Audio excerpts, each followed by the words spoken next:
欢迎收听《婚姻共情心理学》，作者詹姆斯 ·L· 克林顿，由天空城为您解读。在差异中寻找幸福和美满。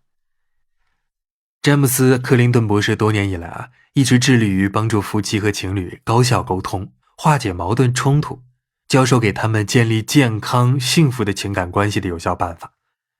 他发现很多夫妻在刚步入婚姻的时候都认为他们应该喜欢同样的事情，以同样的方式去看待他人，看待世界。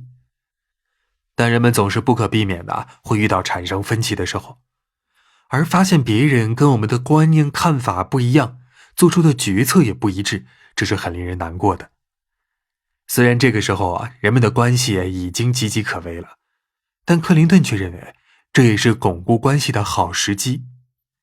在这本书中，克林顿用认知科学和发展心理学的最新研究成果，告诉我们每个人是怎样用头脑创造了情感现实。他还提供了明确有效的方法，用于改善我们的观念和行为，这样夫妻双方都不再恐惧害怕，不再纠结于选择你的还是我的思想行为方式，而是致力于创造我们的方式去看待世界。正如克林顿所指出的，这种求同存异而不求完全统一的方式，为夫妻的长期幸福和美满奠定了基础，让他们能够一直携手同行。本集已播完，感谢您的收听。屏幕的右上角一键分享可以让更多人听到，欢迎各位在屏幕的右下方点赞收藏，你的评论是对我最大的支持。一起来听下集内容吧。钱钟书有句名言，婚姻是一座围城，城外的人想进去，城里的人想出来。德国也有一句谚语，婚姻若非天堂，即是地狱。每年有着无数男女怀着美好的憧憬走入婚姻的殿堂，也有着无数伤痕累累的夫妻走出这座爱情的坟墓。特别是最近10年来，中国的离婚结婚比例越来越高。根据国家民政部门的统计，2020年上半年全国结婚登记387.9万对，离婚登记159.5万对，离婚结婚比高达 41.12%， 这2年这个比例仍然居高不下。在我的咨询案例当中，婚姻情感问题的数量仅次于青少年抑郁焦虑的问题，离婚热已经成为我们绕不开的社会话题了。如何解决婚姻问题，不仅是对心理学家、心理咨询师的挑战，也关系到千家万户的幸福。这本书的作者是亲密关系领域全球知名的专家。这本书呢，将从伴侣突出的核心原因及双方的情感现实不同展开分析。第一部分介绍了伴侣之间的情感现实不同是必然现象，并非谁对谁错。然后分析了造成情感现实不同的原因，有家庭的迷思、个性、创伤、经历、文化差异等等，并且也提出了全书的核心观点：差异未必导致冲突，如果双方以差异为师，可以让爱变得更加丰富多彩。第二部分详述了了解冲突的5种技巧：回应能力、负责任沟通、积极倾听、避免矛盾升级、合作解决问题等。第三部分呢，介绍了可操作性很强的方法，如何解决价值观的冲突，如何换框思维，如何重构人生故事等等。这些方法呢，都建立在共情的基础之上。马上进入本书的第一部分，我们为何会吵架？第一部分，我们为何会吵架？第1章，谁是对的？伴侣吵架，有些人是偶尔吵，有些人是经常吵。有时候这种吵是亲密关系的调节剂，有时候有可能威胁到情感关系的续存。这本书是为那些害怕或者厌倦跟伴侣吵架的人而写的。这本书里提供的技巧和理念都是经过我和妻子的实践经验而得出的。我们的婚姻刚刚迈过第52个年头，52年来我们也总是磕磕绊绊。如果没有这本书中提及的理念和经历，我们是肯定走不了这么远的。我们一边前行，一边学习着经验。很荣幸能够向全世界成千上万的人传授沟通和解决婚姻问题的技巧。来我这里咨询的很多人，不仅经历过吵架的痛苦，还遭遇过其他的痛苦，例如患上了癌症、艾滋病，遭遇到家庭暴力，被宣告缓刑或者是入狱等等。我了解到的最重要的一件事，就是我们每个人都有自己的情感现实。每个人产生的感受和体验是不一样的，每个人的性生活、童年、宗教信仰和文化社会背景也是不一样的。每个人的信仰、价值观和生活观也都不一样。这也就意味着，即便是遇到了同样的情况，两个不同的人，他们也会产生不一样的情感和感受。如果我和我妻子一起去看电影，我可能会觉得很刺激，而她却觉得很无聊。比如我们一起去看一部口碑很好的电影，这部电影好看毋庸置疑，但事实上我看得很兴奋，而她却觉得很无聊。我们通过观察得出了，人们面对同一件事情时会有不同的反应。虽然这个观点是老生常谈了，但它们却是帮助我们去理解别人不同感受的关键因素。我们大部分人都认为，感觉是由我们自身之外的事物而引起的。我们认为我们之所以产生感觉，是由他人的所作所为，或者无法控制的外部事件而引起的。我们经常因为伴侣说的话或者做的事情不如自己的意而去跟伴侣吵架。如果他们按照我们的去做，只是想法不一样，我们就会感觉还行。如果他们做的不让我们厌烦，我们会觉得也还行。那如果他们是刚刚开始做出不一样的行为，还没有造成很大的影响，我们也还觉得没事。虽然如此，但是他们的想法和做法跟我们不一样，也会让我们感到不舒服。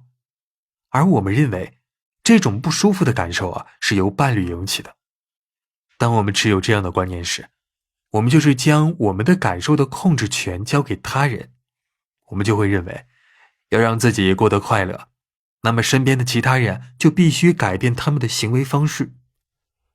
我们的感受总是受到我们的态度、信念、观念、期待和过去的经历影响，而这个过程也造成了我们的情感现实。如果我们认识的人经过我们身边，却理都不理我们，我们就有了如下的几种方式来解读到对方的这一行为。你可能会想我可能认为他不喜欢我，在生我的气，所以故意的冷落我。我们也可能认为他是在想其他的事情没有注意到我。我们还可能认为他确实没看到我。那根据上面的理解，我可能会觉得受伤、愤怒，被他排斥和忽略，或者困惑不解。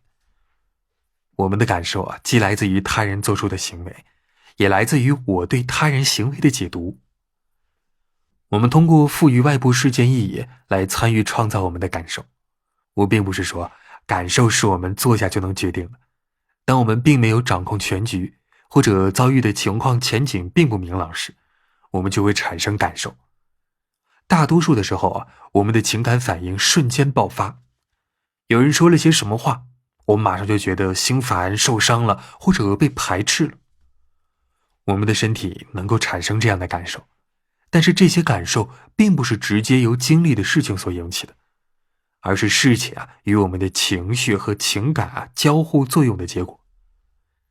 这些事情和情感的交互作用发生得太快，以至于我们根本认识不到这一点。我们怎么知道这种交互作用正在起效呢？我们能够明白，不同的人对于同一件事情会有不同的感受。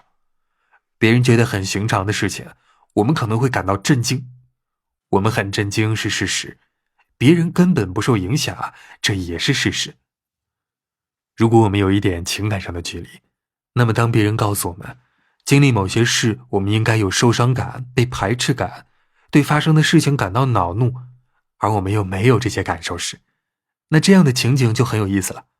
他们实际上是在说，如果他们经历了那样的事情，他们就会有那样的感受，所以我们也应该有那样的感受。这是因为他们的情感现实不一样。其他人，包括我们所爱的人如果我们的伴侣对于事情和情绪的情感反应跟我们也不一样，当我们希望甚至是提出要求，别人应该跟我们的态度观念是一样的时候，如果他们跟我们的不一样，我们就会感到失望。我们如果是将这些差异归咎于他人的人格、道德或者是同理心缺失，那么问题就来了。确实，在跟亲近的人沟通时，我们经常会说这样的话：如果你爱我，你就会赞同我的观点事实上我们在表达这样的看法：我的情感现实是正确的，如果你爱我，你就该接受我的情感现实。我们爱的人的情感现实跟我们自己的不一样，这一认知可能会让人觉得焦虑不安，会让人觉得伴侣和自己很疏远。我们可能会这样问自己：这个人在我们的生活当中做什么？我们完全是两个不同世界的人，我们对事物的理解完全不同，我们喜欢的东西也不一样。真难以想象我们当初是怎么走到一起的，跟一个如此没有共同之处的人，甚至世界观也跟我完全不一样的人一起生活，这真的可能吗？我们可能会面临这样的选择，究竟是重新认识对方，还是完全按照自己的情绪和情感行事呢？我们跟他人相处时一定需要放弃自己的世界观，放弃自己的立场吗？这种不同的情感现实的冲突是不可避免的，因为它根植于人的感知特性之中。有时候我们发现即使是在最和谐的情感关系当中，那些刚开始吸引了我们的特质背后，也隐藏着跟我们不一样的内容。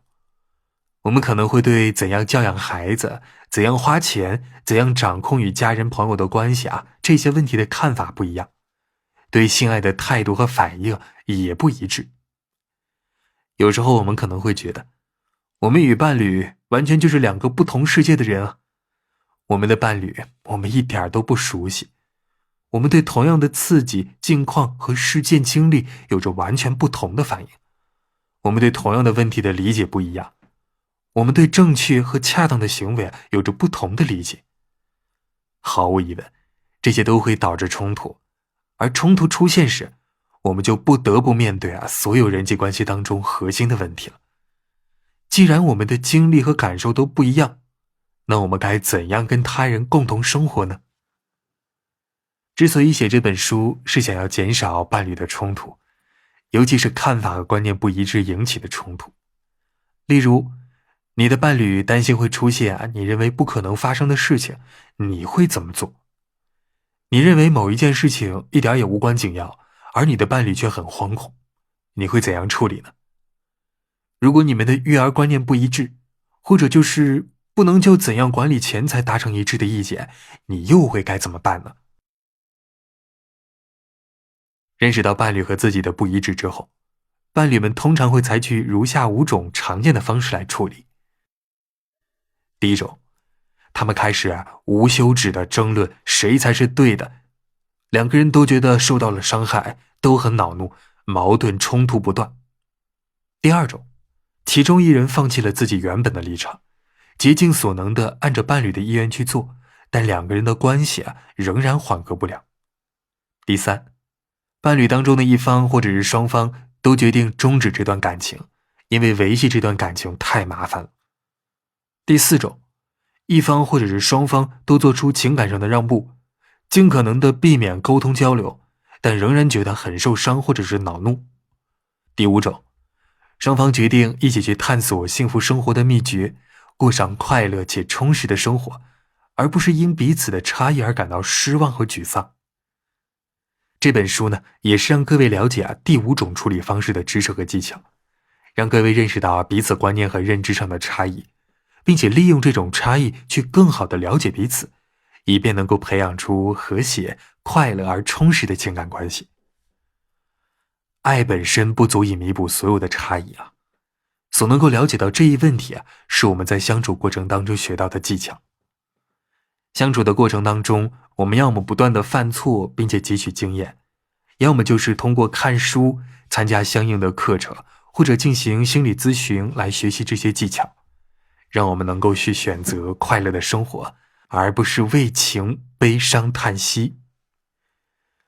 要解决观念和看法不一致而引起冲突，有很多的办法。在这本书当中，我介绍了一系列能够帮助到你解决问题的不同办法，而最佳的解决途径就是将我介绍的这些办法综合起来使用。在第一部分里，我介绍了一种对待婚姻关系的新方式，展示了为创造自己独特的情感现实，我们每个人是怎样以不同的方式与外部世界沟通联系的。这个前提是本书的中心内容。第一部分的结尾，我提出了11条指导原则，这些原则对弥补差异非常的重要。这本书的每一章呢，都分别详述了一条指导原则，并且也提供了使用的相关技巧和方法。第二部分介绍了上一部分介绍的前几条指导原则，介绍的是沟通和解决婚姻问题的方法。解决情感和认知不同的人的重大矛盾是极富挑战性的，而且解决过程当中可能产生有伤害性的争论。第6到第9章的介绍指导原则能够降低矛盾发生的可能性，也能够有效缓解任何冲突引起的痛苦。如果当事双方已经学会了以少责备和指控的方式来表露自己的感受和情绪，那么就更容易解决矛盾冲突了。你需要具备同理心，带着同理心去倾听，以避免因情感现实不同而产生的分歧。当你发现自己参与了能够引发冲突矛盾的事情时，你就能够制止那些事情的发生。如果矛盾仍然存在，那双方可以就矛盾冲突达成协议，合作解决问题。这些技巧能够帮助弥补夫妻之间的主要差异，甚至能够消除这些差异。这本书的第3部分介绍了伴侣双方可以共同探索的理解事物的新方法，并且最终达成一致性的理解和认识。每一种方法对应了一条指导原则，你可能发现自己可能更喜欢某一种原则，这没关系，你可以随心所欲，按照你喜欢的原则行事。第10章呢，是从价值观的问题开始的。生活当中最难的抉择，并不是好与坏的抉择，好与坏的抉择并不难选，最难的抉择是在2个好的选项当中挑选一个。比如说，我们既想要安全感，又想要自由；我们既想要创造力，又想要纪律规则。这些好的东西通常都是彼此对立的。做价值观抉择时，我们需要更加重视或者更优先考虑其中的一个。第11章呢，介绍了一种名为重新换构的技巧。我们的感受是由我们的感知经历，又称之为境况发生的环境或者框架所塑造的。例如，在某种情况之下被视为无害的行为，在另一种情况下可能就是有害的。有时候改变框架能让我们找到双方能够接受的解决问题的办法。第12章呢，介绍了我们最大的框架，即是自己的故事的经历。我们已经学会了用一种束缚自己的行为的框架来审视自己的人生。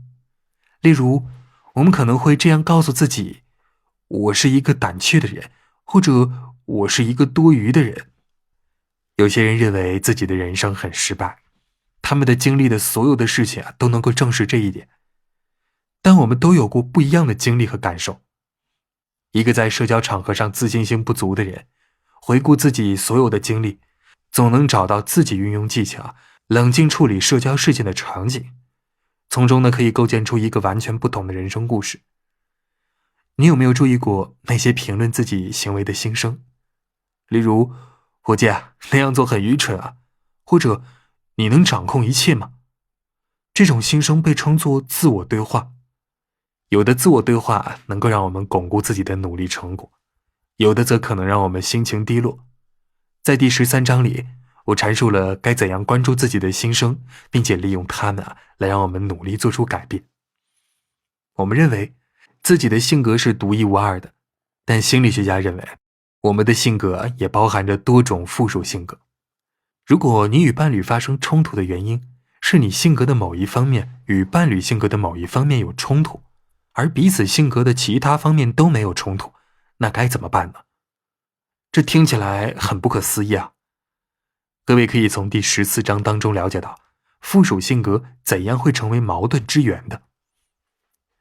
我在第15章中所述的，我们的自我也是由许多相互矛盾的部分组成的。问题是，我们该怎样让这些相互矛盾的部分和谐相处，以面对生活当中不可避免的考验和挑战？这可能让我们对现实产生与之前截然不同的看法和理解。最后一章节呢，我快速总结了本书当中介绍的各种指导原则。当尝试完本书推荐的所有方法，可能需要几周、几个月，甚至是更长的时间。多年后，我们当中的某些人可能还会继续尝试，这种尝试是值得的。要完全理解并且掌握你为生活下的定义是需要时间的。开始的时候，你要学着去理解并且接受自己应该为自己的情感现实负责的这种概念。这一点下面2个章节当中我们会详细介绍到。我们说到这儿来帮助各位总结一下第1章的主要内容。这本书的目的就是帮助减少伴侣之间的冲突，尤其是因为现实的观念不同而引起的冲突。这些冲突之所以出现，都是因为我们对于现实都有着自己的感知，观念不一致乃至发生冲突都是不可避免的。当我们将这些不一致归咎于他人的性格、道德观念，归咎于他人没有同理心时，矛盾冲突就会出现了。想要解决掉这些矛盾冲突，我们就需要探索在我们的情感现实不一致的情况下，也能让我们和谐共处的方法。运用本书推荐的方法和原则，你们能够学到利用彼此观念的不同之处，培养出更深厚、更和谐的情感关系。下面呢，将进入第2章的内容，理解感受。本集已播完，感谢您的收听。屏幕的右上角一键分享，可以让更多人听到。欢迎各位在屏幕的右下方点赞收藏，你的评论是对我最大的支持。一起来听下集内容吧。第2章，理解感受。我们出生时，也许还在母亲腹中时就开始了解周围的事物了。大部分时候我们需要了解的似乎是在外面，位于我们的身体之外的最重要的东西似乎都是事先预备好的。我们的职责就是要去找到它。我们没有意识到，在这里，我们的内心深处的东西才是决定我们了解其他事物的方式的关键所在。人类是寻求理解的生物，这并不是说我们对事物的看法和感受都是言之有理的。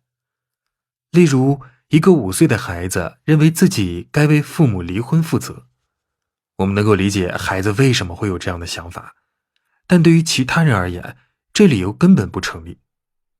在夫妻离婚的问题上，孩子是没有任何责任的，孩子不是造成离婚的理由，也不能让父母不离婚，但他可能仍然觉得这是自己的责任。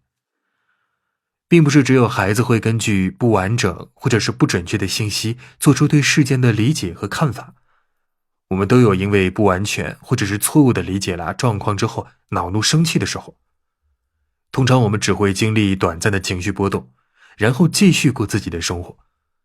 但是我们通常都认识不到我们对于事情的理解都是由我们自认为知道的东西而产生的。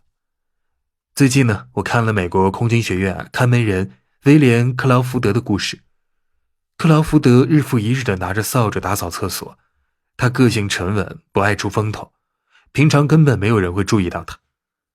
然后有一天一名学员在研究2战资料时发现，克劳福德可能获得过荣誉勋章，这是军人的最高奖项。所有曾经参过军的将士都应该获得过各种勋章。勋章获得者的子女自动获得免费进入军事院校就读的机会，这样真的很不错。那名学员后来还证实了，威廉·克劳福德的确被授予过荣誉勋章。在意大利的战场上，克劳福德单枪匹马地摧毁了德国的3处机关枪阵地，让他们的战队能够占领一个重要的山区阵地。但后来他被俘，人们也都认为他应该被杀了。结果呢，他自然没有接受军方颁发的奖章。查证了他的经历之后，空军学院的工作人员向里根总统申请，为他颁发勋章，然而他却还是在空军学院看门。到目前为止，他也是唯一一个不属于空军部队却专心在空军学院工作的人。想一想，你每天都要见到，甚至还会对他吆五喝六的看门人，但某天你突然得知他居然是荣誉勋章的获得者，这多尴尬啊！人们知道他曾经获得过勋章之后对他的看法和感情也都改变了。通常艺术都是反映生活的，黑泽明的经典电影罗生门讲述了一个戏剧性的谋杀故事，是以4位角色从不同的角度来讲述的。每个角色的角度不同，所以他们的讲述也不一样，故事的意义也不一样。观看者根据自己对剧情的理解和看法，产生了强烈的情感。观看者完全投入到剧情之中，也就会对剧情产生自己的理解了。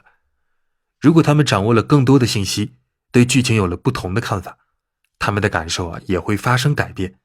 他们甚至会因为最初的感受而觉得不好意思。伴侣们相互分享彼此的痛苦的经历时，有时候也会发生上述的状况。伴侣中的一方可能曾经遭受过虐待、辱骂，可能因为父母的控制欲太强而觉得倍感压力，可能因为家庭贫困觉得羞耻。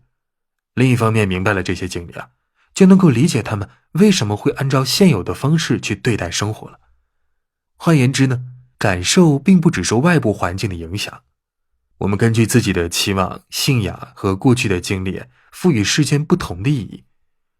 如果我们获得了关于发生的事件更详细的信息，或者站在了另一个角度，那么即便是面对同样的事情我们的感受也会不一样。在我们培养对事情的认知时，别的人发挥了重要的作用。小的时候我们几乎完全依靠家人来判断事情的意义。随着我们逐渐长大，学校的教育开始影响到我们。在我们的一生当中，家人、朋友不断地影响着我们对事物的认知和感受。我们生活的文化环境，我们自己对待事物的认知和感受也会对彼此产生影响。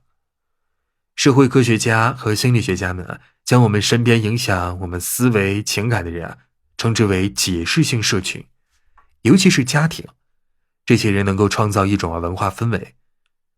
家庭规则决定了谁能说自己的想法和感受，谁必须保持安静，默默聆听。在某些家庭里所有人都必须遵守和谐的原则，不能吵架。而在某些家庭呢，则可以直接公开地应对冲突矛盾，包括孩子在内。每个家庭都有不成文的规定，这些规定决定了父母在抚养孩子方面应该扮演怎样的角色。在学校，别人会将我们划为好学生、坏学生。我们知道这两者地位上的差异这样我们也就知道谁是最出色的孩子。我们还学到了如何去感知不同的人、不同的文化。在某些文化当中，学校等教育机构普遍强调尊重权威，而在另一些文化当中呢，则看重众生平等。20世纪中期，一位重要的思想家马歇尔·麦克卢汉曾经称道，文化就像是一个圆玻璃屋顶，虽然你在屋顶之下，但你自己是不知道的。如果我们周围的人跟我们的信仰观念一致，那我们对于事物的感受是差不多的，因为这种感受根植于我们的家庭所处的社会和文化环境中。观察社会观念的变化，可以看出对待事物的情感也会随着观念的改变而改变。在美国近代史上恐怕没有哪种变革比女性的地位变革更具有戏剧性的了。自20世纪70年代起，人们对于妇女在家庭和社会当中所起到的作用的看法发生了根本性的变化。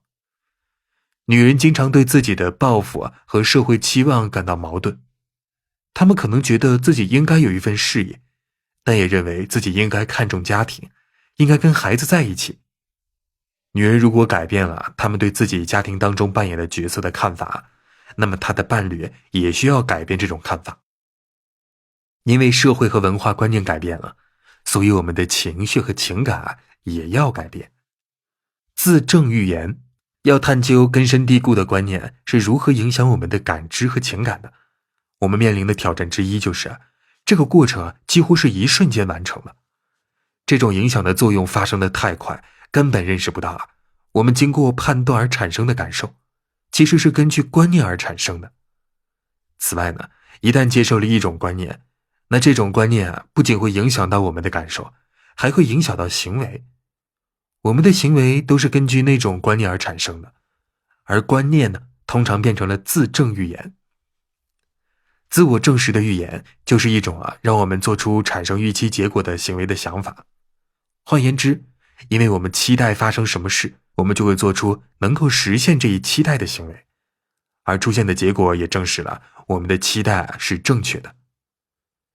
琼和大卫结婚近10年了，琼发现大卫是一个冷漠的人，他似乎对什么都不感兴趣，不跟他说话，不跟他亲吻，不爱抚他，甚至也不注意他。她感觉遭到了丈夫的排斥。虽然她想要跟他有情感的交流，但是下班之后她也表现得很冷漠，就像遭到了丈夫的排斥一样。因为她认为丈夫他是一个冷漠的个性，所以她一进门，她的妻子就觉得受到伤害，于是妻子开始挖苦她的丈夫。丈夫他感觉到受到攻击，于是就关闭了心门，完成了对妻子的期待。琼根本没有认识到自己在让丈夫变得情感冷漠的过程中扮演的角色。无论如何，她可能的确是冷漠的，这一点我们无从得知，因为她总是给她充分的理由让丈夫去那样做，感觉遭到了排斥。作为妻子的她也会做出遭到排斥时所做的行为来。想想如果琼她这样说，我希望跟你更亲近一些，我想要给你大大的拥抱，然后聊一会儿天。如果琼这样说，那么她可能会得到自己希望大卫做出的回应。在自我证实的预言里，我们根深蒂固的观念影响了我们对他人做出的行为，那些行为也会诱导出他人的观念想法，刺激他们对我们做出我们希望他们做出的行为，而这些行为也证实了我们最初的观念。以下分享一个简单的案例。有些人参加了一项晋升学位的课程，要顺利晋升，他们就要获得 B 学分。经过一段时间的学习，他们参加了测试，每个人都获得了 C 学分。比尔因为获得这个学分制不满意而沮丧灰心，他这样告诉自己，我根本通不过考试，这种简单的试题我都学不到 B 学分。比尔非常的沮丧，所以他放弃了继续努力，结果最终的测试里也获得了 D 学分。因为他认为自己不是好学生，所以他用行动证实了这一点。朱蒂斯对于自己获得的学分制感到失望，他告诉自己，我很擅长这一门课程，这还只是一次期中考试，我打赌如果我再努力，下次考试我一定能得到 B。 所以他很努力的学习，终于得到了一个 B， 还差一点就得到了 A。 他相信只要努力就能获得高分，他也证实了这一点。瑞吉娜对获得这个学分感到恼火，她认为老师并不喜欢她，这种观念可能会影响她至少如下面2种形式。她可能会想，我要向老师证明我自己，然后努力学习，获得不错的分数，或者是认为因为老师不喜欢她，那么无论她怎样努力都是没用的，然后她就会放弃努力，获得低分。瑞吉娜想的是因为老师不喜欢她，所以努力获得高分是没有希望的，他也就放弃了继续努力。后来的课程学习表现也很不好。这3个人都经历同一件事情，考试获得了 C 学分。因为他们对一件事产生了不同的情绪反应，所以他们就根据自己的感受采取了不一样的行为。例如，比尔就证明了自己不擅长学习，朱蒂斯证明了自己是一个优秀的学生，只要付出努力就会考好。瑞吉娜呢，则没有做出任何努力让老师有理由喜欢她，而这也导致了她获得她预料中的糟糕分数。我们对事情的态度和理解会影响到我们的行为方式，同样的，我们的行为方式也会促使他人做出我们希望他们做出的行为，而这一结果证实了我们总是正确的那种观念。在一个古希腊神话传说中，塞浦路斯王皮格马利翁是一个雕塑家，他爱上了自己雕刻出来的一座少女雕像。后来因为他不断的祈祷这雕像果然有了生命。心理学家们用皮格马利翁的效应来阐述，我们的期望会让人做出实现我们期望的行为来。例如，领导的高期望可能会让下属改善自己的表现。与皮格马利翁相对应的高莱姆效应，也就是说，期望值低，那么表现力也会低。有一个案例生动展现了皮格马利翁效应。实验当中呢，实验人员让某个学校某个班的所有同学都参与了智力测试。暑期时，实验人员会见了这个班的老师，并告诉他们班上的某些学生来年会变得更聪明，并且呢，将学生的名字告诉了老师们。实际上，这些学生都是随机挑选出来的，并没有什么能够证明他们比别的学生更优秀。学期结束了，学生们会再次接受智商测试。尽管老师们并没有意识到自己对那些聪明的学生们的态度有什么不同，但他们的确比其他学生表现更好。老师们认为这些学生会表现得更好，这种想法莫名其妙地影响了学生，让他们做得更好地表现出来。这一研究是在20世纪60年代进行的，它的确让人更明白老师的期许对学生的影响有多大。鼓励他人做出我们想要的行为。即使我们自己有的时候认识不到这一点，但我们的观念、想法的确会影响到他人的行为。我们必须关注自己的想法和观念，甚至要考虑为了鼓励他人做出我们想要的行为而改变自己想法和观念。伊内茨讲述了一个自己曾经为他人做出自己想要的行为而改变自己行为的故事。在过去的很多年里，我都因为母亲没有跟我说过我爱你而感到很受伤。我知道她成长过程中也没有这样的经历，而她也从没有对我们这些孩子说过这样的话。我也承袭了这一习惯，不会跟我在乎的人说我爱他们。我是教授他人沟通技巧的训练师，我认为我应该言行一致。经过一番努力，我发现我能够对生命当中所有重要的人说我爱你，但我妈除外。许多的经历和想法观念束缚了我。我决定像我在课堂上教导他人那样，去告诉母亲我爱她。我也知道我不跟她说句我爱你，其实是因为她也没跟我说过。我决定不管她做出什么样的反应，我都要跟她说。那时她至少80岁了，我去看她，离开她时，我亲吻她的耳朵，然后告诉她我爱你。她什么反应也没有。那之后每次跟她告别，我都会说我爱你。当第二次告别时，我好像听到了她在咕哝说了句什么，显然她并不适应。几个月之后，她终于学会了说我也爱你。我对自己感觉好多了，而且因为如此我也觉得我跟她亲近多了。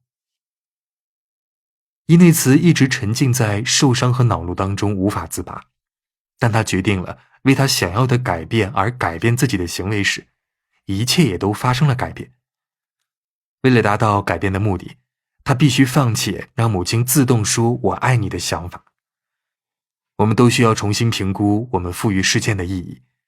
如果我们的行为并没有让他人做出我们想要的结果，那我们必须自己承担责任。伊内茨必须自己行动，不能要求或者是期许自己的母亲改变。即便如此，他的改变也收到了成效。想想当你和你的伴侣也一起去探究，你们无意识的想法会怎样影响你们的关系时，这会对你们产生多大的影响呢？这也是我们接下来要阐述的内容。好了，第2章讲到这里我们来做一个总结。感受并不只是外界环境影响的结果，我们根据自己的期许、信仰、想法和过去的经历而赋予当前的事件意义，这些意义也就反映了我们的感受。如果我们了解了更多的相关信息，或者站在全新的角度去看待事件，那么尽管是同样的事件，我们的感受也会变得不一样。我们都在努力向他人解释事件的意义。一旦我们接受了某种观念，那么这种想法不仅会影响我们的感受，也会影响我们的行为。我们会根据这种观念做出行为，我们的观念也就变成了自证预言。我们对事件的理解会影响我们的行为，而我们的行为方式也会促使他人做出我们想要的行为的结果来。我们能够学会改善自己的行为，来促使他人做出我们想要的行为。本集已播完，感谢您的收听。屏幕的右上角一键分享可以让更多人听到。欢迎各位在屏幕的右下方点赞收藏，你的评论是对我最大的支持。一起来听下集内容吧。第3章，创造现实。我们每个人都创造了自己的情感现实。我们通过赋予生命当中发生之事的意义、重要性的价值来创造自己的情绪和情感，然后我们会做出相应的行动，来让他人确认我们的观念和想法。从某种程度上来说，我们的情感现实让我们预测事件，并影响我们的生活体验。当我们错误地认为所经历的现实是客观的，而只由外面的事件决定时，问题出现了。当我们因为他人而深感受伤时，我们所遭受的痛苦似乎就是那人的确想要伤害我们的确实证据。我们很难认识到，我们的体验是由我们内心的情感和情绪所决定的，而不是对方的行为所决定的。我们创造了自己的情感现实，这一点是违背直觉的。大部分的时候，我们感受到的情绪和情感是由外在事件引起的，而这一观念也得到了我们的文化环境的巩固。例如，我们都听过这样的歌词：你让我想跳舞。这歌词也正好证实了我们的感受完全是由他人和外部环境决定的观念。我们总是将自己视为外在环境的被动接受者，但是这样的观念让我们遭受情感痛苦时，我们就应该停下来脚步，考虑一下我们的观念是否是对的。外在有什么？近年来的神经学研究证实了我们的感受的现实是由我们自己的内心而生的，而不是外部事件影响的结果。神经科学怎样证实了我们创造了现实？因为我们的情感和情绪似乎是没有经过有意识的思维就爆发出来的，所以我们就认为外部的事件是影响我们感受的原因。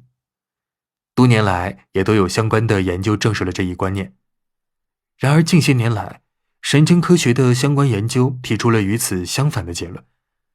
英国的苏塞克斯大学认知和计算机神经科学教授安东尼·塞斯对最新的神经科学研究做出了这样的总结：我们的观念和想法并不是由外部世界传输给大脑的信号决定的，是由我们体内的神经传输给大脑的观念信息决定的。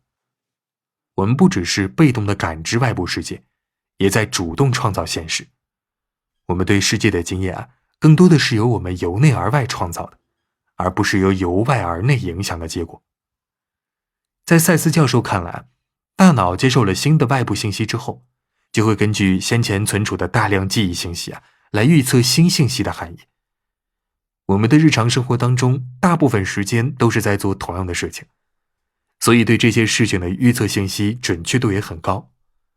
但是即便如此，大脑也总是在调整和完善这些预测的信息。发生了新的事情时，大脑会根据以往经历做出多种的预测，然后再根据新情况提供的新信息做出调整和完善来。在英国给学生们授课时，塞斯教授通过播放了一段录音，演示出大脑是如何做出预测的。在这段录音当中，说话者所说的一切都是杂乱的，难以理解的。再播放一次也没人能够听明白。随后他播放了一段这个说话者吐字清晰的录音。我觉得英国脱欧真是糟糕的决定。最后呢，他又重新播放了原始录音。这一次听众们可以清晰地分辨出了，就是我觉得英国脱欧真是糟糕的决策了。录音的内容没有变，不过既然大脑有了更详细的信息，它就会将词句补充完整。我们听到的内容是综合了说话者实际说的内容，还有大脑根据清晰的录音内容做出的预测信息而得出的结果。换一句话说，就是大脑在塑造你的经验的过程当中起到了重要的作用，其重要性远远超过你的意料。美国东北大学哲学系教授丽莎·费德曼·巴雷特称，无论你觉得自己的自控能力好不好，你的控制网络总是在塑造你的预测过程和预测错误，也让你在多种行为当中做出选择。这个控制网络只能根据你获得的信息来进行运作和处理。所以问题就在于，你是否为自己的行为和观念负责？当然不是所有的行为观念啊，你是幼儿时，自然无法选择别人加给你的观念和思想，但作为成人你绝对有选择的余地。你可以选择自己想要什么，可以选择去学习什么，这也就形成了最终驱使你行动的理念，无论你的行为是不是有意而为之的。所以负责就意味着改变观念要经过深思熟虑。因为我们的许多经验都是由我们的大脑存储的信息决定的，所以我的情感经验和你的情感经验必然是不同的，有的时候甚至截然相反。但是我们的确有机会去影响大脑做出的预测，直到我们找到对我们双方而言都有效的信息为止。虽然我们各自的情感现实不一样，但这并不是说我们就没有共同的现实体验。过马路的时候，我们发现有车朝我们这个方向驶来，就会露出恐惧和警惕的神情，也让我们来采取行动避开车辆，避免被撞到。我们并没有造成这件事情的发生，鲁莽的司机开快车，但是我们的确创造了自己独特的情感反应。有些人可能经历了短暂的生理刺激，肾上腺素激增，呼吸急促，然后之后就会平静下来。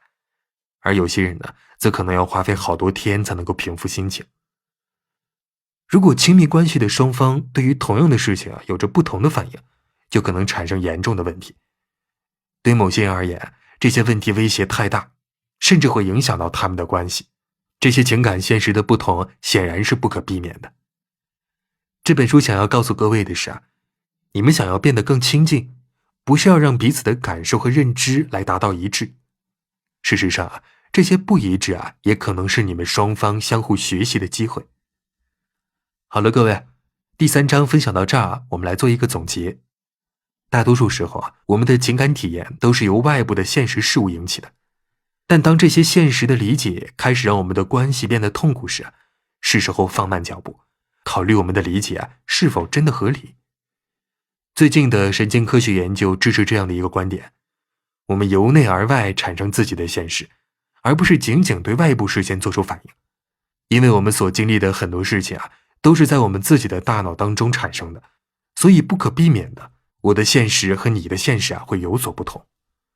但我们能够干涉大脑做出预测的过程，找到适合我们双方的解决办法来。第4章，差异为师。我们接近他人时，很快就会发现，他们的情感现实跟我们的并不完全相同。这时我们就会争论谁是对的。通常这种争论会让我们一直陷入痛苦之中。以下是一段由情感现实不同而引起的冲突。罗恩的家庭很注重成员之间的忠诚度，他的父母是违背父母之意结合的，所以经常感觉孤立无援。他们都认为所有的人都不看好他们。随着家庭成员的增多，他们都认为他们要彼此支持以对抗每一个外人。因此罗恩的家人都有一种共同的信念：如果你爱我，那你就会容忍我所有的缺点。相应的，因为我爱你，所以我也会容忍你的所有缺点。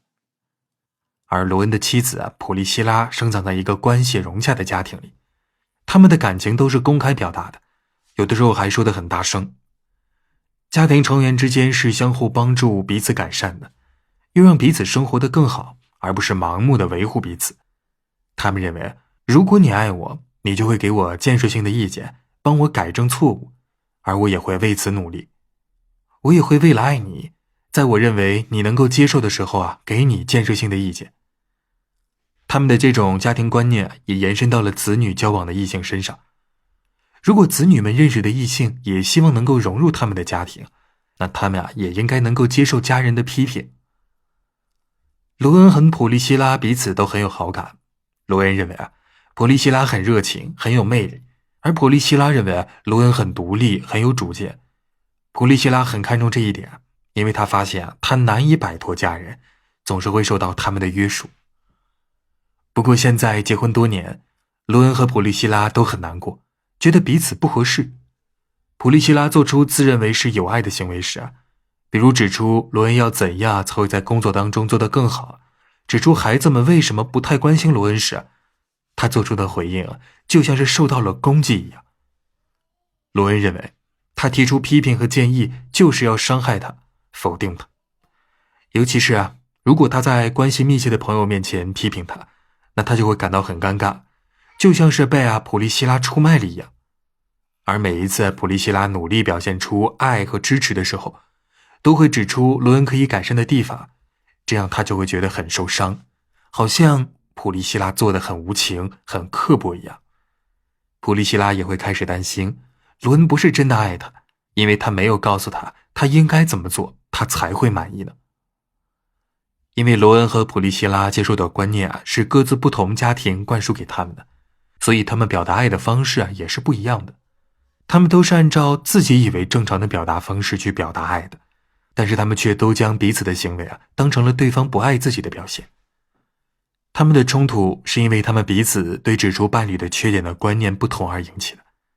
罗恩认为普利希拉想要改正他的缺点和习惯很伤人，让他觉得普利希拉心里没有他，不爱他。他认为普利希拉的批评会威胁到他们的关系。而普利希拉则认为帮助罗恩改正缺点正是他爱他的表现。罗恩不纠正他的缺点，他就认为罗恩不关心他。罗恩和普利希拉都是在各自的原生家庭里接受这些观念的，他们都觉得质疑和否认他们的观念就是在批评、指责自己的家人，从伴侣不同的观念中学习的指导建议。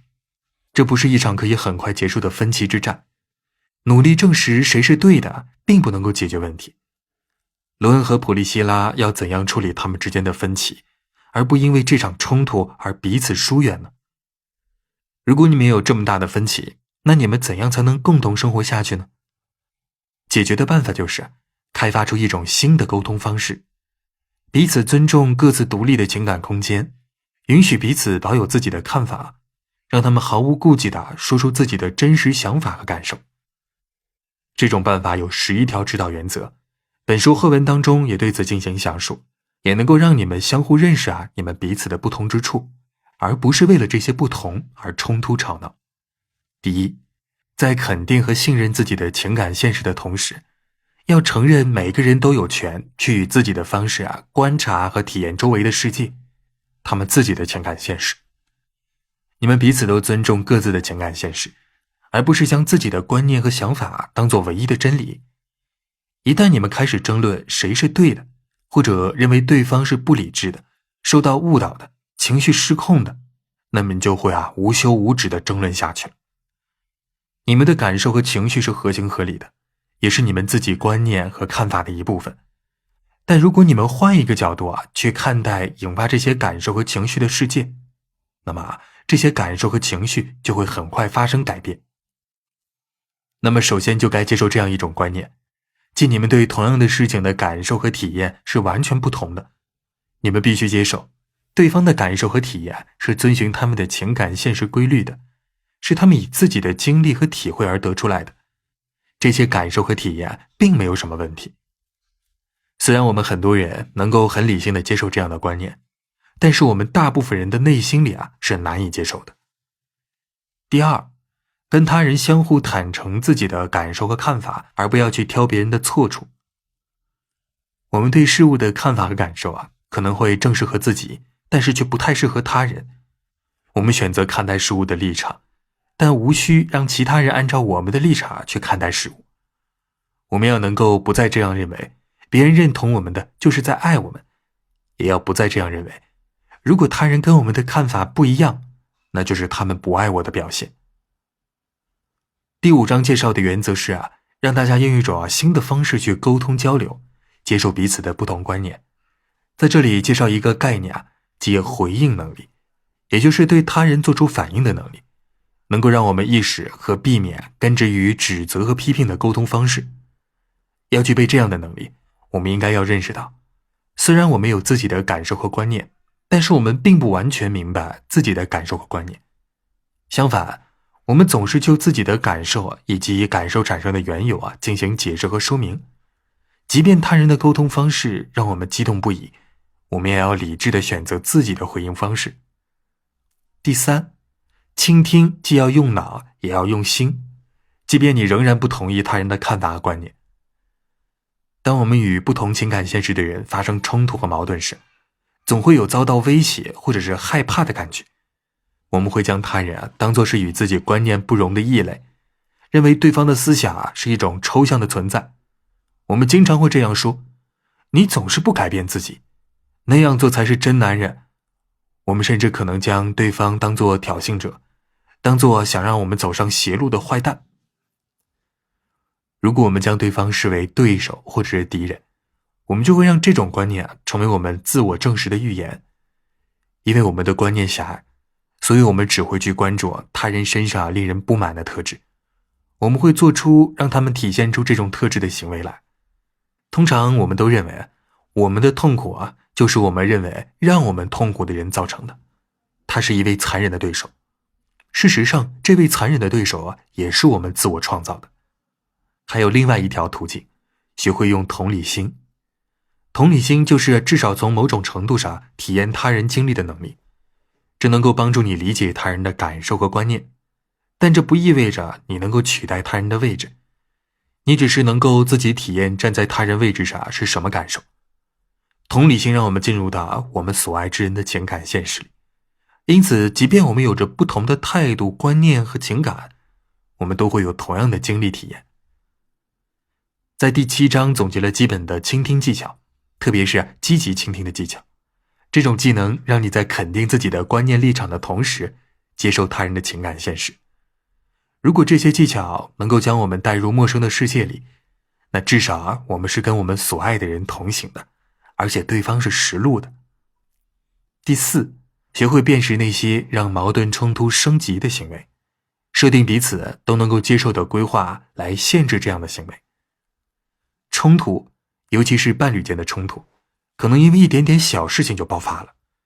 令人悲伤的是，这些冲突和争吵可以升级到让双方都感到受伤、愤怒、被抛弃的感受和情绪。冲突和矛盾不全是自然而然失去控制的，他们之所以升级恶化，是因为当事双方都做出的行为不当，甚至这种升级也是可以预测的。当事双方都为自己的行为进行辩护，就像是要报复别人所说所做的一切一样。事实上，也就是说，当事双方都没有为自己的行为负责。在第8章里呢，我们将了解到怎样预测冲突何时升级，并且探究那些能让矛盾冲突终止恶化的行为。第5，用解决问题的态度说话。例如说，我们有一个问题，而不是说你就是个问题。许多人开始解决问题的时候都抱有这样的观念，就是自己的伴侣是解决问题的障碍所在。如果双方都将对方视为对手，那么很难找到彼此都能接受的解决办法。只要抱着我们遇到了点问题的态度，双方就能够尽可能的去找到可以考虑的替代解决方案。在第9章当中呢，介绍了解决问题的步骤，这样的步骤能让你们关注我们，而且还表明了达成一项双方都能够接受的结果的基本条件。第6点，寻找伴侣观念的积极面，即使伴侣反对你认为重要的事情。生活当中绝大多数艰难的抉择，并不是好与坏的抉择，而是在2种相互冲突的好的东西中选择其一。例如，接受另一个城市里的职位可能会对你的经济状况有利，并且促进你的职业发展，但是获得这个利益的代价是你需要牺牲你和你的孩子现在居住的社区里建立的人际关系。升职是好事，而你曾经建立的人际关系也很棒。这也让许多抉择变得很难，你必须决定哪一种好事比其他的好事更重要。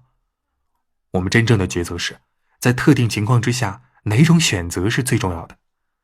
通常呢，我们都会同意这些事情都很好，但是我们各自却对哪一种更重要有着自己的想法。这些抉择被称之为价值抉择，因为需要我们权衡各自所重视的不同的事物。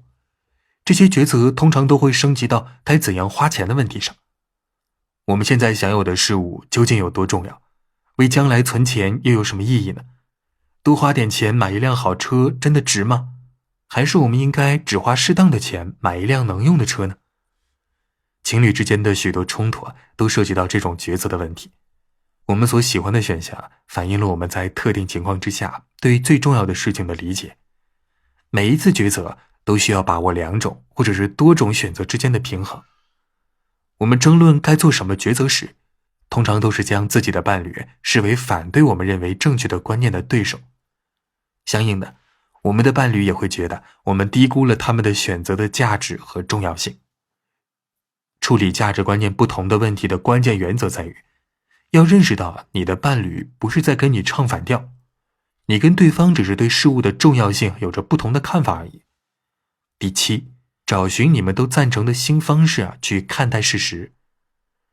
我们遭遇任何事情时都会按照自己的看法、观念和情绪去理解这些事情。我们通过自己内心的观念和看法框定情景。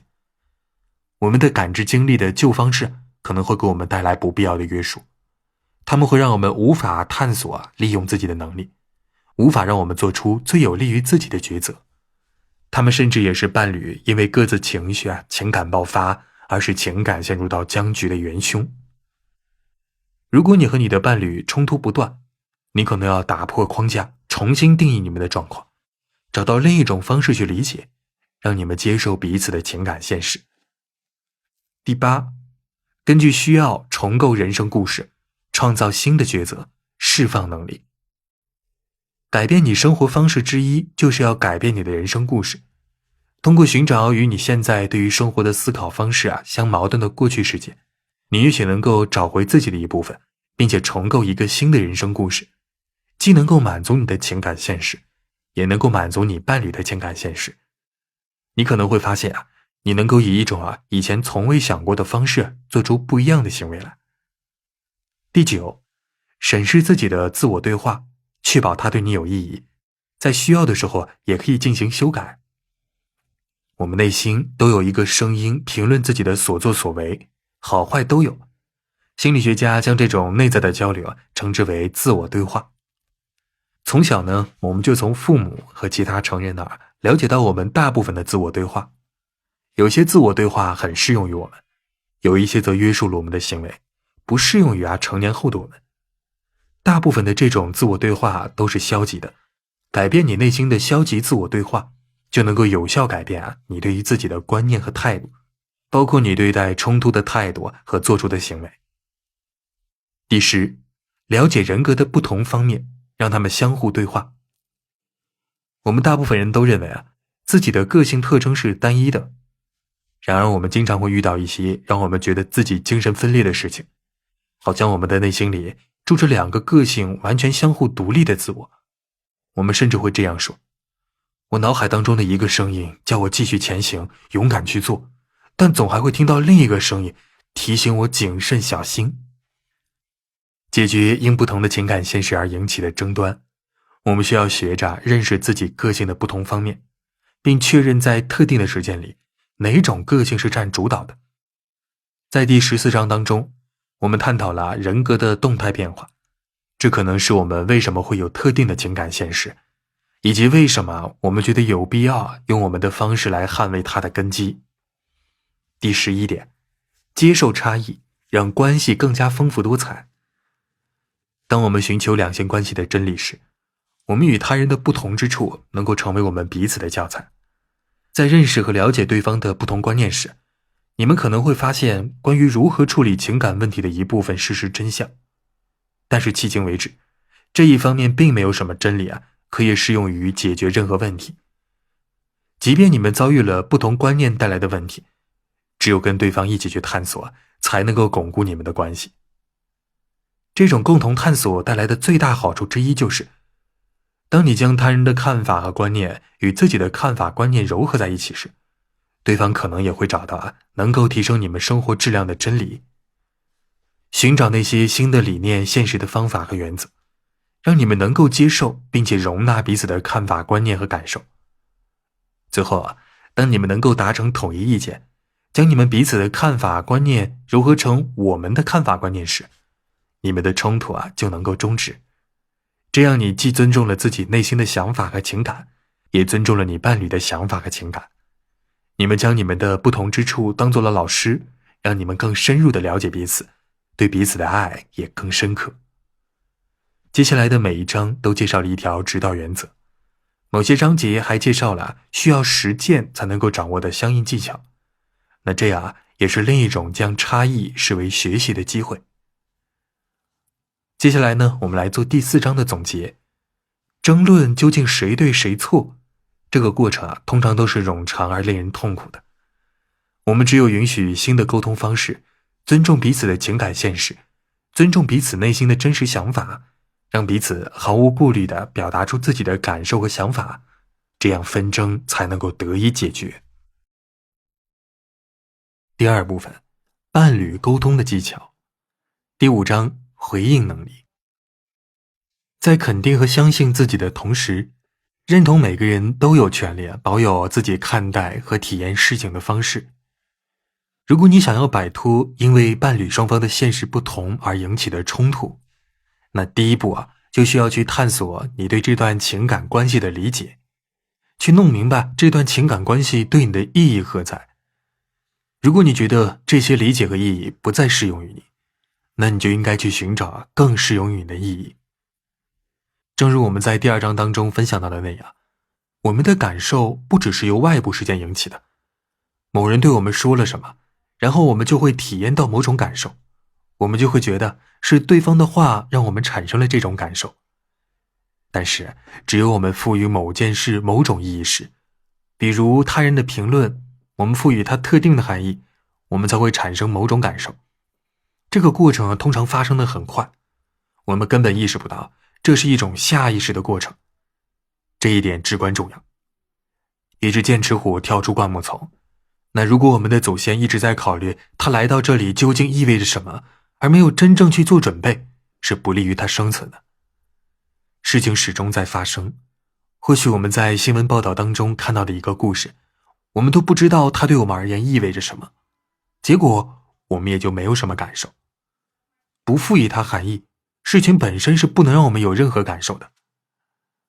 我记得我们的孩子10几岁时就发生过这样的事情，那时手机还没有问世，孩子们跟朋友出去玩或者是约会，回家比平常晚了1个小时，而这期间呢，我又不知道他们究竟出了什么事。我们首先会觉得恐慌，然后就恼怒，我们真不知道心里究竟是什么感觉，直到他们回来并给我们解释了事情的来龙去脉，我们这样才会安心。我们很快就会下意识地给事情下定义，通常连我们自己都难以觉察。但如果我们有意识地进行思考，这个下定义的过程就会减缓速度，这样呢，我们就能够掌控局面，学会以新的方式去理解发生的事，我们就会产生不同的感受采取不同的行为。激烈的反应发生得很迅速，而且是我们未经过思考而做出的，但应对方式则是一种选择。你应该弄明白情感关系对你有什么意义。没有弄明白的人只会做出激烈的反应，不能随心所欲地做出理智应对。从某种程度上而言，我们的确是自己信仰和观念的人质。然而，我们能够自己学会不按照陈旧的观念自动做出激烈的反应，只有更加注重有意识地去进行判断和解读世界，我们才能够获得回应能力。有人这样描述学习回应能力的：过去如果发生了我们不知道该如何掌控局势的事情，我们就会僵住，就像面对真实的威胁一样。现在我已经学会了识别面对威胁时我做出的身体反应。我也知道，如果我动一动自己的肢体，快走或者是说话，我就能够克服僵化的反应，这样我也就能很快恢复理智。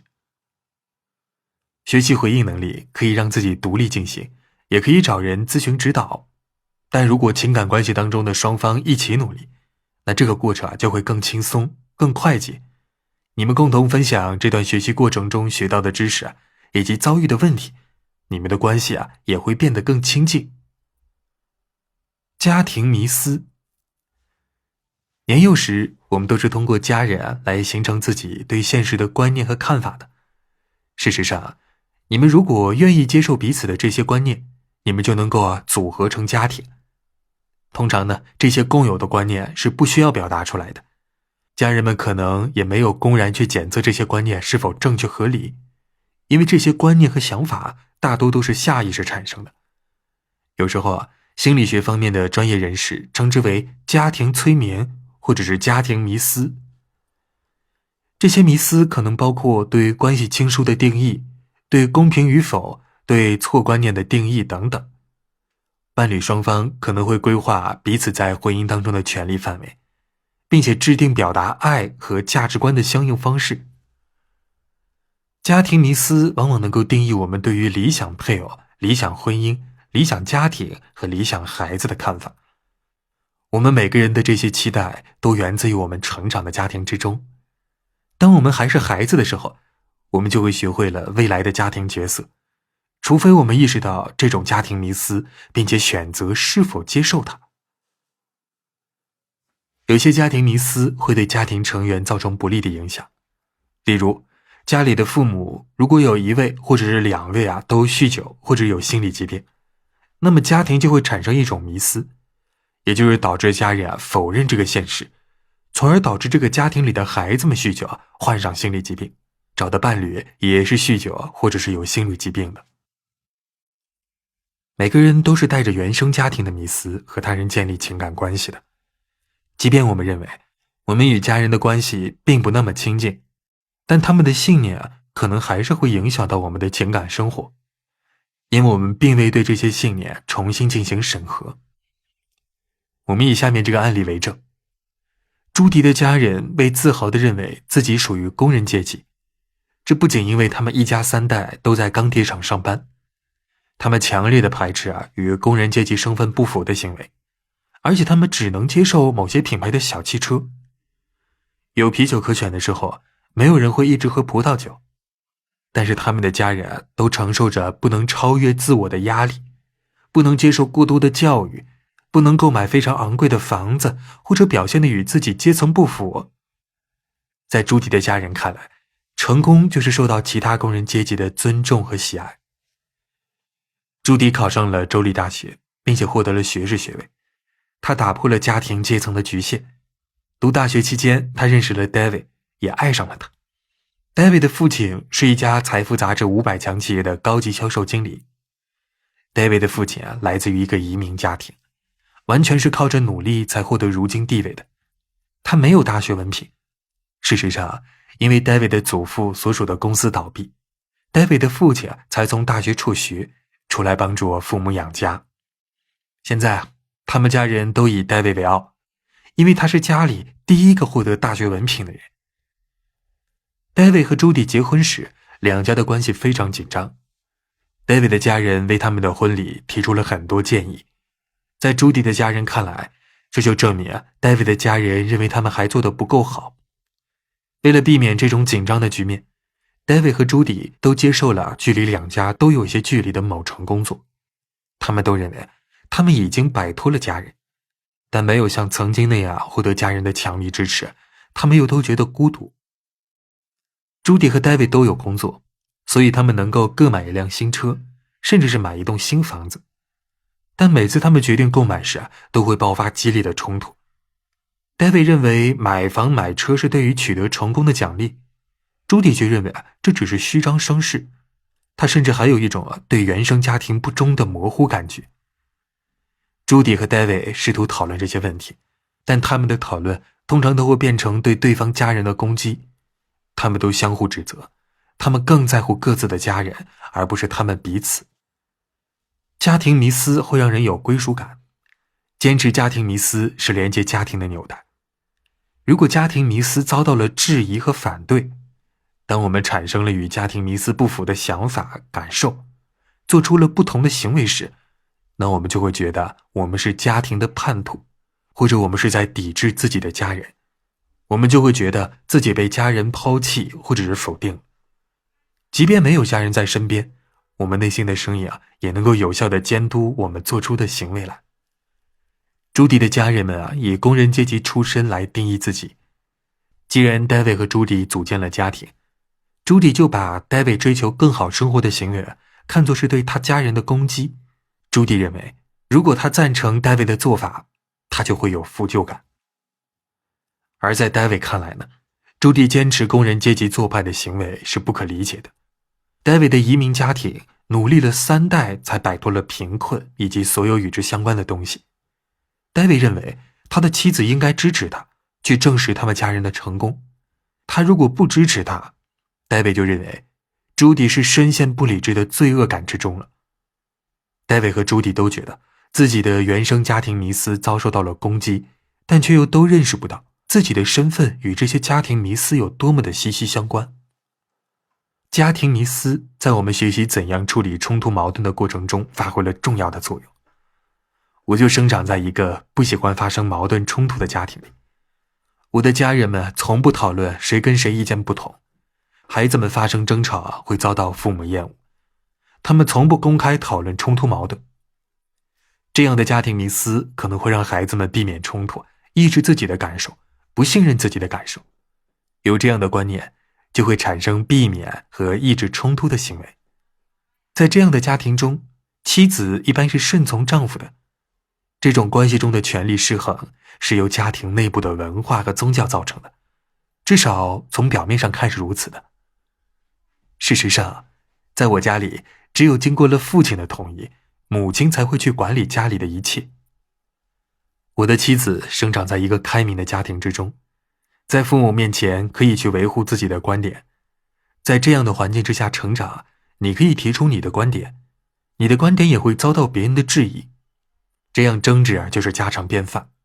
通常吵着吵着，人们就忘了最初争论的究竟是什么问题，而且冲突也总是得不到解决，家庭成员们的关系也会越来越疏远。我带着我原生家庭的迷思进入婚姻，我妻子也带着她的原生家庭迷思进入婚姻。经过一系列痛苦而伤人的矛盾冲突，并就此进行过婚姻咨询之后，我们开始为处理矛盾冲突设定我们自己的规则。我们为在冲突矛盾当中彼此做出的行为设限，例如认识到选择时间的重要性，我们就都同意该怎样设定讨论问题的时间。矛盾发生时，他总是想要马上说清楚一切，而我却不想马上讨论，我想冷静一下。于是我们就商量决定，时间限于矛盾发生24小时之内，双方都能接受的某个时间点。我们也同意争吵的时候不将问题升级，一次只谈论一件事情，其他的问题都可以再讨论。我们都同意不将别人的评论当作武器，只讨论我们自己的想法和感受，而不将别人可能会有的看法和说法带进来。我们面对的状况是我们遇到的问题，别人遇到的状况可能跟我们完全不同。避免因为家庭观念和规则不同导致冲突的唯一办法，就是商讨出你们自己这个小家庭的规则，只接受你们双方为你们的关系带来的不同的规则。如果双方不制定相应的规则，那就会产生矛盾冲突。辨识让你们感到困扰的行为，然后讨论什么样的行为规则是你们双方都能够接受的。双方都应该独立思考这些问题，然后你们可以一起讨论，试一试这些新的规则。你们可能还需要时不时的去评估这些规则的实施情况究竟如何。因为处理冲突的规则也决定了我们在生活中的行事方式。所以如果要改变处理冲突的规则，就需要我们重新审视这些家庭迷思，至少改变一部分过去的行事方式。最后，家庭迷思也只是迷思而已，他们帮我们构建自己的生活，并为我们经历体验赋予的意义。但有时候他们也没那么管用。这种情况发生时，我们就要转变自己的观念，让我们重新规划自己的生活。除了家庭迷思之外，还有其他一些假设和信念来塑造我们给人际关系带来的意义。在我们当今社会，性别的角色问题广受争议。通常这种争议的焦点在于，性别差异是天生就有，还是后天习得产生的？或是因为社会条件限制而形成，又或者是兼而有之。关于亲密关系当中的行为，的确有研究表明，女性比男性更有可能通过分享感受而获得亲密关系。相反，提到感受，人们通常会觉得危险，并且竭力地阻止自己表达出激烈的感受和情绪。这样，爱情就变成了一场追逐者和逃离者的舞蹈。有的时候，在情感关系中，男人才是追逐者，女人则是逃离者。这既跟人的个性有关，也跟自己对男性、女性角色的定义有关。文化、国籍和民族文化以我们通常觉察不到的方式影响着我们对现实的理解。我们对配偶、孩子和家庭的许多观念都是由我们身处的文化环境所决定的。如果我们的配偶或者是恋人文化背景与我们完全不同，那通常就会爆发出激烈的矛盾。例如，在传统的朝鲜文化当中，婆婆是掌管整个家庭的，而在传统的日本家庭里，女性以坚韧和耐心为美德，面对困难不抱怨。从这些文化背景当中出身的人可能认为美国女性很前卫，有闯劲儿。许多我们认为是普世的真理，其实都是文化环境决定的。当我们不认为自己的观念是由文化背景决定的，而认为是对所有人都适用的，那么在亲近的情感关系里，往往会引发冲突矛盾。个性类型，个性是一面镜子，这面镜子反映了人对待事物的方式。我们的个性是由一些特定的因素决定的，比如感觉能力，包括触觉、视觉和听觉。有些人是内向的，他们跟人相处之后就会觉得疲惫无力。有些人是外向的，跟他人相处之后会让他们活力四射。有些人是直觉型的，注重情感，而有些人是理智型的，更注重思考。一起努力寻找共同的意义。我们没有人能花时间去探索和弄明白我们过去学到的理解事物的所有方法，而这个探索和弄明白的过程很重要，能让生活变得更简单、更轻松。在你的情感关系当中，你先要列出一系列你的观念相互冲突的问题。你可能还有很多观念跟你的伴侣不一致，但如果他们不是你们矛盾冲突的缘由，那可能就根本无需被重视。关键的一步就是要共同去理解彼此，给这段情感关系赋予的意义，而这只有在你们觉得与彼此分享感受有安全感的情况下才能够做到。有安全感意味着你们两个都觉得在这段关系当中是得到了对方支持和鼓励的，而并非是批评与责怪。你们可以培养出相应的技能，让你们以感到安全的方式展开交流。在接下来的2章里，我将介绍这些技能。我们来做一下第5章回应能力的总结。那些没有审视我们赋予情感关系意义的人就只能够做出激烈的情感反应，他们无法经过深思熟虑再去反应，所以当他们的观念与他人不一致时，他们就更容易爆发冲突。我们只要有意识地把自己的观念和想法告诉对方，就能够获得回应能力。这种能力能让我们做出更加理性的行为，而不是做出激烈的情绪反应。在理想的情感关系中，伴侣双方都会一直这样自我审查。我们每个人都是带着从小学到的原生家庭的迷思，步入爱情和婚姻之中的。因为我们极少地停下来审视这些迷思，所以他们会影响到我们的情感关系，而且大多是负面的影响。这些迷思能够帮助我们构建自己的生活，并为我们的经历体验赋予意义。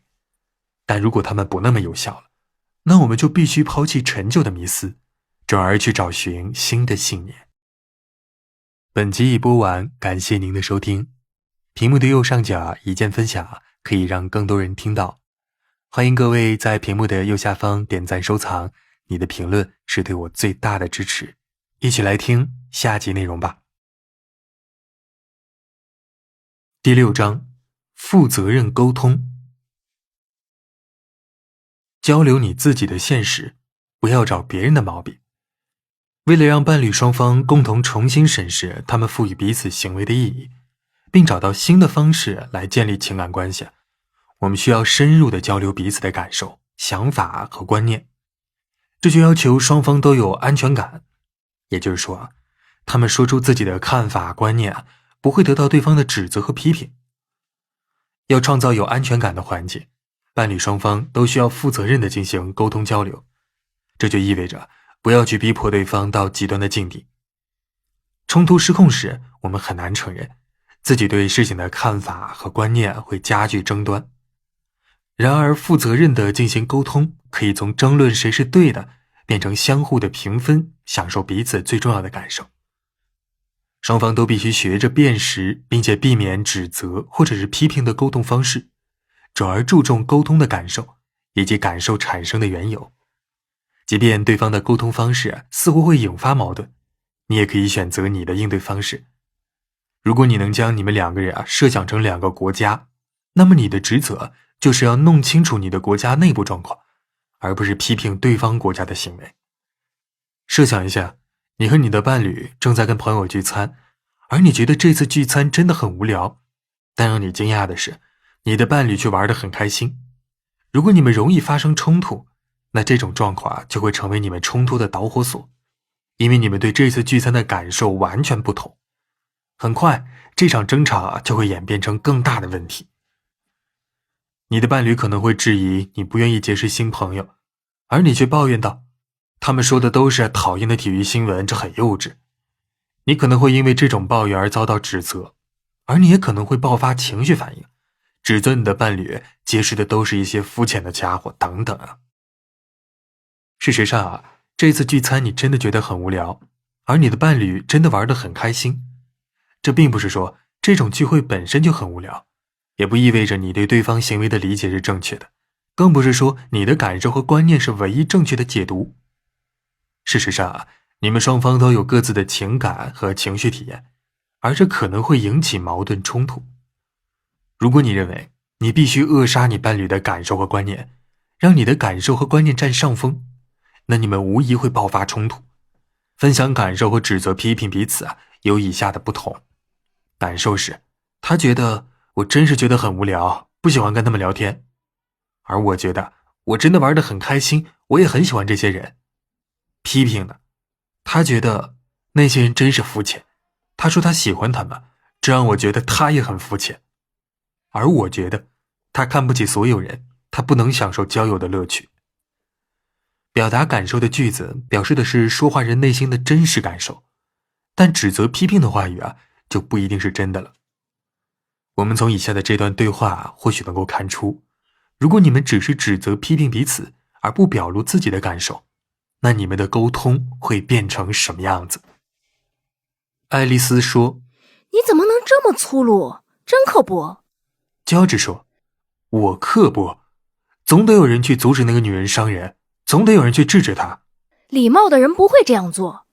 她都这样对我们了，你还替她说话，真是愚蠢。我愚蠢？是谁让我们在朋友面前丢脸的？你为什么认为礼貌就那么重要呢？我觉得还是要诚实一点比较好。你是说我不诚实吗？你这该死的家伙。如果你们沟通彼此的感受那你们的沟通就可以按照以下的方式进行了。爱丽丝说，你说出对艾琳做的事的态度之后，我真的觉得很尴尬。乔治说，你觉得尴尬，我真的很抱歉。他一直指责所有人，我真的很生气。我认为我只是诚实地说出了自己的感受。而在我的成长过程中，这种对峙被认为是完全不礼貌的。任何不礼貌的行为都会让我觉得尴尬。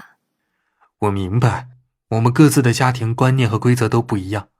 在我家里，最重要的是承担自己的感受。第二种说话方式会创造出极好的沟通机会来。爱丽丝和乔治可以增进彼此感受和观念的理解。也许他们接下来还会讨论，为什么礼貌对爱丽丝而言非常的重要。同样的，他们可能还会讨论，乔治为什么会认为他必须维护自己和自己身边的人。这种沟通方式能够帮助你们了解你们彼此对于事物的看法和观念，而这些你们可能以前从未考虑过。一旦你们开始关注你们内心的想法和感受，以及这些想法和感受对你们的重要性。你可能会对你的感受产生的缘由有不一样的理解。负责任沟通的指导原则。以下呢是一些基本的指导原则，可以帮你用一种不那么戒备、不那么冲动的方式去沟通交流。为你的感受负责。相爱的双方冲突的最大原因之一，就是把你的感受归咎于对方。你们总会说，你让我觉得怎么怎么样。正如我们之前说的那样，你的感受不只是由外部的事件决定的，还有你赋予事件的意义。这些意义都是你所有的，不是你的伴侣所有的。实话实说，是你让自己感受到了当前的感受。当你说对方是让你产生某种感受的缘由时，那对方当然会觉得你是在指责或者是指控他，他们可能就会自卫，想要保护自己免受苛责，这样你们就开始全面的对抗了。讲述感受而不批评。如果是因为观念和情感现实不同而引起的冲突，那我们就应该说出自己的感受，而不要去批评对方。辨识自己的感受，例如受伤、被否定或者是恼怒，是理解我们情感现实的必要步骤。但批评对方，指责我们的伴侣不友好、不公正或者是残忍，则会阻碍我们理解情感现实。这样的话，我们就无法去开启相互理解的快乐之旅。相反的，双方都会觉得对方是在指责自己，就会很失落、很恼怒。我们大多数人都学会了用所谓的你信息沟通，这些信息沟通通常是用来批评、质疑或者是指责他人的。例如，你让我觉得怎样，为你的感受指责对方；你真是怎样怎样，批评对方；你为什么要怎样呢？质疑对方。你要表达自己的感受，而不是指责批评对方。你可以这样说，我觉得如此怎样。心理咨询师和心理学家们将这种信息称之为我信息。以下分享一些你信息和我信息的对比。你信息是你在某些什么时候让我很生气，而我信息呢是当什么什么时我很生气。你信息你是一个蠢货，而我信息是当怎样时我很烦恼。你的信息你为什么戒备心这么重啊？改成我信息是当什么时候我觉得很受伤。把你的感受和行为方式或者环境条件联系起来。只说明自己的感受是不够的，就像我们上面的事例所述，如果爱丽丝只说我很尴尬，乔治就理解不了她的意思，他还需要解释他为什么会有尴尬的感觉，但这时候也容易招致批评和指责。本想要交流感受，但怎么说都可能是白费。例如，爱丽丝可能说，你这么粗鲁，我是真的觉得很尴尬。而乔治所留意的唯一的一个词就是粗鲁。这是因为爱丽丝表达自己感受的时候对乔治进行了苛责，她将我信息和你信息混合到了一起，只把我感觉放在批评指责的话语前面，并不会减少批评话语的分量。如果爱丽丝只是说出乔治的行为而不去指责他，他就会说，你说出你对艾琳做的事的态度时，我真的觉得很尴尬。他这样说就只是描述了乔治的行为，而没有批评指责他的行为。告诉对方你需要什么。有的时候伴侣双方只要告诉了彼此对于某件已经发生事的感受就足够了。但有的时候，为了避免后来的冲突，你们有必要告诉对方自己的需要。例如，皮特下班回家发现家里一团糟，这让他很不开心。井然有序的环境会让他感到很安心、很自在。他喜欢一回家就看到家里整洁干净的样子。但是他和他妻子生了3个小孩，而且现在还都不满7岁。皮特是这样表述我信息的：地板上到处都是玩具，我真的很恼火。希望我下班回家时能看到一个干净整洁的家。他为自己的感受负责，所以他说的是我很恼火，而不是你让我很恼火。他说的是我很恼火，而不是你没有管好孩子。这样就是在表述自己的感受，而不是在责备妻子了。他说地板上到处都是玩具，而不是家里真是一团糟。这就是在描述一种状态，而不是指责。而且他还表述了自己的需要，我希望我下班回家时能看到一个整洁干净的家。换言之你可以按照以下的方式来表述我信息。当描述对方的行为或者是自己所处的一种环境状况时，我觉得就是表述情绪和感受，我需要就是你希望看到的改变。我信息并不会自动带来你想要的结果，即便你表达了好意的我信息，对方可能仍觉得恼火、受伤，仍然生气。你需要心平气和地表达自己的感受，降低别人做出自卫式反应的风险。他们的感受由他们自己负责。如果你们双方都表达了我信息，你们显然就降低了爆发冲突的风险。即使你们都用了我信息还感到恼火，这也让你们能够尽快地恢复平静。如果各位将你的我信息将下一章节当中我们介绍到的倾听技巧结合起来，那么你的我信息的作用也会大大提高。好了，第6章我们分享了这么多，到这儿我们来做一个总结。人们先要有安全感，要能够不担心遭到批评指责，主动地表述自己的感受，这样他们才会愿意跟别人分享自己内心的真实感受。为了创造有安全感的环境，伴侣双方都需要对自己跟对方的沟通方式负责。相爱的人之所以爆发矛盾，最大的缘由之一就是你为了自己的感受责备对方。要让你们的沟通交流更加的平和，首先你需要为你自己的感受负责，要表达自己的感受，而不是指责对方。这会让你理性的看待对方的行为，而不是顺着情绪去指责批评。然后你需要告诉对方你希望怎样改善问题。第7章，积极倾听。倾听，用头脑和心仔细听，即便你仍然不同意。要找到共同的现实，最重要的技能就是倾听。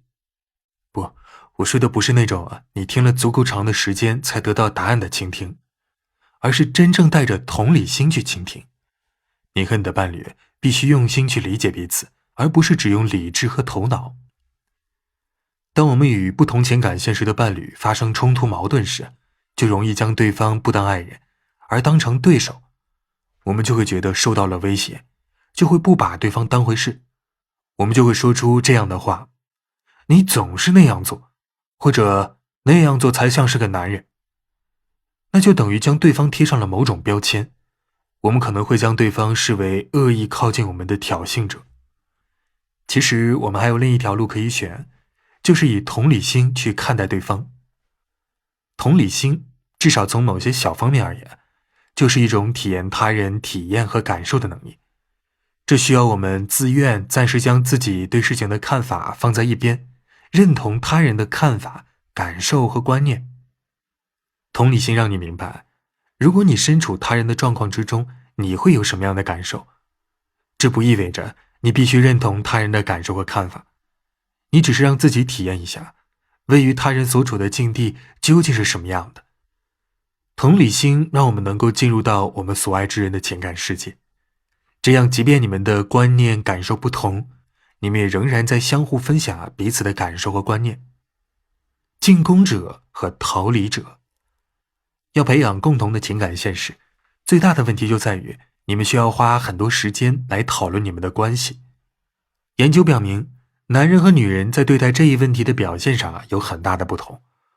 我不知道这些不同之处是因为我们接受的教育而形成的，还是因为遗传基因而形成的。有些女人将谈论情感关系视为表达悲伤的机会，而有的女人呢，则将其视为创造沟通和理解的机会。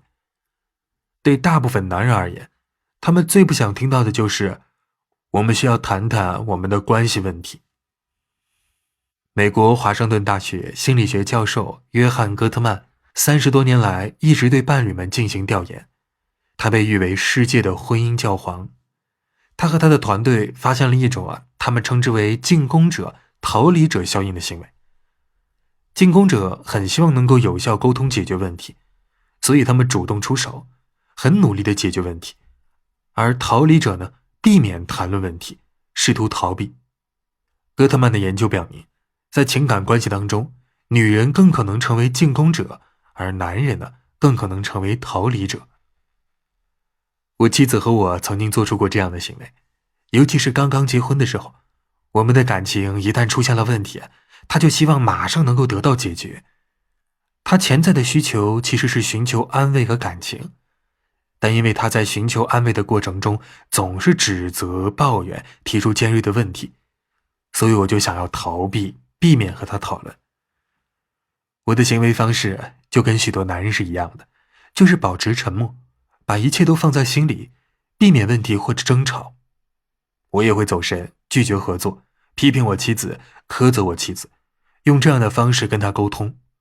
实际上，我是想要跟她开始情感交流。但当我觉得自己受到了批评和质疑时，我就会打退堂鼓。我妻子越主动，我就越想逃离。讽刺的是，我们都想减少自己的焦虑感，但当她主动时，我却避开了。我们的每一次行动都拉远了我们的距离。我们就是戈特曼所说的进攻者和逃离者的典型范例。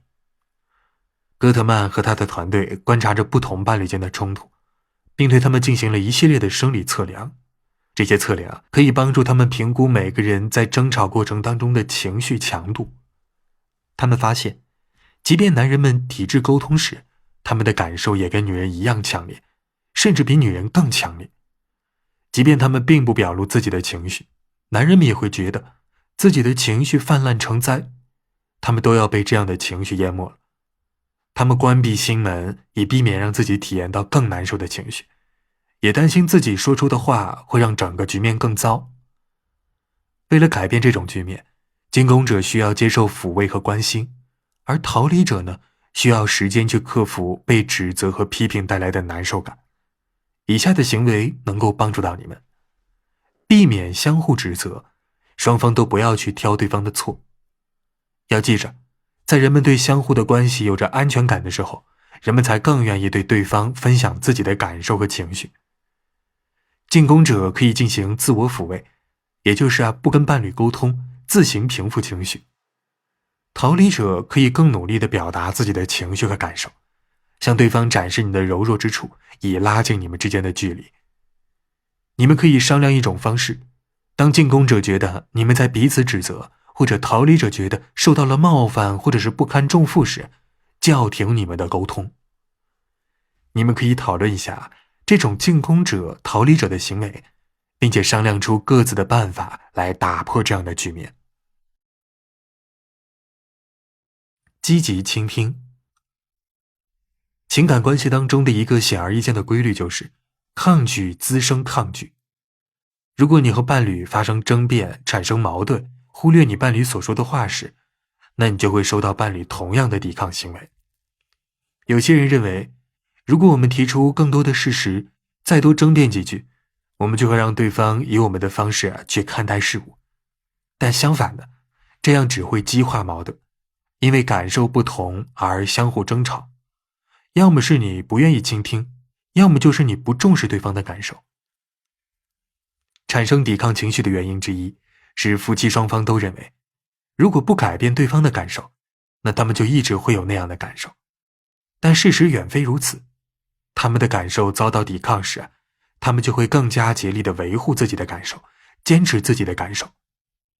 然而，当他们感受得到他人的认可时，他们就会开始改变。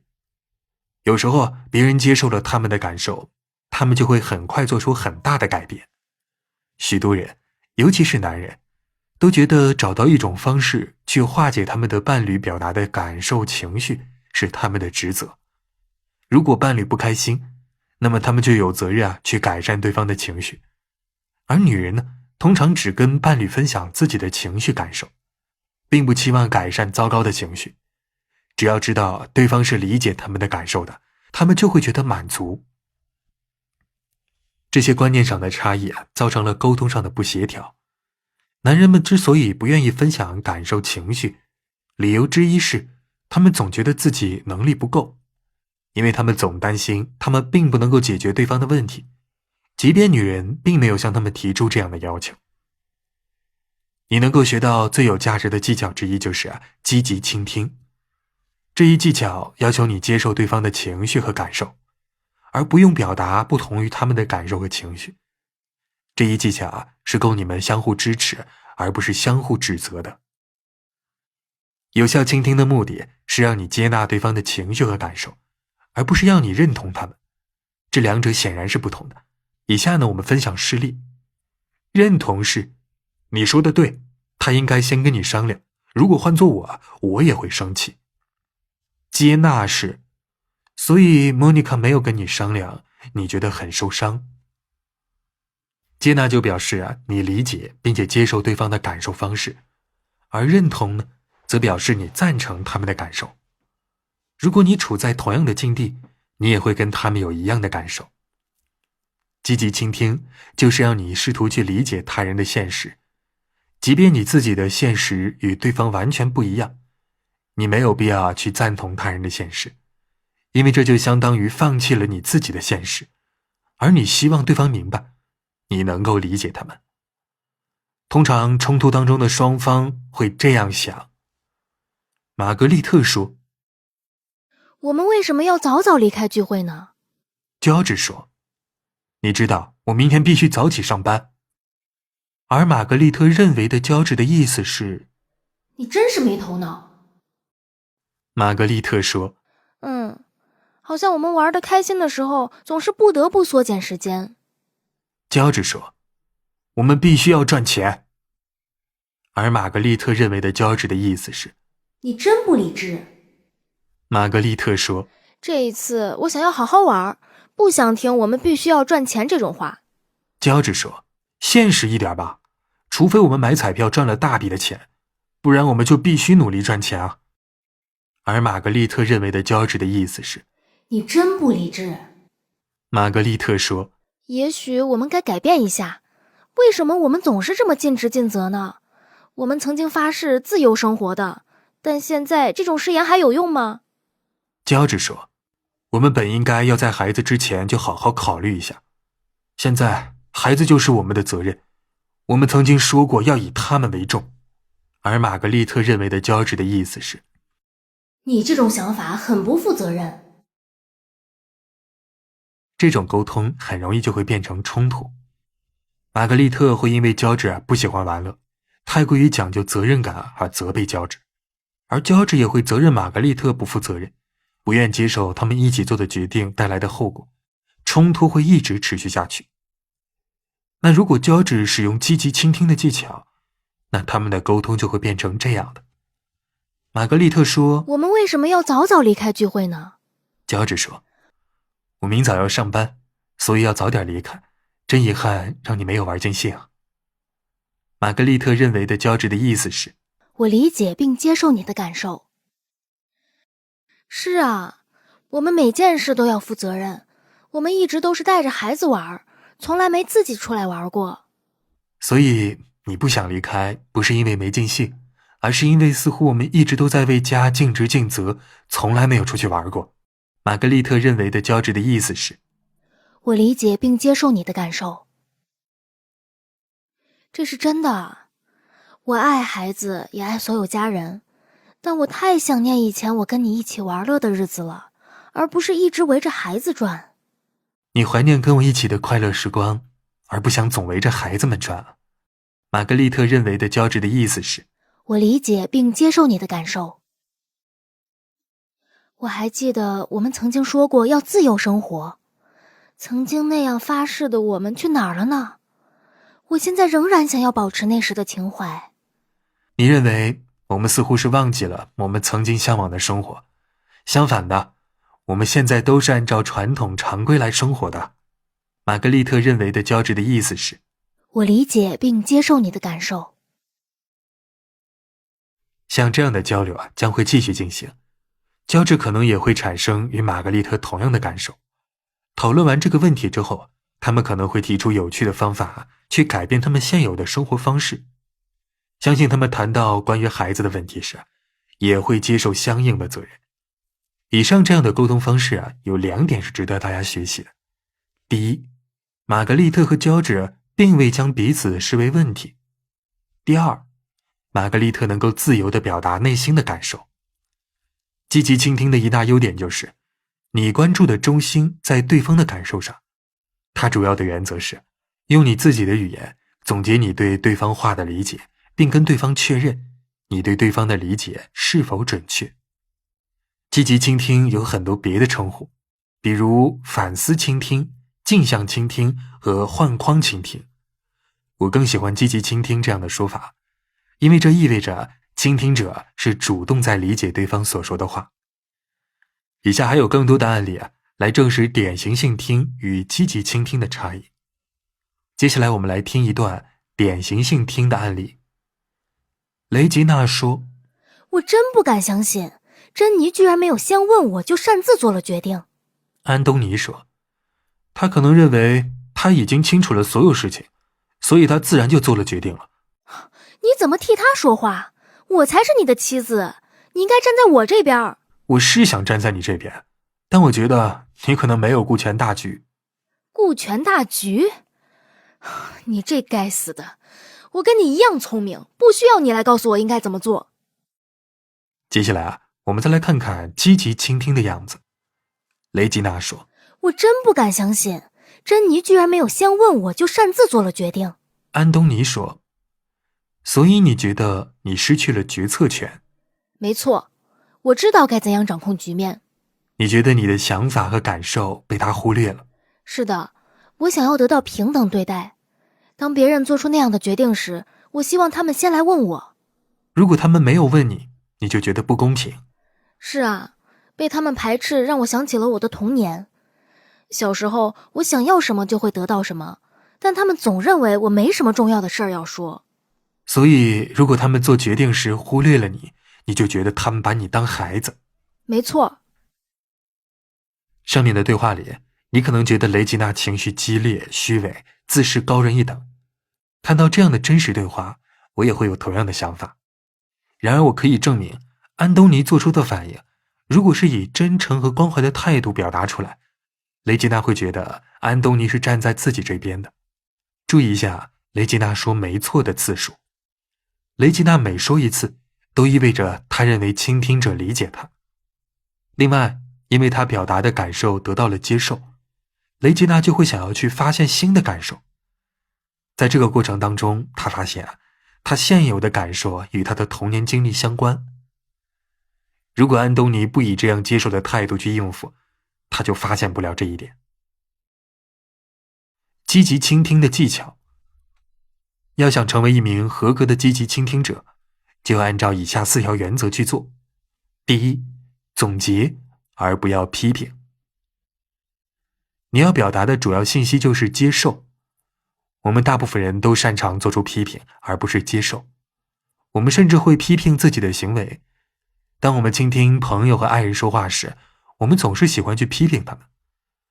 当某人觉得受伤或者是遭到了排斥，而又不愿意接受时，我们会说这样的话：你不要这样想，我认为他不是这个意思。甚至还可能会对他说：你觉得受伤、遭排斥，这只是你的感受，并不能改变什么。这样的回应会让对方觉得你看不起他。虽然我们是想要鼓舞他，但他会觉得自己的这种感受是错误的，不应该有的。积极倾听的前提是，说话者无论有什么样的感受都没问题。倾听者无需去决定说话者是否应该有那种感受，只要表达你理解对方的感受和想法就可以了。倾听者不需要批评说话者的行为，不需要让他们更好受一些，只需要接受他们现在的感受方式就可以了。第二，总结感受和想法。人们有的时候会觉得，积极倾听有的时候就是让他们像鹦鹉学舌一样。如果你只对基本的事实和内容进行总结概括，而对感受不闻不问，那就有一定的风险。如果某人说，我真是受够了，我不想去参加那场聚会，而你只总结说，你不想去参加聚会，他可能会反应说，我不是刚刚告诉你了吗？但如果你总结了对方的感受和想法，例如你刚刚去过了聚会，所以不想再去了，他们可能就会说，是的，我真是烦透了。表达的情绪和感受越强烈，那么你总结出的感受就越重要。事实上，对于强烈的感受，总结出这样的感受远比总结出每一种想法重要得多。只有一种情况例外，如果你是聚会和会议的领导者或者是组织者，你必须要捕捉到强烈的情绪。很多情况下，你想要总结想法和观念，所以没必要去总结感受和情绪，或者不需要去总结。积极倾听就是管理会议和聚会，调解不同群体之间的矛盾，让他们达成一致意见的重要技巧之一。第三，反映说话者的情绪强度。情绪强度表现不一致，例如愤怒就有从生气一直到发火等各种不同的强烈程度。积极倾听之后总结情绪，应该反映出说话者的情绪深度。如果某人因为某事而深感恼怒，你就应该用激动、愤慨、狂怒这样的词语来总结。如果你选用的词汇不能反映说话者的情绪深度，他们就会认为你不接受他们的情绪。在人们并不在意的时候，用恼怒、生气、烦恼这样的词就有可能过火了，然后他们就会觉得受到了刺激。好在积极倾听从很大程度上而言都是自我改正的过程。如果你选择的词汇表达的情绪太强烈或者是不够，那么说话者通常会这样纠正你：我不是不在意，而是真的很生气。或者说，不要紧吧，我有点担心，不过……当你听到这样的话时，你接下来就要用到这样的积极倾听技巧，重新总结情绪的强度。所以你不只是在意，你真的很恼火。或者，所以你虽然不想要太过于介意那件事，但它仍然让你觉得烦恼，因为只要你认识到之前你的总结与对方的情绪强度不符，然后修改，那么就不会造成什么伤害。第四点，不要用引导性的词汇。某些教授积极倾听的老师们建议使用引导性的话语，例如我听到你说，或者如果我理解你。这些话就表示倾听者的总结可能并不完全准确，话语的含义只有听者接受了才能够体现出来。虽然他们是好意，但这样引导性的话语会引起听者的警觉，而不会让他们关注到说话者。事实上，这样的语言只是在说，看看我是怎么听你说话的。你不需要使用引导性的词汇，丢掉它们，但你应对状况时应该保持谦卑的态度。如果你一直用引导性的话语，那么你可能会对说话者做出无关紧要的总结。如果你知道对话的走向，还用这样的引导性的话语，那么你可能会错过说话者表达的观点，而无法去重复总结对方的观点，更无法改变对方的感受。如果对方纠正了你的回应，那你就要接受。倾听者认为自己总结得很好，但说话者却反对，这是最不好的状况。积极倾听也有多种形式。教授积极倾听的技巧时，我经常会发现，学生们总是想要得到完美的回应。好在积极倾听也有很多的形式，判断积极倾听是否有效的唯一评委就是说话者。只要对方一直跟你说话，你就会一直反思是否有任何需要纠正的地方，你的积极倾听就是有效的。最重要的是，积极倾听会让说话者认为你是在认真听，是真的想要了解他。我见过有一些积极倾听者们，虽然态度温和，但说话者并不回应他们，因为说话者认为他们只是做出了一种机械性的行为。我也见过一些不太擅长积极倾听技巧的人，但他们收到了说话者们的认可和肯定，因为他们表现出了他们是真的很想要了解别人。然而我也知道，积极倾听是需要练习的。最初我想要学习这样的技巧，是想要成为更优秀的父亲。但我发现，我只有经常去练习，才能够在真正遇到麻烦的状况时使用它。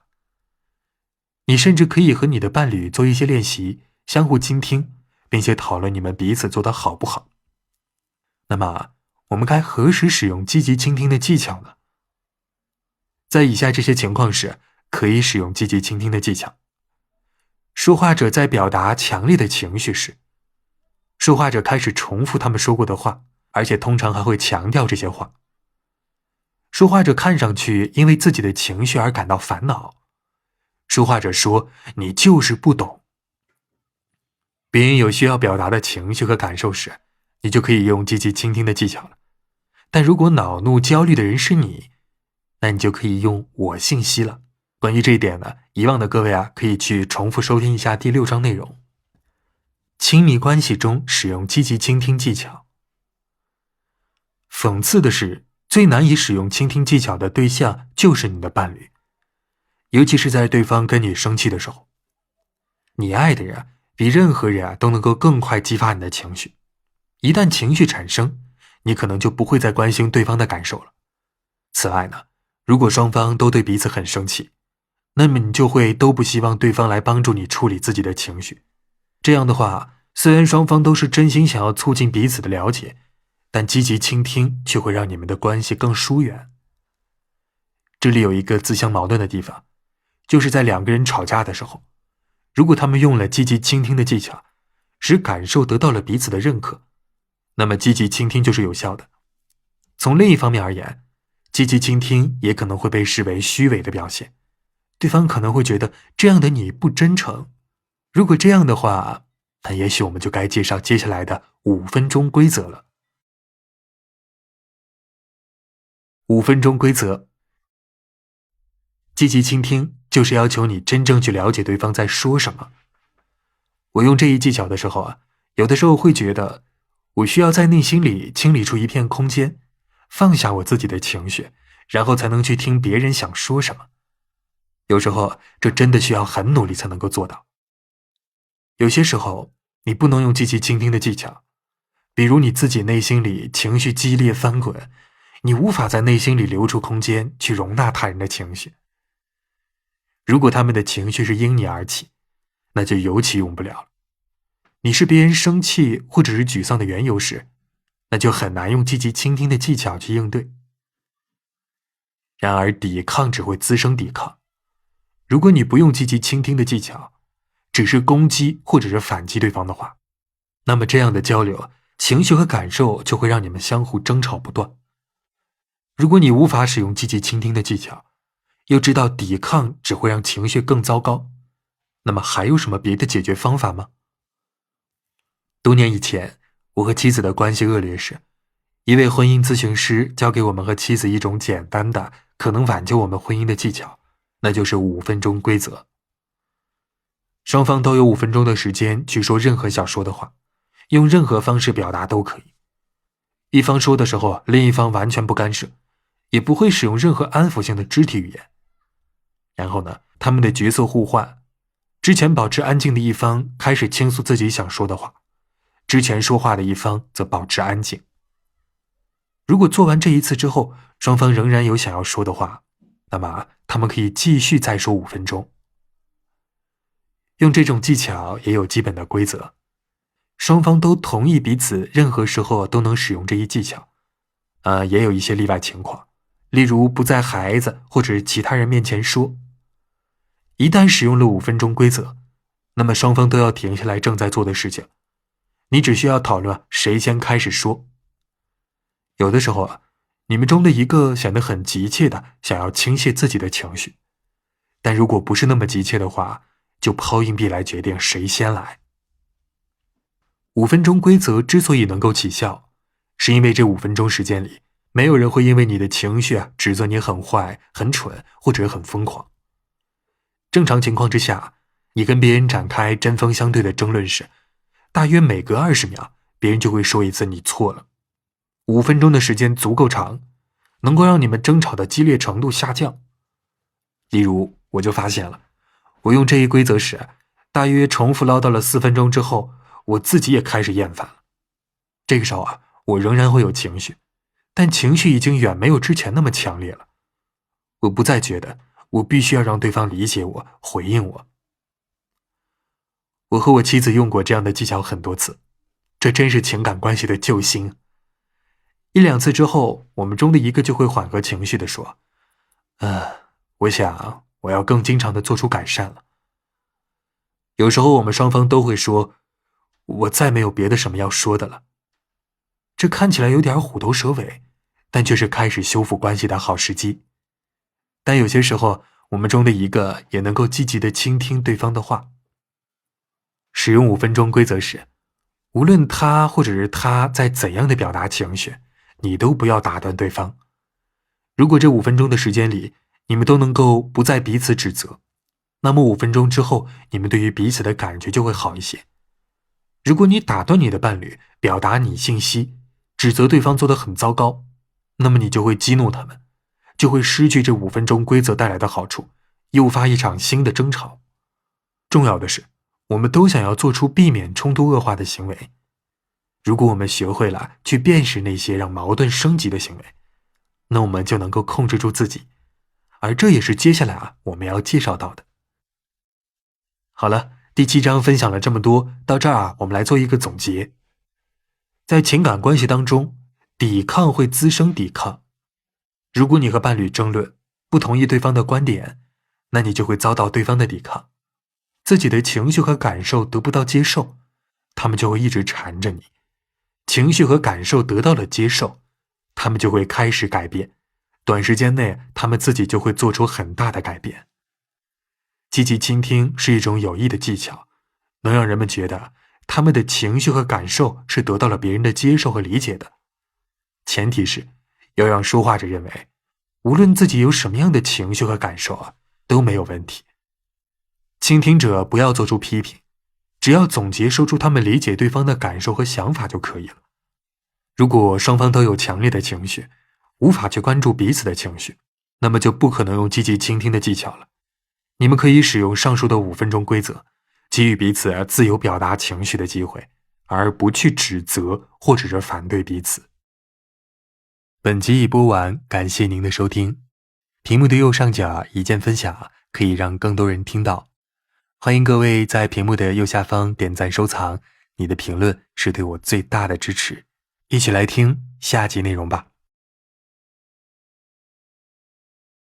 第8章，避免矛盾升级。学着辨识那些让矛盾升级的行为，设定双方都能够接受的规则来约束彼此做出这些行为。矛盾冲突，尤其是恋人或者是夫妻之间的矛盾冲突，可能因最不起眼的小事而爆发。不幸的是，这些最不起眼的小事可以升级成为让双方都觉得受伤、恼怒，觉得遭到了排斥和否定的事。这种冲突对于情感关系有害，而且甚至可能会导致情感关系破裂。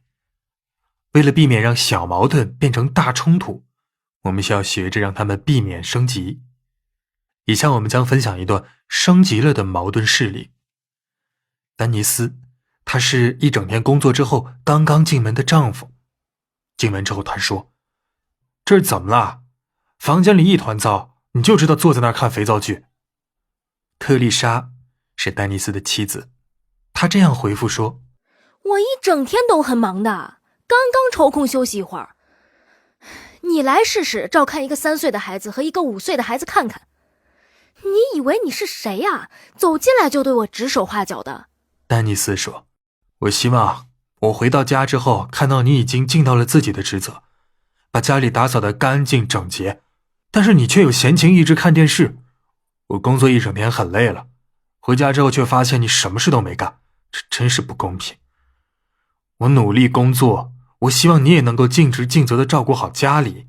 不，你想要的只是一个你可以招之即来挥之即去的奴隶，你就想成为坐享其成的主子，对我呼来喝去的。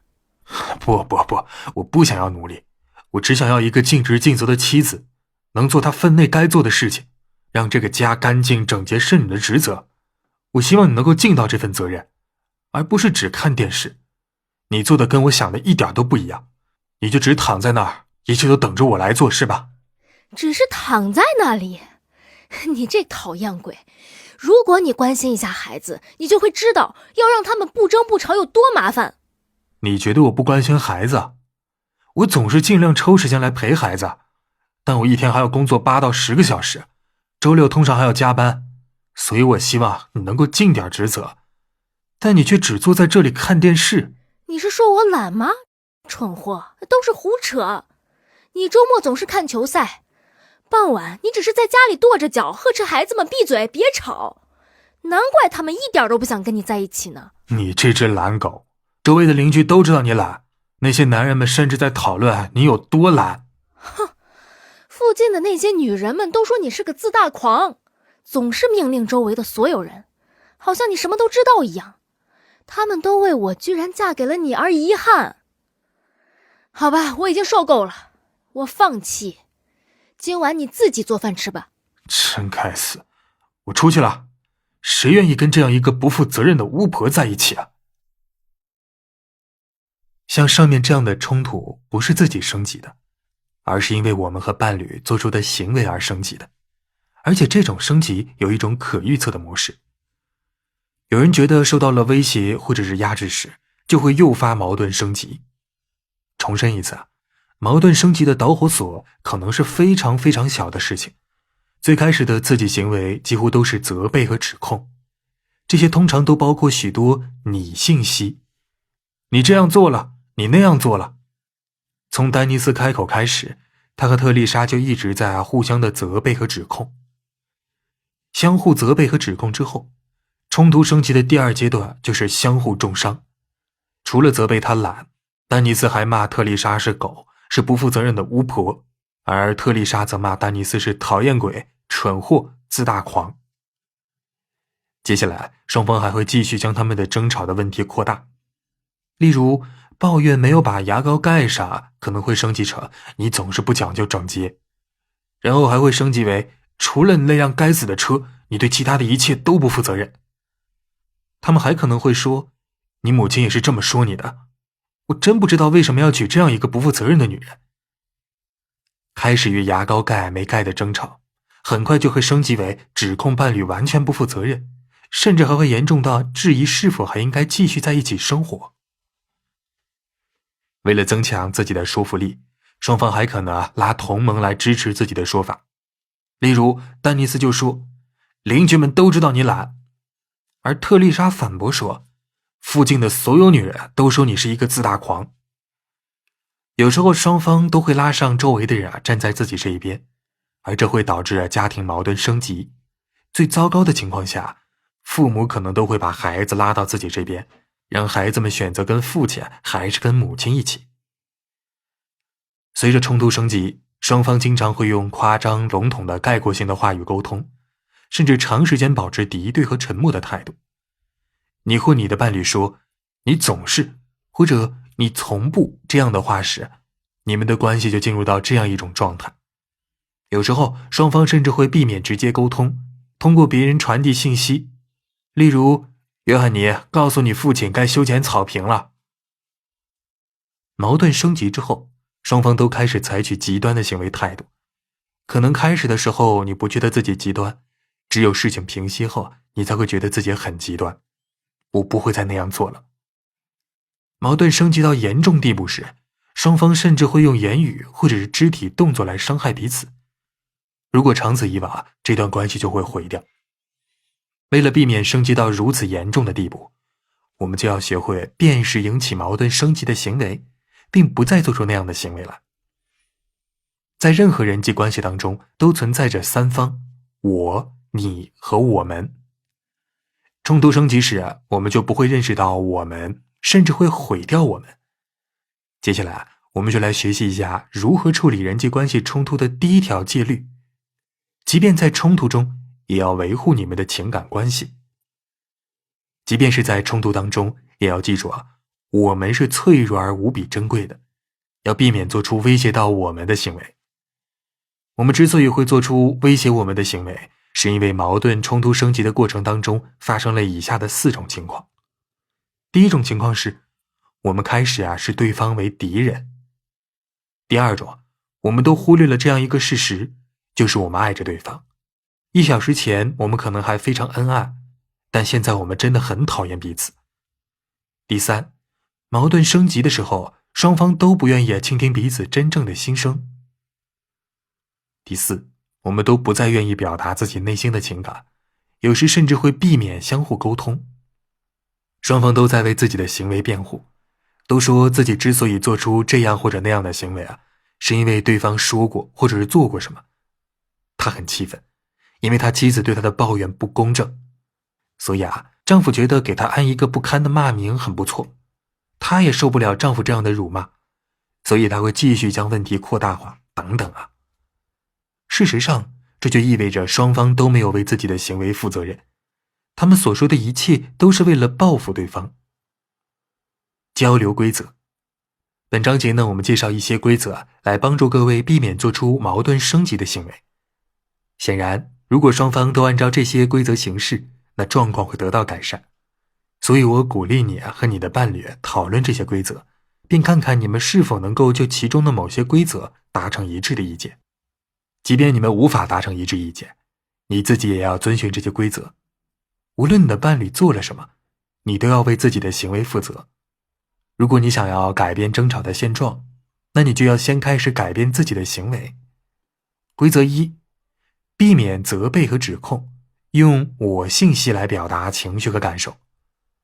规则二，不要辱骂对方，不要给对方贴标签，描述对方的行为，并指出你对这种行为的感受，而不要批评对方。规则三，不要扩大问题，不要把各种各样的问题都加进争吵当中来，尤其是不要让问题变得更加严重。规则四，不要拉其他人做同盟。拉其他人做同盟，用他人的评语做自己论点的支撑，只会让对方想要获得更多的支持。规则五，不要说你总是，或者说你从不，这样概括性的话语。这种话通常都不是真的，而且只会激起对方激烈的反击来。规则六，尽你所能的去打破这种相互抵抗的模式，相互倾诉彼此的感受，但不要证明你是对的，说出自己曾经做过的草率行为，支持对方提出的看法。有的时候，我们很难避免自卫式的言语和行为，尤其是我们觉得受到攻击时。然而，反击他人的时候，自卫是没有效用的，这只会让对方也采取自卫式的行为。有时候我们根本意识不到我们是在自卫。避免自卫式行为的方法之一就是，在做出自卫式行为的时候，有意识地控制自己的行为。规则七，如果你们在处理实际问题，那就不要将争吵的阶段和解决问题的阶段混到一起。先解决情感冲突，然后约定时间再去面对实际的问题。思考解决问题的方案，在下一章里我们将介绍这个过程。不然的话，因为争吵而产生的糟糕情绪会影响到你们解决问题。好了，接下来我们来做一下第8章的总结。矛盾冲突不是自己升级的，而是因为我们做出的行为而升级的。矛盾升级的显著特点就在于，我们开始相互的责备和指控，然后就是辱骂。接下来双方都会将正在争吵的问题扩大化，双方都会引用他人的话，拉他人来做同盟，以巩固自己的观点。然后呢，你们的沟通就会遭到破坏，你们就会夸大彼此的言行，对对方的行为做概括性的描述，相互攻击，最后就拒绝交流沟通，甚至你们还会以言语或者肢体行为攻击对方。那长此以往，你们的关系就会被毁掉。在任何人际关系当中，都存在着三方，我、你和我们。即使你们在争吵，也要避免做出威胁到我们的行为来。第9章，合作解决问题。用解决问题的态度说话。例如你可以这样说，我们有个问题，而不要说你就是个问题。改变你的情感现实需要时间，毕竟你和伴侣多年以来都是按照你们各自以往的观念去看待现实的。同时生活需要继续往前走，你们虽然有不同的情感现实，但是你们也必须解决实际生活当中的问题。通常日常的问题很难解决的，因为它们通常都涉及到不同的情感现实。接下来以雷克斯和玛利亚的案例我们来说明。雷克斯和玛利亚遇到了交通出行的问题，最近他们的车子坏了，维修费用很昂贵，于是他们开始思考是否有更好的解决家庭出行需求的办法。雷克斯和玛利亚都有工作，但他们的收入加起来勉强够用，尤其是他们还有2个孩子，格洛利亚9岁和约翰尼7岁。除了正常的生活开支，2个孩子还报了价格不菲的兴趣班。格洛利亚每周都要上钢琴课，而且他也展示出了一些钢琴方面的天赋。而约翰尼呢，喜欢各种各样的运动，总是想要各种运动设备。大部分可行的解决方案都需要所有人，也包括2个孩子节制花销。雷克斯和玛利亚也试图讨论过这个问题，但是每次讨论都会演变成争论，最后呢，他们总会因为怎样才能公平而吵架。玛利亚觉得现在的状况很不公平，因为雷克斯无论想去哪儿都可以自己开车去，而玛利亚却只能搭公交。有一次他们一直在争论他们该为孩子的课程和活动花多少钱。玛利亚认为他们有责任让孩子享受父母无法享受的机会。他在父母家里时，大家都没有机会去追求自己想要的东西。小的时候他就曾经发誓，他一定要让自己的孩子得到他们想要的一切，即便是她和丈夫什么都没有也没关系。而雷克斯的家庭比玛利亚的家庭更富裕一些，他们也有过困难的时候，但是雷克斯并不记得有什么真正难迈的坎。这个问题引起了他们激烈的争吵。雷克斯指责玛利亚不现实，说孩子们偶尔有没有得到想要的机会也没有关系，而玛利亚则觉得她的关于父母应该如何为子女付出的信念受到了威胁和挑战。雷克斯和玛利亚在关于父母对子女的付出观上有着不同的认知。玛利亚深深地认为孩子们不应该被剥夺应有的权利，而雷克斯认为如果孩子们没有被迫放弃机会，那他们就交给了孩子们错误的价值观。他们对家庭事务当中谁做决定这个问题也意见不一。雷克斯的家人认为出行是男人的责任，所以他觉得自己是做决定的人。而玛利亚则觉得雷克斯忽略了他，他认为在做决定的时候，他们应该有同样的话语权。玛利亚觉得现有的状况很不公平，所以问题就更加复杂了。她每天必须搭乘公交车，而丈夫和孩子们却能够立刻出行，这让她很苦恼。那雷克斯和玛利亚要怎样解决这个问题呢？关系问题。首先，人们合作解决问题的时候他们都必须处理他们遇到的实际问题本身。例如，他们要怎样合作支付月度开支和处理问题过程中的关系问题。双方各自觉得自己有多重要。关系通常是由决策的过程而不是结果来体现的。当人们觉得在做决策的时候他们的地位是平等的，他们才会觉得公平。世世代代父母在面对2个孩子分一块蛋糕的问题时，都会决定一个切蛋糕，而另一个呢则有优先选择权。当然，这个过程中要确保切开的蛋糕是完全大小相同的。这不仅仅教会孩子们怎样分蛋糕，也让父母向孩子们传递了以下非常重要的价值观：我对你们俩的爱是一样深厚的，你们要学会平等地对待彼此，你们要学会尊重彼此。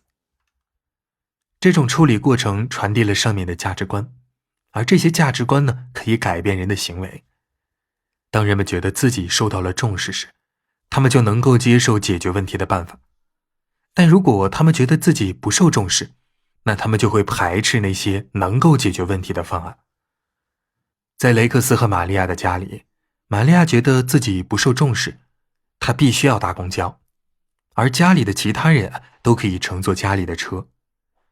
只有雷克斯让玛利亚觉得自己是受重视的，与她是平等的，这个问题才能得到解决。他们的情感问题与这个具体的出行问题都是同样重要的。虽然在雷克斯的家庭里，男人是负责家人出行的决策者，这是因为他他们认为男人更懂车，但雷克斯还是愿意退一步，认为他和玛利亚在出行问题上享有同样的决策权。不过他有的时候会忘记这一点，虽然他的理智提醒着他们是平等的，但他却还是习惯性的忽略玛利亚自己来做决定。处理不同的情感现实。解决雷克斯和玛利亚出行问题的第二大挑战就在于，他们对于他们该给予孩子怎样的生活这个问题有分歧。如果没办法解决这一认识上的分歧，那么仅仅让孩子们为了缩减家庭开支放弃自己的专长和爱好，玛利亚是无法接受的。在所有处理不同情感现实的方法中，没有什么比夫妻共同解决问题的方法更重要。如果玛利亚和雷克斯将彼此当作解决问题的障碍，那么他们就没有机会找到双方都能够接受的解决方案。如果他们认为我们遭遇了一个问题，那他们就能够找到更多可行的解决方案了。合作解决问题的方案。接下来我将向各位介绍伴侣可以用来解决问题的一种方案。这是一种据我所知最佳的，也是最简单的解决方案了。它很有效，我是从汤姆·戈登博士那儿学到的。从那时以来，我就一直把这一方案交给了很多情侣、夫妻以及一些企业机构，也有很多他人在教授这种类似的方案。跟所有的解决问题的方案一样，这一方案也是关于价值观的。例如，这种方案就要求决策者们是平等的，它提供了一种通用的语言和结构，可以简化和减少影响解决问题的因素。以下是合作解决问题的基本步骤。第一，就解决问题各方所需要的东西达成一致意见。多年前，我的妻子和我在某中欧国家教授解决冲突的技巧。当时我的谈判力的合著者罗杰·费希尔也在那儿，他也是知名的谈判专家。很多政府官员都曾经邀请费希尔去帮助他们解决谈判问题。费希尔回复说，只要你们能够认清对方的问题和你们自己的问题，那我就可以帮忙。这一规则也适用于情侣和夫妻解决问题。解决问题的第一步，就是要就双方所需要的东西达成基本一致的意见。那这就意味着，双方既要了解彼此之间产生的问题，更要认清双方的不一致所反映的情感关系问题。如果这一问题还涉及了其他人，例如孩子，你就还需要弄明白他们遭遇的问题，以及你和他们的情感问题。你将要使用我信息和第6章、第7章里介绍的积极倾听的技巧，尽你所能的去解决这些问题。你甚至可能还想写下你必须要解决问题的需求和理解。例如，我们分享一张雷克斯和玛利亚一家的需求，各位可以移步到评论区观看这张表格。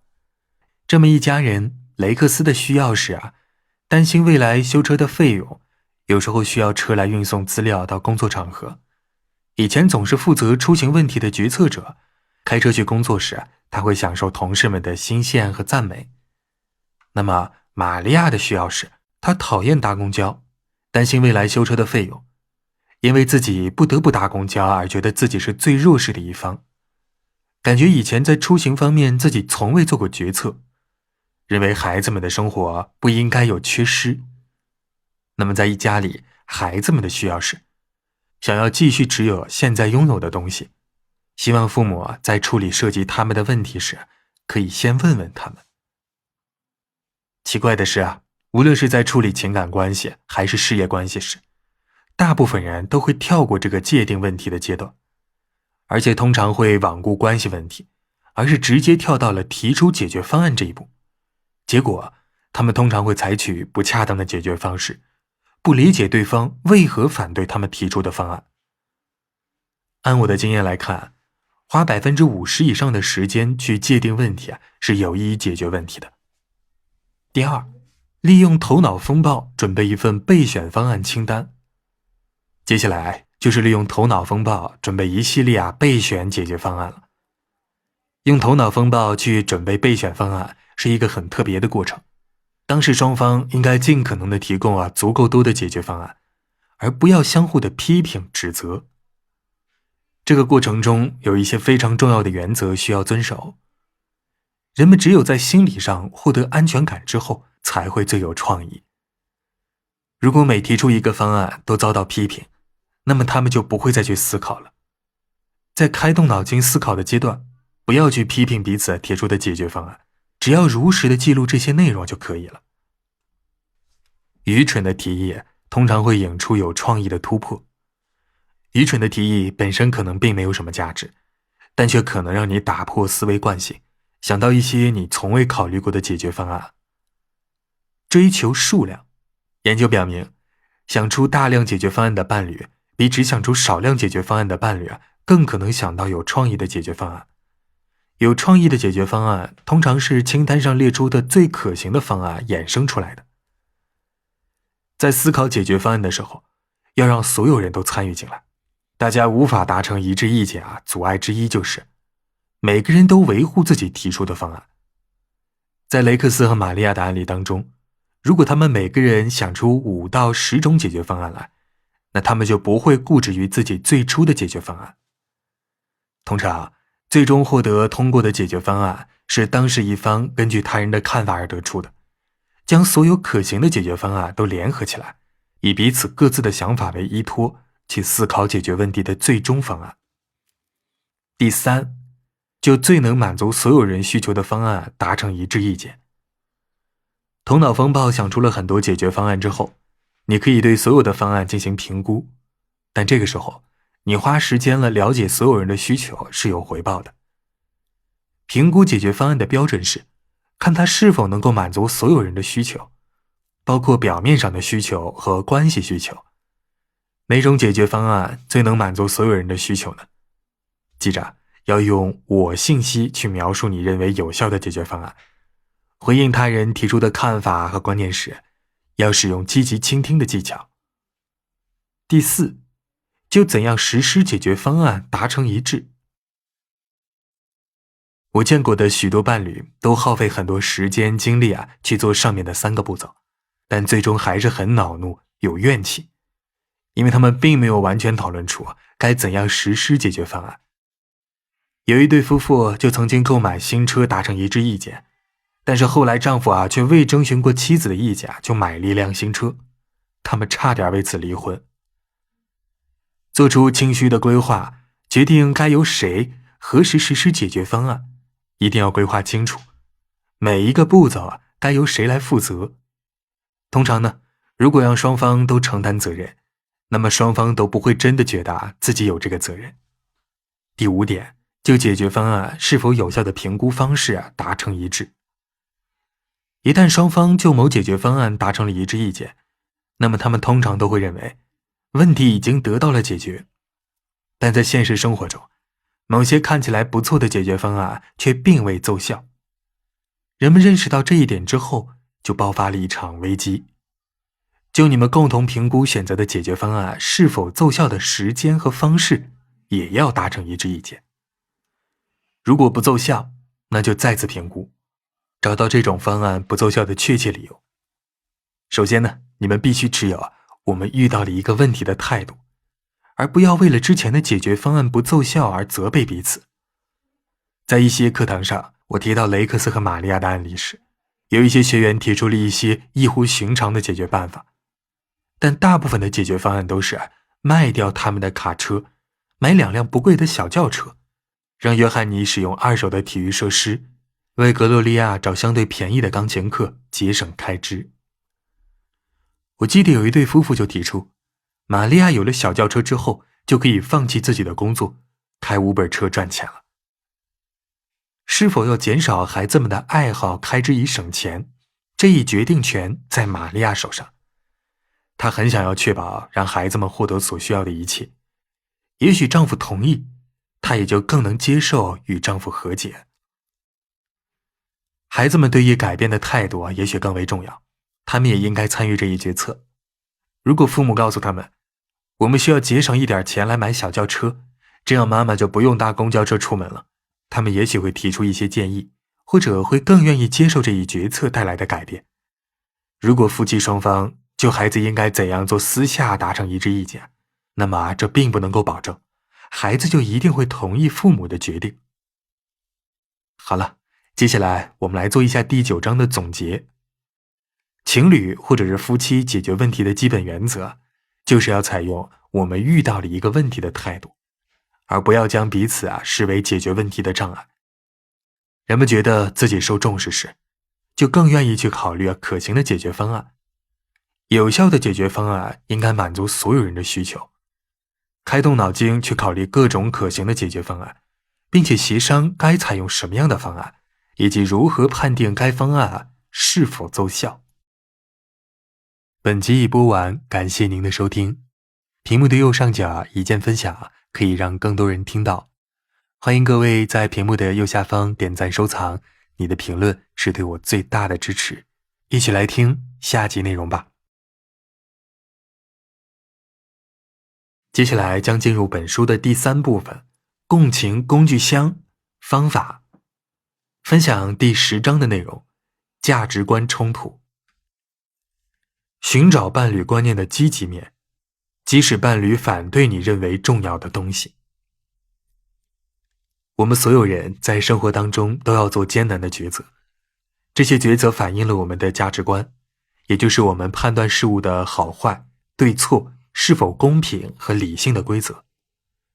价值观就包括了我们对生命当中真正重要的事物的看法，例如自由、幸福、平等、安全、救助和娱乐休闲等，也包括了帮助我们达到这些目标所需要的品质，例如乐于助人、有创意、举止优雅有礼貌、乐观向上、开放的心态、公平公正和高效率行事等等。这些价值观形成了我们的认知体系，而我们的认知体系也影响着我们的价值观念，这两者是相互关联的。我们认为好的某些事物，往往与我们认为好的其他事情相矛盾。例如，我们希望我们的孩子是安全的，但是我们也希望他们拥有自由。绝对的自由可能会对安全产生威胁，而绝对的安全环境中也没有绝对的自由。最艰难的抉择，实际上就是对2种不同价值观念重要性的抉择。评估不同社会福利的重要性的决策，就决定了价值取向。有些价值观都是好的，值得拥有的，有积极价值的，没有人会提出反对。问题是，在特定的环境下，哪些价值观更重要？情侣或者夫妻间的许多矛盾冲突都是价值观选择冲突。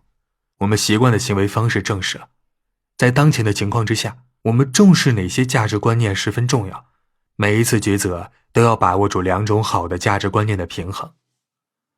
当我们与价值观和情感现实跟我们完全不同的人沟通时，我们各自用于看待现状的规则就会发生冲突。通常，我们都会批判对方没有教养或者是用意不良，以此来应对这个矛盾。甲认为是遵守纪律的优秀表现，乙认为可能就是残忍，是对他人的不尊重。2个人的观念非常的不一致，所以2个人也都不承认对方的观念是有合理性的。当伴侣争论该采取什么行为时，他们总是将对方视为对手，是与自己唱反调的。你的伴侣之所以反对你认为重要的行为，是因为你与对方对什么是有利于你们的观念相反。你的伴侣之所以反对你，是因为他有他认为更重要的价值观。事实上，你们都护卫着你们认为有积极意义的价值观。你和伴侣一旦陷入了价值冲突，你们双方就会认为你们的对手太过于情绪化，不够理智，太过执着于那些不能够被合理化思维证实的观念了。当你和伴侣价值观不同时，要处理因为价值观不同而产生的问题，关键在于，即便你的伴侣与你的观念相反，你也要去发现你伴侣观念积极的一面。价值观抉择不是黑与白的抉择，而通常是需要把握平衡的事情。你们要认识到，你们双方持有的观念都是有积极意义的，要相互尊重彼此的观念。但也许在不同的环境里，你们需要更加重视其中的一种观念。让你的孩子处于安全的环境当中当然是好的，但是让他们过得自由也是好的。在特定环境之下，哪一种选择更重要呢？作为伴侣，你们的职责是要明辨你们争论的每一条价值观。当你认识了对方认可的价值观时，你可能会发现，你们的观念并没有那么矛盾。即便你认为在特定的情况之下，某种事物比如安全更重要，你也要承认舒适也很重要。你们要做的不是2选1的抉择，而是两者兼而共享。你们要一起找相应的方式，以合理的态度去对待不同的价值观。确定价值观，价值观往往隐含在言语或者是言行当中，而不会明确地表达出来。虽然他们在塑造我们的生活过程当中扮演着重要的角色，但是他们被明确表达出来时，听起来往往有象征意义，或者有抽象意味。例如母性或者苹果派，我们会把它们当作信仰一样去捍卫。即便是独立宣言的创作者呢，也面临这样的难题。他们努力证明生命、自由和对幸福的追求是人的基本权利。这些价值观是正确的、合理的，但却只用了这样的话来总结。我们认为这些真理是不言而喻的。将确定价值观当作是一个可以一起解决的难题，有下述3个特点的话语就暗示了价值观。第一，使用体现价值的语言。我们用来反对某些抉择的词汇，例如浪费了我们的钱、溺爱孩子、是父母主宰了我们的生活。这些话虽然没有直接表达价值观念，但是却隐含了价值观念。价值观还可能是关于节俭、自律和自由的。第二，预测可怕后果的语言。人们担心某种行为与普遍持有的价值观相悖时，通常就会预测这种行为可能会导致什么可怕的后果。例如，父母可能会这样彼此指责，给予孩子们他样想要的一切，你这是在害他们啊。他们的担心是因为孩子不会自律，所以孩子可能会变坏。还有伴侣可能会担心你要破产，或者担心交不到朋友。你介不介意对方的担心一点都不重要。我有一个朋友她丈夫的观念就深受经历过2战食物短缺以及经济大萧条时期的父母的影响。没钱会让他觉得不安，这种感受是他们的一种情感现实。他的妻子不得不忍受他的这种感受。当他们意见不一时，他总是努力提醒自己，她丈夫之所以不安，是因为他希望经济有保障，而这一点也是他所希望的。第3点，引用重要人物的观点。为自己的观念辩护的时候，人们可能会引用名人名言、最新的书籍里的观点，又或者是某些同事的话。他们的策略是引用的来源对方不敢反对或者是质疑，因为反对和质疑会让他们自己也怀疑自己。麻烦的地方就在于，一方认为可信的来源，另一方可能认为是完全不可信的。例如某人会说电视节目上的某财经栏目。协调价值观念差异的一种办法是，让各方列出他们认为在特定情况之下特别重要的价值观念，然后你们可以再商议，是否有什么办法可以协调2种不同的价值观冲突。第9章介绍的是一种解决问题的方案，这种方案可能让你想到了一种双方都能够接受的解决问题的办法。我们在上一章节介绍到的是一种解决问题的方案，这个方案可能让你们想到一种双方都能够接受解决问题的方法。接下来我们来做一下第10章内容的总结。价值观抉择是关于2种或者是多种不同的有益价值观的抉择。我们采取的行为反映了在特定情况下我们认为最重要的价值观念。当另一个人的情感现实是基于与我们完全不同的观念信仰时，那我们的观念和行为就会产生冲突。这种情况发生时，情侣或者是夫妻总是将双方视为反对自己的对手。然而事实上大家都只是在为自己认为积极的观念辩护而已。处理价值观冲突的关键原则就在于寻找你的伴侣支持的观念的积极面，即使你的伴侣反对你认为重要的东西。第11章，重新换框。寻找新的方法来感知现实，使你们可以达成一致。马克·吐温的小说《汤姆·索亚历险记》的主人公汤姆·索亚，他非常擅长重新理解状况。索亚被迫在假期里粉刷墙壁时，他的朋友都嘲弄他，因为他们可以尽情玩耍的时候，他却要工作。他是这样解读他的工作来反驳朋友们的：你们每天都有机会来粉刷墙壁吗？很快，他的朋友们也都开始为他帮忙。我们不仅要处理事情，我们还要解释事实，并在我们的框架所创造的语境当中解释事实。这个框架就是我们理解事情所依据的基本观念和信仰。汤姆·索亚的朋友们都认为，粉刷墙壁不是一件开心的事情，索亚却提醒他们，这是值得荣耀的，也是一种特权，他们都应该乐于为此付出劳动。通常根据无意识的情境框架来做出的行为是有价值的，而且可以节省时间，但陈旧的框架可能会给我们带来不必要的麻烦。这些陈旧的框架会阻止我们探索新的框架，让我们无法发挥出自己的最佳能力，而且还可能让你和你的伴侣在面对其他问题时陷入到僵局当中。重新框定状况，就是更新我们对状况的理解和认识，能够让我们做出不一样的行为反应。约翰时不时的会跟一些老朋友出去钓鱼，钓完鱼回家，妻子露西亚总是问他这一趟出行都发生了什么事情。约翰讨厌这样的提问，因为他是在调查他有没有不轨的行为。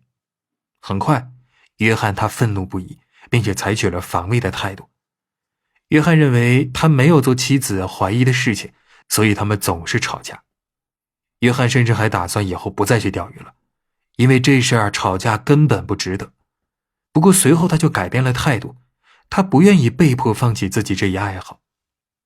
约翰认为 Lucy 之所以追问细节，是因为他吃醋，而且不信任自己。约翰根本没有意识到，他用恼怒和愤慨的态度去回应 Lucy， 是他们沟通产生问题的缘由。Lucy 要问那么多，那就无可避免的会发生争吵。约翰能重新框定他们的互动吗？如果他框定 Lucy 的提问只是因为他没有安全感，他想要知道他把它放在什么位置，那会怎么样呢？可以确定的是，如果约翰真的这样看待 Lucy 的问题，那他就会做出温情有爱的回应。如果他能够这样改变他的行为，那么他们两个人就能享受甜蜜的二人世界，而不会再起冲突了。全球性管理以及领导力开发专业服务公司的创办人史蒂夫·科维在他的畅销书《高效能人士的7个习惯》当中介绍了一次突然换框的经历。某个周末的早晨，在纽约城的地铁上，我经历了一次小小的思维模式转变的过程。当时乘客们都安静地坐在座位上，有的在读报纸，有的在沉思，有的在闭着眼睛休息，安宁清静。突然有一个男子带着孩子进入到车厢，孩子们大声嚷嚷，吵闹不已。很快车厢里的安静氛围就被打破了。男人坐在我身边，闭着眼，显然没有注意到这一场面。孩子们大喊大叫，东西四处乱扔，甚至还夺走别人的报纸，真是令人心烦。然而我身边的男人却不管不顾，任孩子们吵闹。这种情况很容易激怒人的恼火，我真不敢相信他居然就那样任孩子们胡作非为而不制止。显然当时车厢里的所有人都很恼怒。于是在终于受够了，实在无法再忍下去的时候，我对他说：先生，你的孩子们打扰到了很多人，你难道不能多管管他们吗？男人终于睁开了眼，好像是第一次留意到当时的状况，轻声说：没错，我想我应该纠正他们的行为。我们刚从医院回来，他们的母亲约1个小时前在医院里过世了，我真不知道该怎么办。我想孩子们也无法接受这一事实。这时我对他们的看法不一样了起来，我也做出了与之前不一样的行为。我的怒火消失了，我不再用努力控制自己的态度或者是行为，因为我也感受到了男人的痛苦，同情和怜悯的情绪涌上了心头，情况立刻就改变了。正如我们在上面的案例当中所说到的，当同样的事实以不一样的框架来看待时，事实似乎也发生了改变。另一种案例也能够证实这一点，例如某人不愿意向当地慈善机构捐钱，我们可以将这种行为视为吝啬或者是节俭，这取决于我们的参考框架，也就是理解方式。如果你正在跟你的朋友在一起开车出门进行长途旅行，旅途单调乏味，你也可以将它当做一个更好的了解朋友的绝佳机会。如果你和伴侣因为情感现实的不同产生了矛盾冲突，让你无法接受伴侣的观点和想法，你也许可以通过换框找到能够协调你们情感现实的其他理解方式，由此来打破僵局。换框的标准，我们通过获知有限数量的外界事实，并且加以理解，从而对我们周围的世界下定义。我们的理解是以个人经历，我们在社会中扮演的角色以及家庭观念为基础的。我们说要换框，并不是说要说服自己按照另一种方式去理解或者是欺骗自己。但是如果有另一种解读方式，可以像我们过去一直使用的理解方式那样，合理的解释当前的状况，那又会怎么样呢？如果将别人拒不捐款视为节俭和视为吝啬同样合理，那又会怎样呢？评价一种新的框架的一个关键标准是，新的框架必须像旧的框架那样，能对事实做出合理的解释。无论是处理你自己内心的矛盾，还是处理与他人的矛盾，都可以用换框的方式去缓和僵局。正如我们在上一章节分享的那样，审视不同的价值观念选项，就需要用换框的办法。你探寻伴侣观点的积极的一面，就是在重新框定对方的观点，而不是认为对方是在反对你。例如，你可能希望让你的孩子自由地单独外出，但是你的丈夫却不同意。要重新框定丈夫的观念，那就要认识到，丈夫是在担心他们的安全，而这也是你在意的，而不是认为他反对人身自由。认识到你们彼此的想法都有积极的意义，人身自由和安全都是好的，这就重新框定了你们的争论。实施换框行为，理解换框的方式之一，就是去理解他人是怎样重新框定过去的经历的。事业成功人士常说，他们生活当中遇到的挫折完全打乱了他们预期的职业道路，但后来他们可能会认为，这种挫折是我经历过的最棒的事，并且继续解释，如果没有之前生活当中遇到的挫折给他们带来的磨练，那么他们就不会成功。而挫折发生时，他们都以为这个挫折是让他们失败或者对他们完全有害的事情。我们可能会回忆起当时感觉很尴尬的经历，比如第一次约会、个人卫生问题，或者是让人难为情的会议，但是现在看来却很有趣，而事发当时肯定不会觉得有趣。现在既然已经过了那些令人不快的事情，我们对他们的看法也就不一样了。将弱势重新定义为优势。换框不仅可以用来改变我们对世界或者经历的看法观念，也能够用来改变我们对自己和他人做出的负面评价，让我们看到那些被视作负面行为的积极的一面。以下分享一些事例。态度消极，能够接受事物原本的样子；顺从，听从权威指导，谨慎小心；性感，希望引起他人的注意，希望他人喜欢自己，需要获得他人的关注；过分敏感，是关注他人，有存在感，懂世故；不服从，有独立的思想；自贬，能够承认自己的错误，谦逊；爱哭，是能够表达自己的情绪，尤其是受伤或者是愤怒，非常有同情心啊。固执，坚定信念，坚持自己想要达成的目标，界限分明，有敌意，积极投入，能量十足。令人困惑，在为新的成长做准备的时候总是打破旧的模式。懒惰、闲散、成熟、放松、不介意、低耗能。挑剔、关心他人，试图发掘他人身上最优秀的特质，愿意为了达成目标而耗费精力。在家里，许多孩子都认为他们的父母吝啬，控制欲太强，因此他们总觉得自己不被同龄人所接受。但最终呢，这些人会认为他们的父母很爱他们，也很护着他们。但是这种观念的重新构建很少在10几岁时发生，反而更可能在他们当了父母之后才发生。问题是，怎样在体验某些经历的当下重新框定经历，给予自己更多选择，释放出压抑已久的情绪能量呢？以下我们分享一些相应的策略。除了你自己固有的想法之外，还要开动脑筋想至少3条可能导致问题状况出现的原因。将问题重新框定为机遇，将弱项重新框定为强项，将不可能重新框定为遥远的可能。以中立的角度看待状况，而不要站在不公正的角度去看待状况。想一想你崇拜的偶像，他们会怎么解决类似的问题？改变状况发生的环境。你可以说，现在对George来说，质疑一切是个问题，但成年之后，这将成为他的一项优势。在我刚开始职业生涯的时候，我也有过一次换框的重要经历。我有机会跟一位卓越的人一起工作了几年，他后来成了我重要的导师之一，但他后来做出了一些我认为很伤感情的行为，所以我们的交情也就此终止了。有1-2年的时间里，我时不时地去回忆我与他共事的过程。最终我问自己，那时他是怎么看待我做出那些行为的？让我懊恼的是，我认为我做出的某些行为也可能会被他理解为不诚实，不支持他。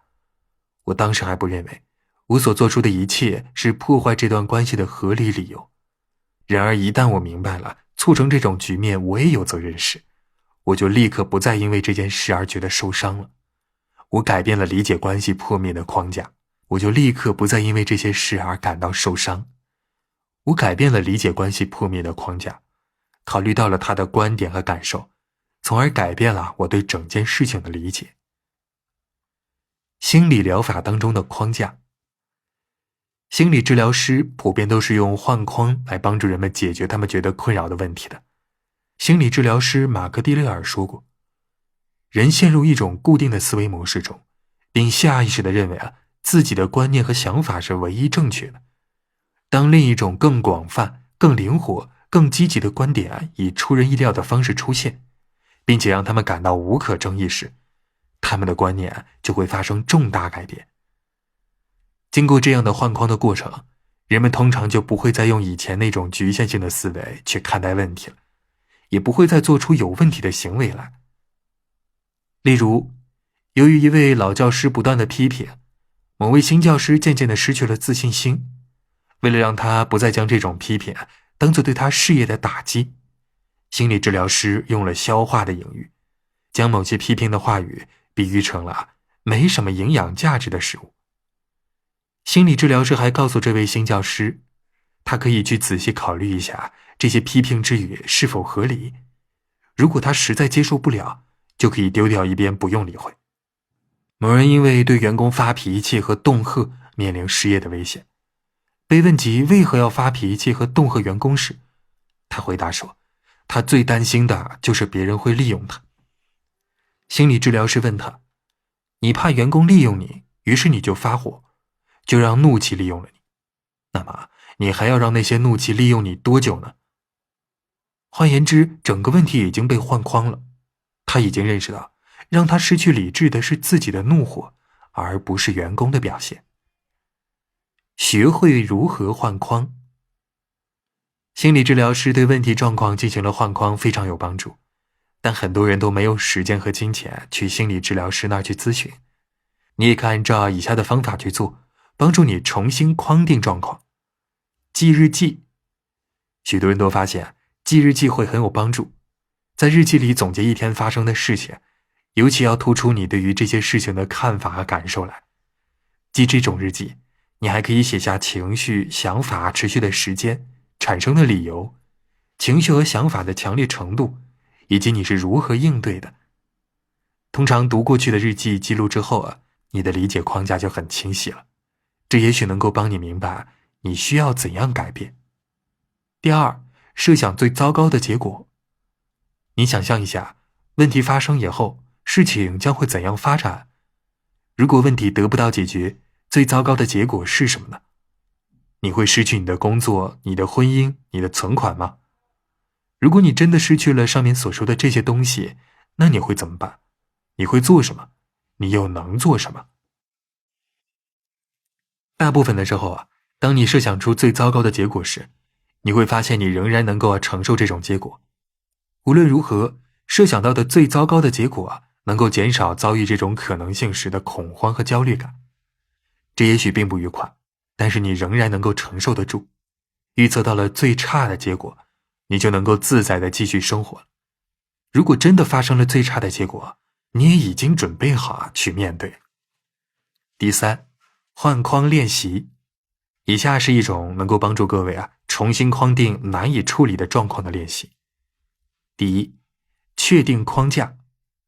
确定局限了你的行为选择的观念或者是态度，例如不敢在公共场合发言。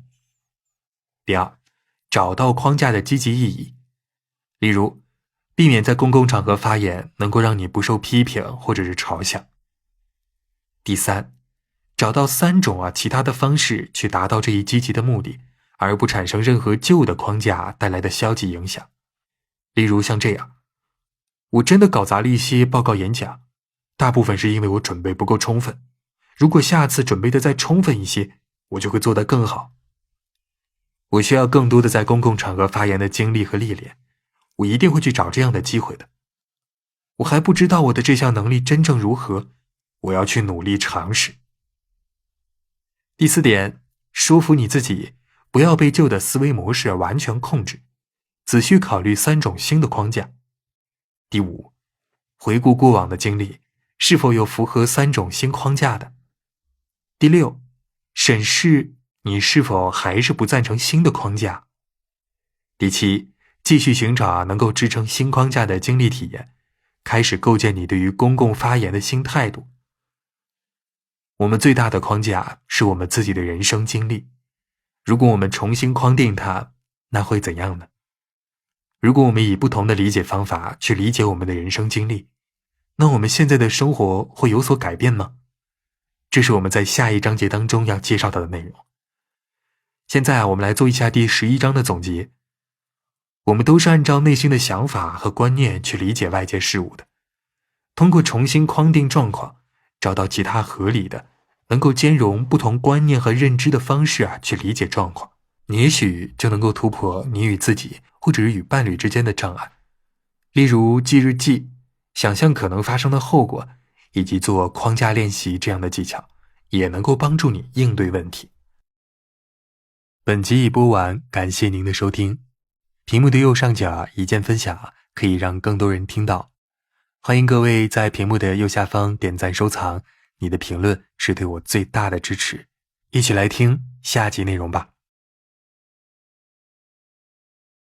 第12章，重新建构人生故事。根据需要重新框定你的人生故事，以创造新的抉择选项，释放你的潜能。讲述自己的人生故事时，你会选择要讲哪些事件和经历？这些选择就显示了你看待生活的框架。如果你认为自己很羞怯，需要保护，那么你可能就会忽略掉那些你表现得勇敢果断的经历。改变你生活的方式之一，就是改变你的人生故事。找寻新的方式和视角去理解自己的经历，你也许能够改变你的态度，改造你自己，以不同的视角去看待自己。这些你没有选择讲述的经历，也许就构建成了你人生的另一种完全不同的框架。叙事疗法的领军人物吉尔·弗里德曼和吉恩·库姆斯说，在任何人的生活里，未被人所知的故事和世界总比被人所知的多。即使是那些冗长而复杂的人物传记资料里，也还有很多故事都没有讲出来。这就意味着，当你的故事会产生伤害性的影响，或者给他人带来不愉快的感受时，我们不会说出来。但是当我们可以通过突出这些经历的不同，或者是从这些经历里提取其全新的意义，换一个角度来讲述这些经历，来改变它们。这一过程可以总结为，事情并不总是你认为的那样。弗雷德里克认为自己是一个软弱的人，遇到任何问题都不能够坚持自己的立场。心理咨询师让他回顾自己的生活，回忆一下他有没有成功坚持自己立场的经历。令他惊讶的是，居然还找出了一些这样的经历。回想起这些经历，他就能够开始思考，哪些情况下他能够坚持自己的立场，哪些情况下他不能够坚持，这两者又有什么不同呢？很快他就变得坚强了起来，他能够维护自己的利益，更明白哪些状况会让他觉得被动。他开始将自己的人生变成他更喜欢的那种样子。从那一刻起，他的职责就是要为自己的新生活添砖加瓦，让自己未来也能够享受这样的生活。选择一种生活叙述的方式。我从自己的经历当中了解到，在讲述自己的人生故事时，我们可以选择讲哪些内容。大约4岁时，有一次母亲太过于疲劳，急需休息，所以我来到了婴儿床边，让我也可以休息一会儿。为了我在她之前醒来吵闹不休，我母亲给我一条旧项链玩。我当然先醒过来了，也很安静地玩了一会儿项链。但是项链的绳索突然断了，项链上的珠子滚得到处都是，吵醒了我母亲。所以她对我非常恼火。我后来才知道，那条项链是她童年最好的伙伴送她的。那一次经历让我认为我是讨厌的，不讨人喜欢的。即便我表现得良好，所做的一切都符合要求，我仍然不受人喜欢。这一经历令我印象深刻。后来我都是选择与这一经历类似的事情来定义我的生活。我总认为自己只会输不会赢，自己是无论如何都得不到别人的认可的。几年之后，我经历了一次事件，改变了我之前给自己下的定义。那时我去上钢琴课，课程总是以老师弹奏他下节课要我练习的曲子结束。但是有一次弹奏时出现了问题。我来上课，弹奏了他指定我练习的曲子，只不过音调不对。我之前并没有认真钻研过那段曲子，我只是重复地弹奏了我记忆当中老师弹奏的曲子。这说明我有一定的音乐天赋和创意，但是却没有遵守规则。我偷听到母亲和老师谈论这件事情。我母亲总结说，詹姆斯只要下定决心去做，那就什么事情都能够做成的。这两种观点，只会输不会赢，还有只要下定决心你就什么事都能做成，他们一直交替在我生活中出现。幸运的是，占主导地位的是做成功了的事，但只会输不会赢似乎是一种经常出现的插曲。这些相互矛盾的观点都是基于重要但是不会带来任何创伤的事件而产生的。那些经历了重大创伤的人，很容易就让这种创伤成为了人生故事当中的主要格调。格文讲述自己人生故事时，总会以小的时候被父亲性侵的经历开始。那一次经历之前的记忆，他已经记不清了，只记得小的时候别人总夸他长得漂亮。他认为这也是他父亲当年会性侵他的理由。即便现在已经成人了，他也对别人夸赞他的美貌有着矛盾的感受。内心里他深深的担忧，觉得自己也该为小时候的性侵承担责任。格文很吸引男人们的视线，但是他总不愿意让人太过于靠近自己。多年来，他也曾经努力地与他人建立亲密关系，却总是以失败告终。事实上那次性侵之后，他就开始怀疑所有的男人了。认识唐尼后，格文被他所吸引，因为他很热情，讲感情。同时格文认为跟他在一起时，他就不用去面对自己的父亲和家人了。格温在一定程度上认为，利用他是没有问题的，就像他小的时候也被男人利用过一样。对唐尼来说，格温居然能够注意到他很惊讶。他的家庭很大，人很多，关系也很融洽。他的家人们都认为，婚姻就意味着唐尼已经是成年人了，要为家庭负责任。现在唐尼把他娶回了家。唐尼总是很护着格温，把她当成他的公主。唐尼认为格温是他认识过的最漂亮的女孩，这让格温很开心。但是格温也觉得，唐尼重视她是因为她的美貌，而不是因为她这个人。唐尼的亲密感情需求让格温觉得很难满足她。唐尼所需要的似乎是他正所缺乏的东西。格温认为他的爱是为了满足他的需求，而不是爱意的表达。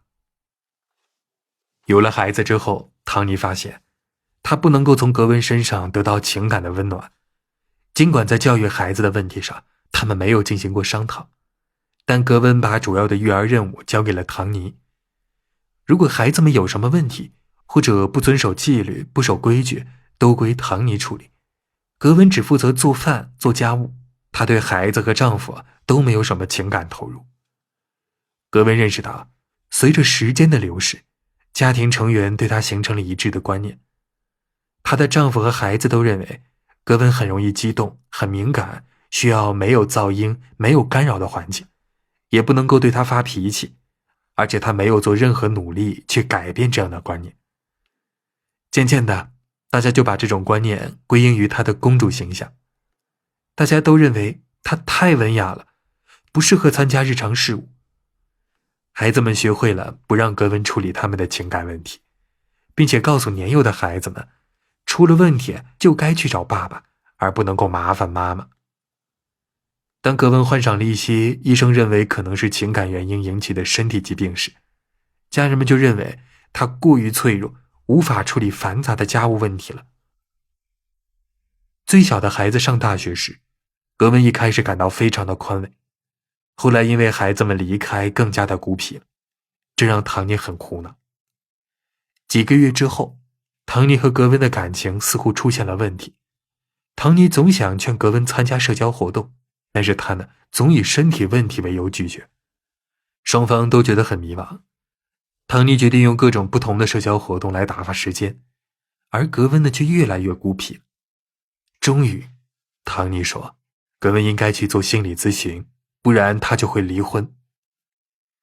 童年性侵是一种痛苦的经历，尤其是当施暴者是父母或者是可信的成人时，例如教练、老师或者是祖父母，这种痛苦会更深。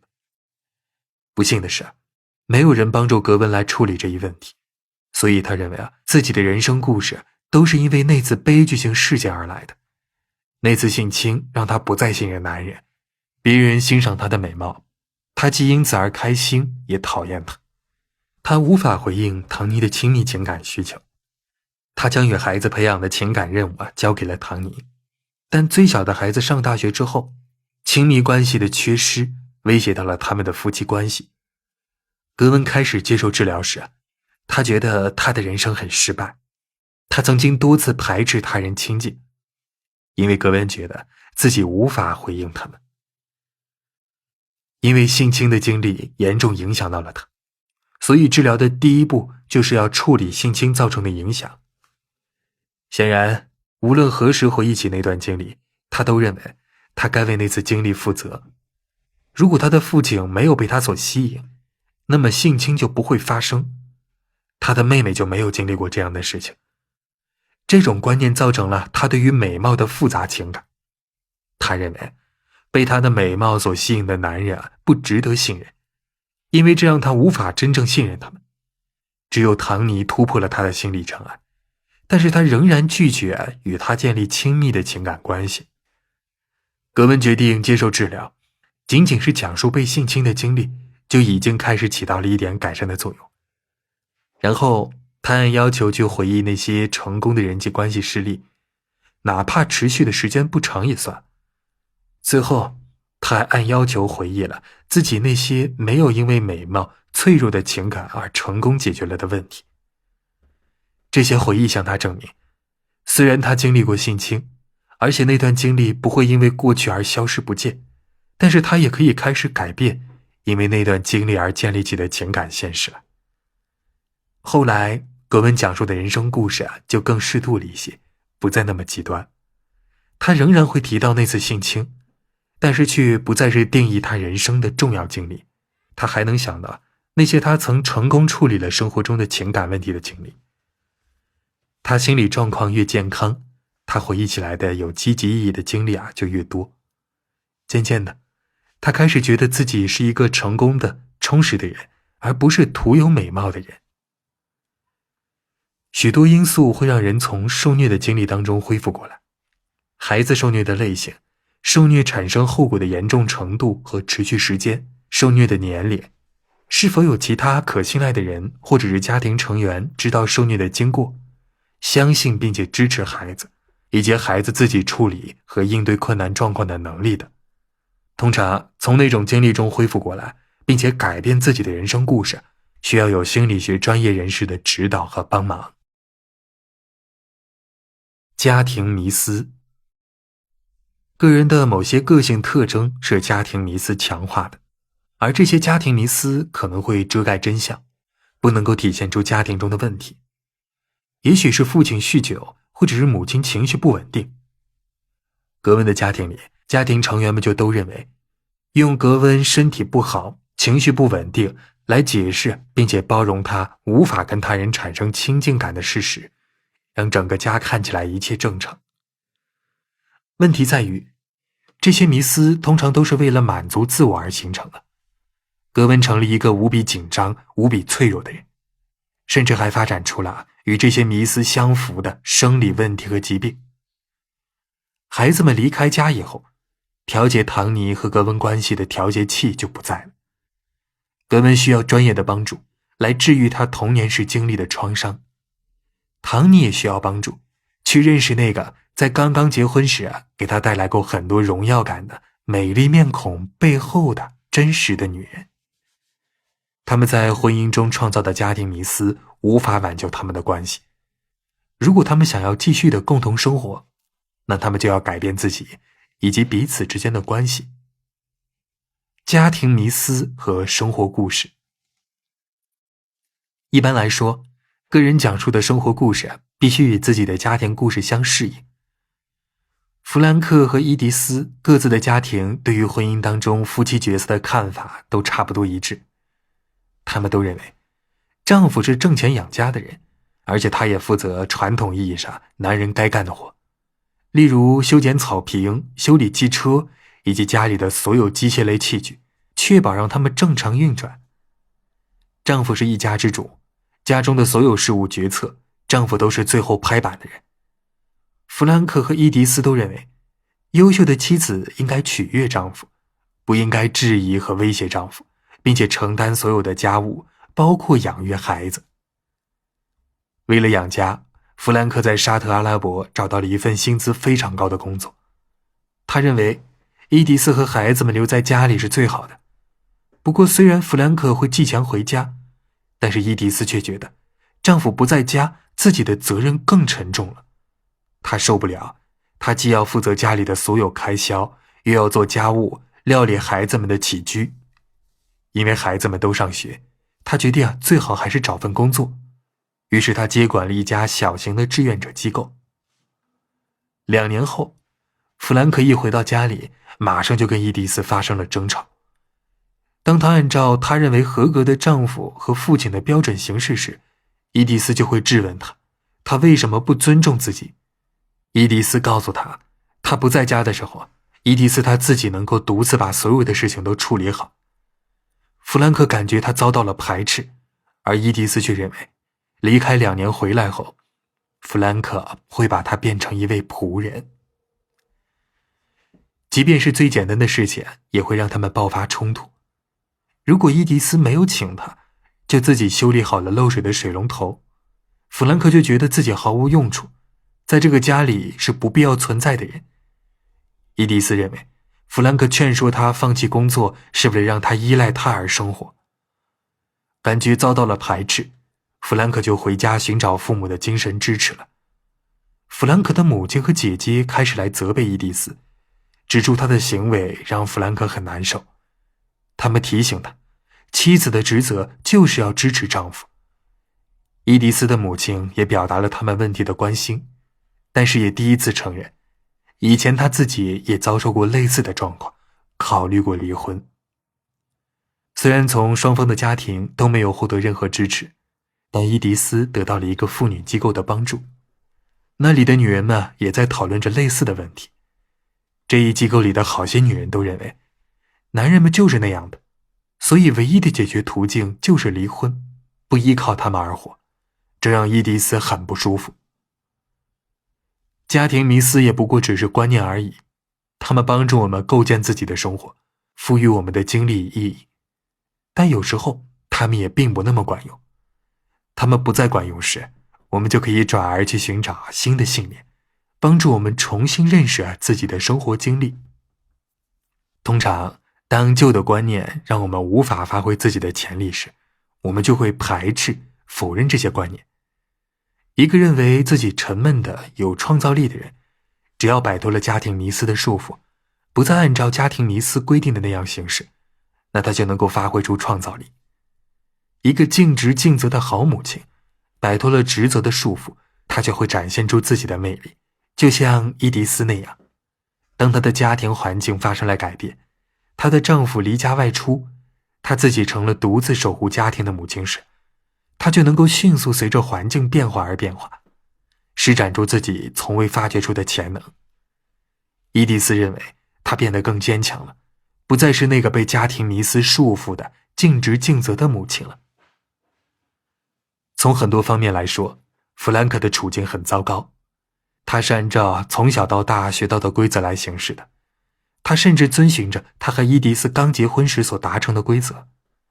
但是现在这样做不会再得到伊迪丝的爱和尊重，只会引起伊迪丝的抱怨和怒火。他被自己以前的观念束缚，却不知道该如何摆脱这种束缚。家庭迷思受到冲击时，就会有人站出来力挺。伊迪丝表明自己的立场之后，就不得不应对来自于家庭成员的一系列抨击。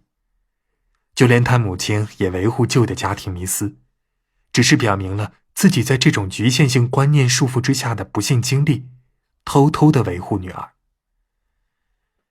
由于没有得到家人的支持，伊迪丝寻求一个新的组织，一个妇女机构，为她提供新的观念来取代旧观念。然而他很快就发现了，成为这个旧的组织成员的代价是要接受一种新的观念，这可能会让她与自己以及丈夫的家庭迷思产生更大的冲突。改变你的人生故事。你很可能需要改变你的人生故事，大部分人都没有时间或者是毅力去完全改变整个经历，所以你可能会重点关注你与伴侣观念冲突的原生家庭迷思和自己的经历。如果冲突与教养孩子、性关系、钱财管理相关，那就要先解决这些问题。以下的这些活动，伴侣双方都可以参与进来，它能够帮你重点关注核心问题。第一，想一想过去的经历，有哪些促成出现造成现在冲突的问题。这可能会让你按照年龄，按照如父母离婚、搬家到了一个新的城市这样的重大事件，将你的生活经历分为几个不同的阶段。童年时的经历尤为重要，因为你的观念完全是靠这个经历得来的，而不是根据成人对于状况的看法而得出的。这一步骤的问题是让你们关注你们想要得出的问题。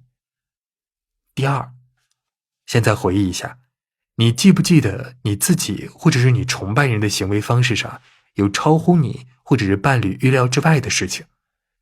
这些事情最后发展成了什么样子呢？事情的结果是你预料之中的吗？有产生什么不一样的结果吗？你对这些事情的经历者有什么感受？我猜你们一定会为自己回忆起来的事情之多而感到惊讶。不要以为这些事情马上就会被全部回忆起来，可能需要好多天的时间，你才能够都想起来。你可能会发现，你过去所做的行为远超过你的预料。你回想起来的一部分事情，也许证实了你当前的感受，但你也会回想起很多产生了其他不一样效果的事情。改变你生活的方式之一，就是改变你的自我对话。我们内心的声音不断对我们的行为和生活事件做出评论，我们也据此不断地改善着自己。培养积极的自我对话是一种有效的重新框定我们自己的方式，这一点我们将在下一章里详述。接下来我们做一下第12章的总结。当你讲述生活故事时，你会对你想要讲述的重要事情进行抉择，这些抉择构成了你看待生活的框架。改变你生活的方式之一，就是改变你对自身经历的看法和观念。在这个过程中，你可能会重新发现，那些遭到了你否定和漠视的生活故事，正是让你拓展不一样的能力，让你以不一样的眼光去看待自己人生的关键所在。个人经历通常也会受到家庭迷思的影响，这些迷思帮助我们构建自己的生活故事，赋予我们经历意义。但当它们不再起作用时，我们可以寻找新的信念，以更好地帮助我们感受和体验自己的生活。第13章，自我对话。审视自己的自我对话，确保它对你有意义，在需要的时候也可以进行修改。如果你犯过严重的错误，那么你可能会听到自己内心里的声音评价说，这样做真的很蠢。我们内心里都对自己做出的行为进行好或者坏的评价的声音。你不认为你内心有这样的声音吗？那当你遇到以下的这样状况时，来关注一下你的想法吧。你在商店里思考你需要什么，恼怒的时候努力让自己平静下来，练习要求加薪，说服自己不要暴饮暴食，让你自己跑一圈再冷静下来，事后才想出机智的反驳。以上我们说到的这些，你可能会发现你内心的声音就已经出现了，让你为可能发生的事做好准备，或者弄明白发生了什么事。心理学家们将这种内心的声音称之为自我对话。每个人都会有这样的自我对话。为什么进行自我对话对处理情侣和夫妻关系矛盾很重要呢？改变你的自我对话是改变你的观念的有效办法。如果你和你的配偶分别努力改变自己的自我对话，你们就能够改变引起冲突的态度、观念和行为。自我对话就像电脑软件一样，告诉我们应该怎么应对，怎样感受发生的事情和状况。很多自我对话的内容为我们提供了重要的能够适用于我们的信息，让我们获得成功，甚至能够让我们保命。例如，过街之前先看2眼，相信自己，都是对很多人有帮助的提议。但是也还有其他的自我对话会给我们造成困扰，让我们无法展现自己的能力和个性。这个时候你内心的自我对话可能会这样告诉你：我就知道这样没有用，就是没有用。我没有创造力，我时间不够，我不知道要说什么，我就是不擅长学习，我就是适应不了这里的一切。我没有以前那么精力充沛了，我就是不擅长数学我也希望我能唱，但我嗓子不好。我害怕在公共场合发言，我就是不懂音乐。我真是山穷水尽了，我触碰到的一切都很快就不见了。我们说到上面这些话语时，你可能还会回忆起第一次对你抱怨这些的人说这些话的表情和神态来。你的父亲可能告诉过你，你的数学学得很糟糕。你可能在无意之间听到你母亲告诉你祖母，你不擅长学习，然后又听到你母亲跟你说同样的话。听到大人跟孩子说，你真蠢，学习不是你的强项，如此之类的话时，我们就会露出龇牙咧嘴的表情。如果你想让一个人做出愚蠢的行为，无论是孩子还是成人，说他们蠢就是最好的方式之一。我们大部分的自我对话的内容都跟孩提时代形成的观念有关。如果我们经常听到这些观念，或者遇到情绪紧张的状况时，我们就会相信他们。当有类似的事情发生时，我们就会跟自己复述这些观念。但你真的想要让自己4岁到8岁的情绪控制自己，在那种情绪当中做重要的抉择吗？当我们接受关于自己、关于生活的消极自我对话内容时，我们就是在那样的情绪当中做重要的抉择。我们对自己的某些基本态度、观念，其实都是由未经考虑的童年经历引起的。开始关注你的自我对话，并写下自我对话过程中的某些内容。问问自己，我会对别的朋友说我对自己说出的这些话吗？可能不会。作为成人，我们都知道，说有消极影响的话是会伤人的，甚至可能会毁掉我们与他人的关系。那我们为什么要对自己说这样的话？作为一种通行的规则，你不会对别人说的话，也不要对自己说。练习自我对话是一种很好的方式，让你去质疑那些指责你性格天生有问题的观点。如果你有什么缺点，那它们也不会一直存在。你可以通过改变自己来改掉这些缺点。做出了改变之后，你可能会发现，在以前有问题的那些方面，你是有潜力做好的。有时候，自我对话传递出的传统观念，与我们试图给自己或者他人带来的改变相悖。例如，像以下这些关于冲突的自我对话内容，很多人都会不加思索地接受。任何时候，只要有人说我坏话，我就必须指出他们自己的缺陷，让他们不再说我。最好的自卫方式就是攻击他人。人生总有输赢之分，而我要当赢家。不同意我观点的人都是我要对付的对手。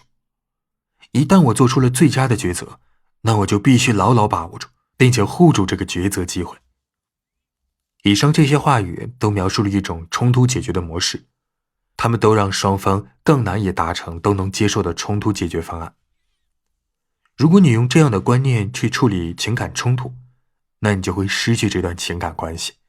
那么，我们究竟该怎样改变消极的自我对话呢？转而用积极的自我对话。我们究竟该怎样改变消极的自我对话呢？用电脑行业的术语来说，就是要用新的程序覆盖代替消极的程序。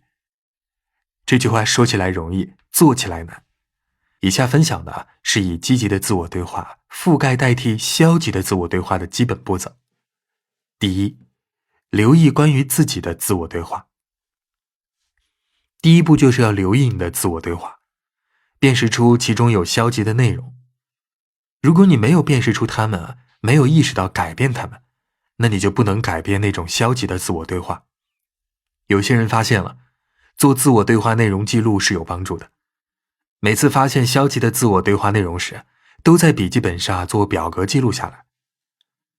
第二步，留意你身边人的自我对话。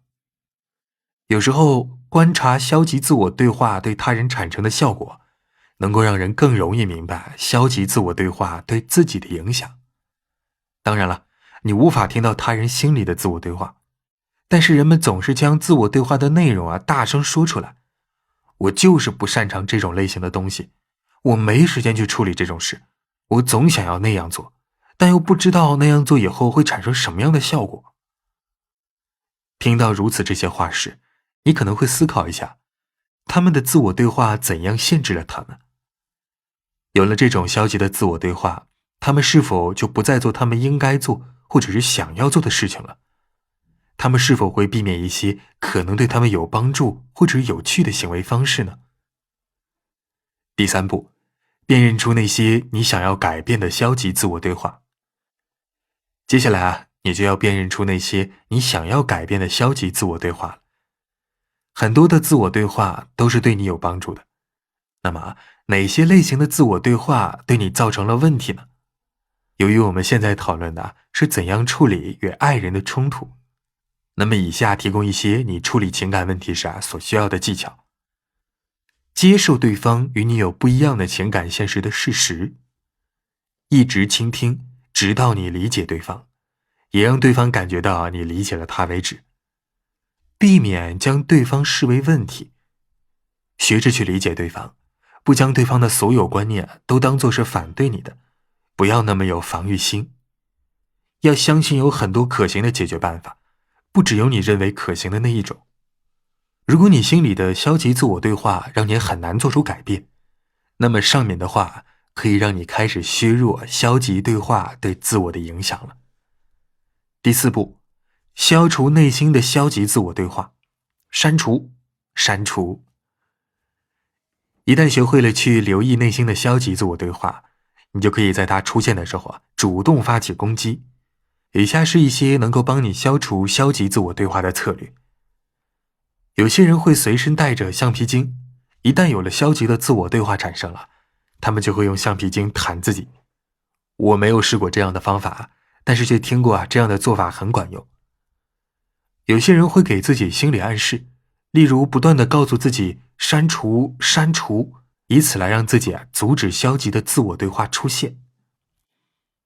第5步，用积极的自我对话取代消极的自我对话。你总是会进行自我对话，但不一定是消极的。积极的自我对话能够帮助你，消极的自我对话就需要改变。改变你消极的自我对话，这样你的态度和行为也会发生改变。找到能够真正引起你共鸣的，能表达你真实感受的内容。以下是我的一位朋友用到的一些话语，分享给各位。我真的爱你，我现在也觉得非常的恼怒沮丧，我需要一点时间来平复心情。我能够平静下来，结束这种对话。我知道我可以的，我也能撑住这种局面。我信任爱我的人。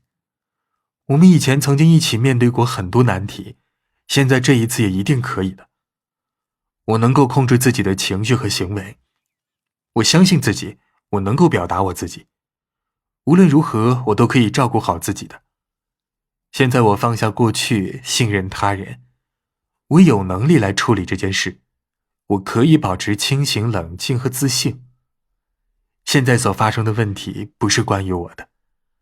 我选择不做出激烈反应，不被当前的状况所困。我相信，随后我就能够跟我的配偶谈论这件事了。我能够管理好我自己。我可以寻求帮助。我不是孤独的。我可以依靠他人。我可以依靠我的配偶。我有任何的感受都没问题。我可以选择我的行为方式。如果我相信自己，我就能够做出不一样的行为。我是一个很棒的倾听者，我对身边发生的一切都很感兴趣，很关注。我有勇气将我的感受告诉他人，我为我说过的、做过的一切负责。有些甜言蜜语听起来让人讨厌，有些会给你承诺，会让你充满希望。忽略那些讨厌的甜言蜜语，关注那些能够赋予你能量的话。你需要找到积极的自我对话来解决你们正在处理的问题。你需要做情感投资，需要做选择对你重要的词汇。写下当前的压力状况，能够帮到你的积极话语内容，好像你想要的改变已经发生了一样。以下分享一些以积极的自我对话取代消极自我对话的事例。我们先来分享一些消极的自我对话。我以前从未这样做过，这太复杂了，我没有资源，这样挑战性太大了，没有人跟我沟通过，我已经尽全力了。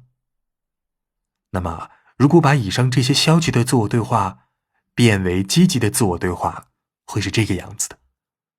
我正在这样做，我喜欢这样做，我正在一步步地弄明白，我总会了解清楚整件事情的。我正在凭借我拥有的资源开始行动，我相信一步一步的成功会引来更多的资源的。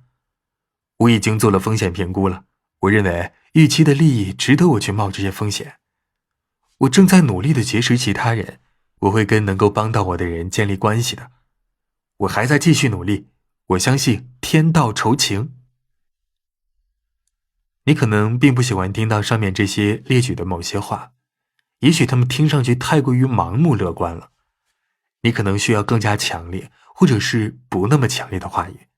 关于这些话语啊，各位可以在表格当中列出你需要的话语来，把消极的自我对话转换成积极的自我对话就好。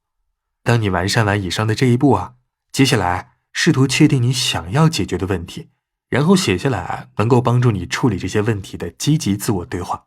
欢迎各位在评论区分享你的积极自我对话，让更多的人可以看到。那么接下来可以试着确定你想要解决的问题了，然后再写出能够帮你处理这些问题的积极自我对话。改变消极自我对话的任何方式，其基本的要素都是重复。你已经重复以往的自我对话很多年了，要替换掉它们需要很长一段时间。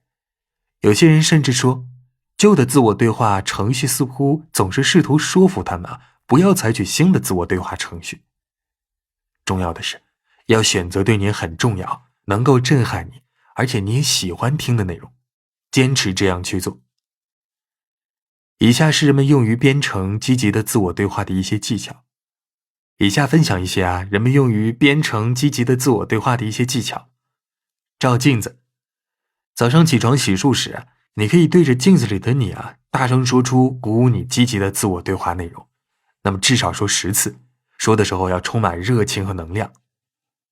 用便利贴。让你想到的积极自我对话的方式之一，就是在最显眼的地方贴上便利贴。不必把所有的内容都记在便利贴上，只要给出足够的线索，能够让你想起全部的内容就可以了。制作索引卡。有些人会把积极的自我对话内容记录在索引卡上，他们随时会取出这些卡片，大声地读出这些内容。录音。重新编程你的自我对话最有效的方式之一，就是播放这些内容的录音。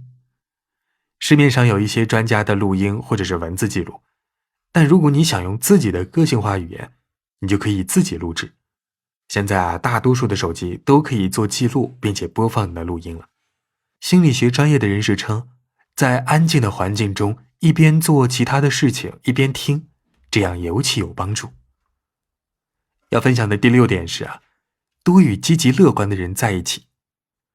有些朋友会让你一直保持惯有的样子，他们更喜欢你旧的自我，会因为你新的自我受到威胁。他们会支持你旧的编程方式，即便他们不批评你做出的新行为，他们自己内心里也充满了消极的自我对话。这些对话的内容影响了他们的行为，所以也会阻碍你做出努力去改变自己。注意一下，跟那些有积极编程的人以及鼓励你以全新的态度和行为形式的人在一起会是什么样的感觉？许多人都发现了，我们不仅需要重新编程我们的自我对话，而且我们的不同个性也传递出不同的信息。在下一章节里呢，我们将介绍怎样去了解我们的个性不同的方面，以及事发时是哪种个性在主宰我们的思想。好了，我们来做一下第13章的总结。我们内心都有评论自己行为的声音，或好或坏的评论都有。心理学家们将这种内心的声音称之为自我对话。你和你的伴侣可以各自付出努力，去改变那些引起冲突的态度和行为了。消极的自我对话是大家都有的，它让我们陷进了童年时就开始形成的态度和观念里。而且我们并没有对这些态度和观念进行有意识的重复检测。你总是会进行自我对话，你可以学着去关注这些对话的内容，并且修改它们。那这样它们就不再是消极的自我对话，而是支持你去做出你想要做出的努力的积极内容了。本集已播完，感谢您的收听。屏幕的右上角一键分享可以让更多人听到。欢迎各位在屏幕的右下方点赞收藏，你的评论是对我最大的支持。一起来听下集内容吧。第14章，谁是内心发言人？了解你人格的不同方面，让他们互相对话。当兰迪和茱莉亚因为不同的情感现实而爆发冲突时，他们的个性似乎都改变了。兰迪变得吹毛求疵，虽然他总认为自己思想开明，没有偏见，但冲突中的他是很武断的。他认为他的观念是完全正确的，而茱莉亚则变得叛逆倔强，就像是一个被激怒的8岁的孩子，总是让兰迪抓狂。他们看起来变得跟平常完全不同。从一方面来说，他们的确跟以前都不一样了。他们俩的附属个性都开始唱主角，就像是某些心理学家所说的那样，他们现在的自我状态不一样了。我们大部分人都认为我们的个性是单一性的，不会改变的。而我们心中总会有天人交战的时候，好像是内心里的2个独立的不同个性在战斗一样。我们甚至会这样说，我心里的一个声音引诱我继续往前走，而另一个声音却警告我不要再继续。几年前，我跟一位我认识的心理治疗师共进午餐，我对于某种问题的状况提出了我的感受时，他问道，你内心委员会的哪一方有这种感觉呢？这个犀利的问题也给因为不同的情感现实产生冲突的配偶们提出了一个问题。因不同的情感现实而产生的冲突，可能会触动你们个性的不同方面，也就是你内心的委员会的不同成员们相互斗争，占据冲突中的优势地位，甚至占据固定的位置的个性，会让个性的其他部分感到不适。兰迪和茱莉亚做出武断的、幼稚的行为时，也就进入了某些心理学家所称的类似亲子关系冲突之中。冲突升级时，我们自己内心里的家长式和孩子式个性更容易凸显出来，而他们也更加剧了矛盾冲突的严重程度。兰迪总像是家长一样批评指责茱莉亚，而茱莉亚则像孩子一样为自己去对抗那么多年以前一直羞辱他的专横的家长。他内心里的孩子因为可能失去爱而受到了威胁，于是就做出了与童年时相关的行为，爆发了与那时有关的情绪。冲突爆发时，内心的不同自我之一会控制我们，我们可能会对情况做出相对现实和客观的评估，也可能会从孩子的角度进行回应。这时候我们会相信自己感到的是绝对真实的。要解决因为情感现实不同产生的纠纷，我们就需要自我反省，弄明白我们内心委员会是由哪种认知主宰的，为什么我们会产生这样的认知呢？现代的意识研究人员告诉我们，人类的人格是由不同的自我状态组成的，自我状态就是不同的感受以及相应的行为模式。其他心理治疗师通过进一步的研究声称，个性的不同部分就是多种独特的自我，每一种自我都有自己的情感和欲望，年龄、脾气、天赋，甚至是性别都不一样。心理学家们认为，这些附属个性是随着时间的流逝而逐渐形成的。奥地利精神分析学派创始人弗洛伊德认为，心灵由3个部分组成，本我、自我和超我。本我就是心灵中易冲动的部分，包括性欲、野心和隐藏的记忆，都是基本的本能。弗洛伊德认为，我们生来就有完整的本我。自我呢，是童年时培养起来的，也是将虚幻的本我与外在的真实世界连起来的桥梁。它是人格的决策者，是将本我的欲望与超我的道德约束联系起来的纽带。超我呢，就像是一种意识，反映着童年时我们从父母长辈那学来的社会标准。弗洛伊德的理论就只是一种理论而已，除了在精神分析领域的作用之外，这种理论不再是心理学的核心理论。然而，弗洛伊德的思想却是后来许多心理学思想理论的基础。其中最有影响力的理论包括以下的几条：心灵是由相互竞争或者试图相互控制的附属人格组成的。这些附属人格是由童年经历塑造而成的。我们的行为既受到了我们理想中的自己的束缚，也受到了童年的经历以及其后来的经历的约束。我们心灵的一部分通过间接的方式来处理无意识的心理活动，例如做梦、催眠、心理想象和弗洛伊德式口误。沟通分析，也许关于心灵构成的最著名的理论就是沟通分析理论。在20世纪60到70年代，这种理论非常的流行。沟通分析理论是艾瑞克·伯恩博士在自己的作品当中提出来的。他曾学过弗洛伊德精神分析学的理论，也是一位有着多年经验的精神治疗师。他的作品包括畅销书《人间游戏》和《人间脚本》。其他沟通分析理论的著名书籍有《我好你好》，作者是托马斯 ·A. 哈里斯，还有《生活的剧本》，作者是布洛德斯坦纳。沟通分析理论如此的流行，他们甚至被写进了歌曲、影片和动漫作品里。沟通分析的主要理论是，人有3种自我状态：父母、成人和孩子。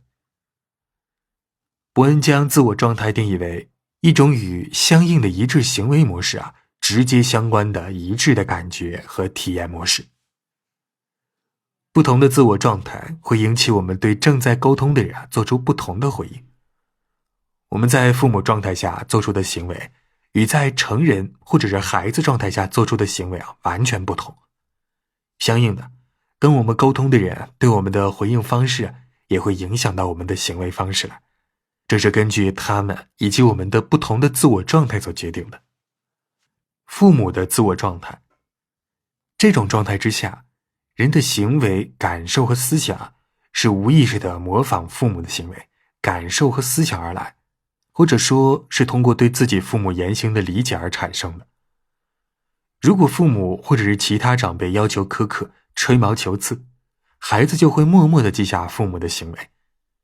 如果父母充满爱心，关爱孩子，支持孩子，那这些行为习惯也会成为孩子的成人自我状态的一部分。父母状态的自我会将以下的警告记在心里：不要跟陌生人说话，闭上嘴吃东西，过街时要先看看两边。成人自我状态，这一自我状态之下，人们会对现实状况做出客观的评价，会处理信息，并且对能够影响人行为的主要情绪和情感做出预测。我们在之前介绍到的畅销书《我好你好》作者托马斯 ·A. 哈里斯将成人比作数据处理计算机，处理整合了3个来源的信息之后做出决定。这分别是父母、孩子和成人模式收集整合。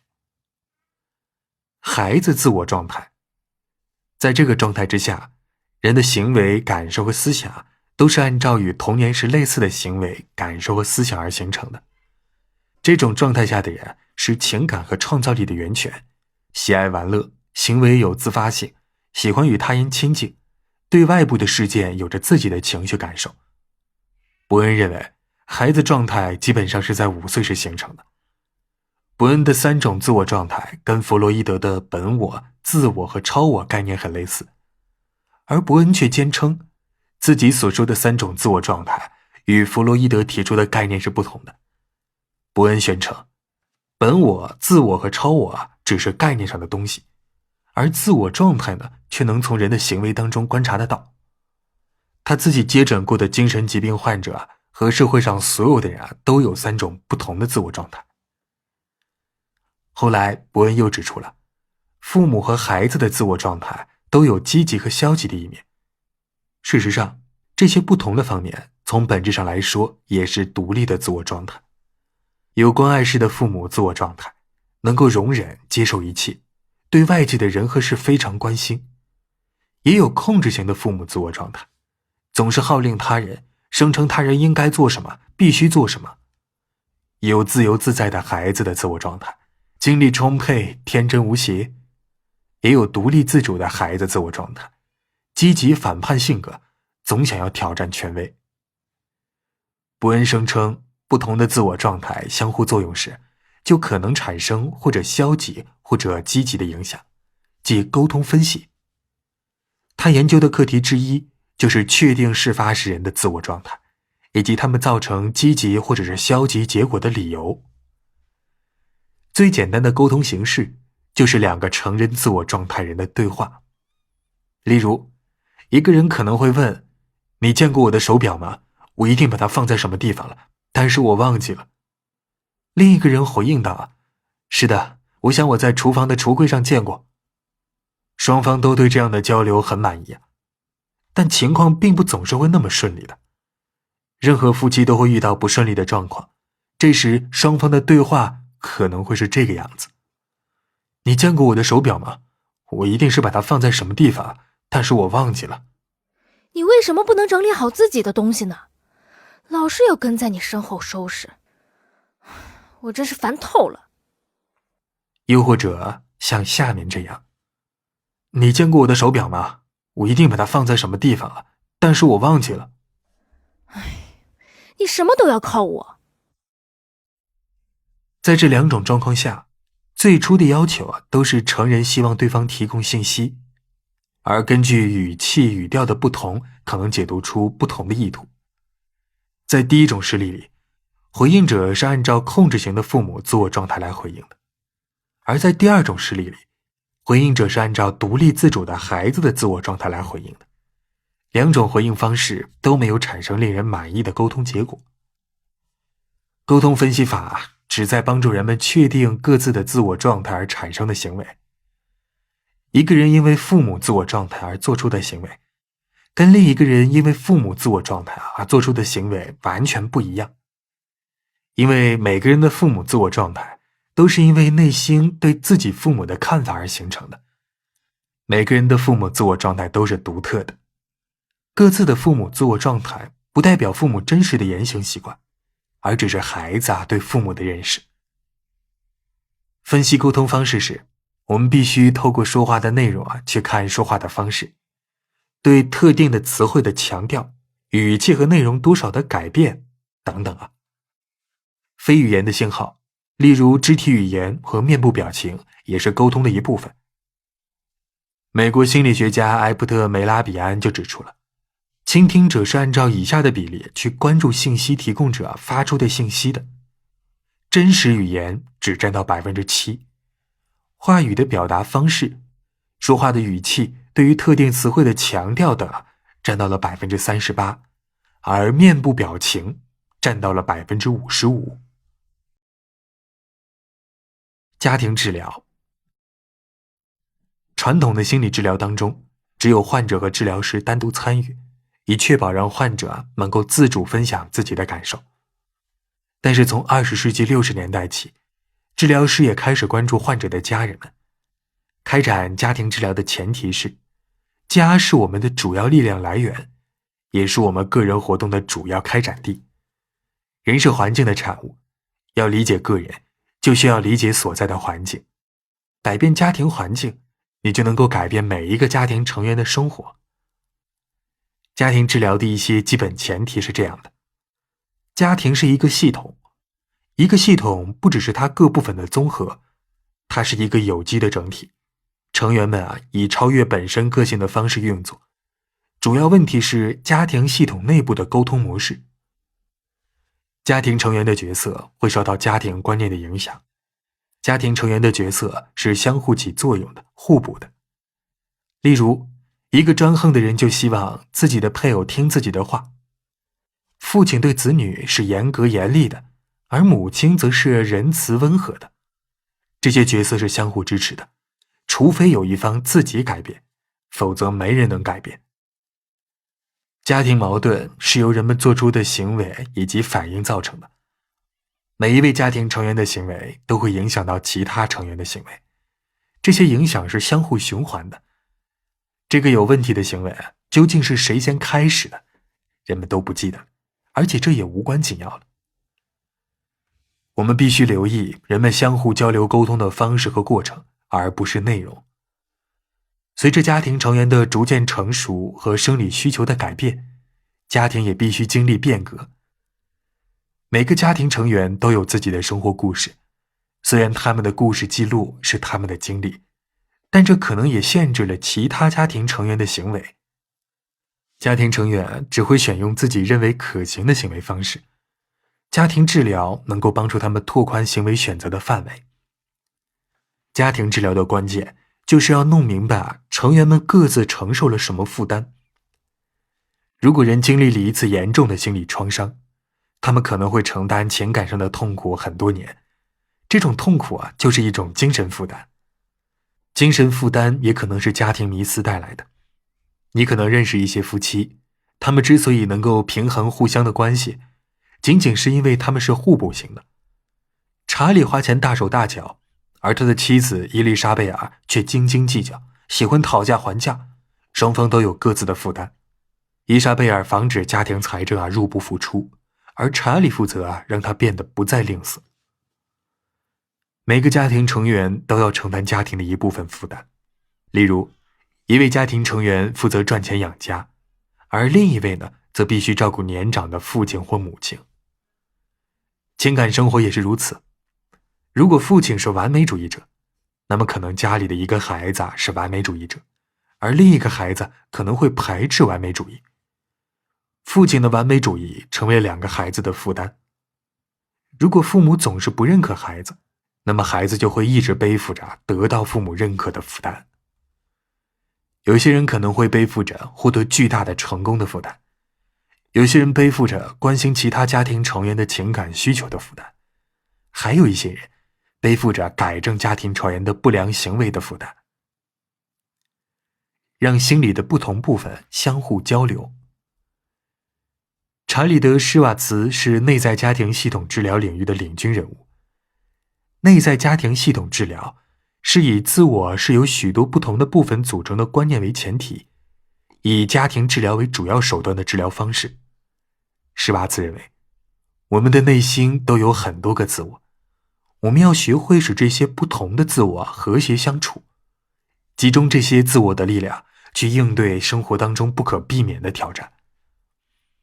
自我哲学的先锋人物，心理治疗师哈尔和塞德拉斯通这样说：我们每个人都有无数个自我，我们是由无数个自我组成的。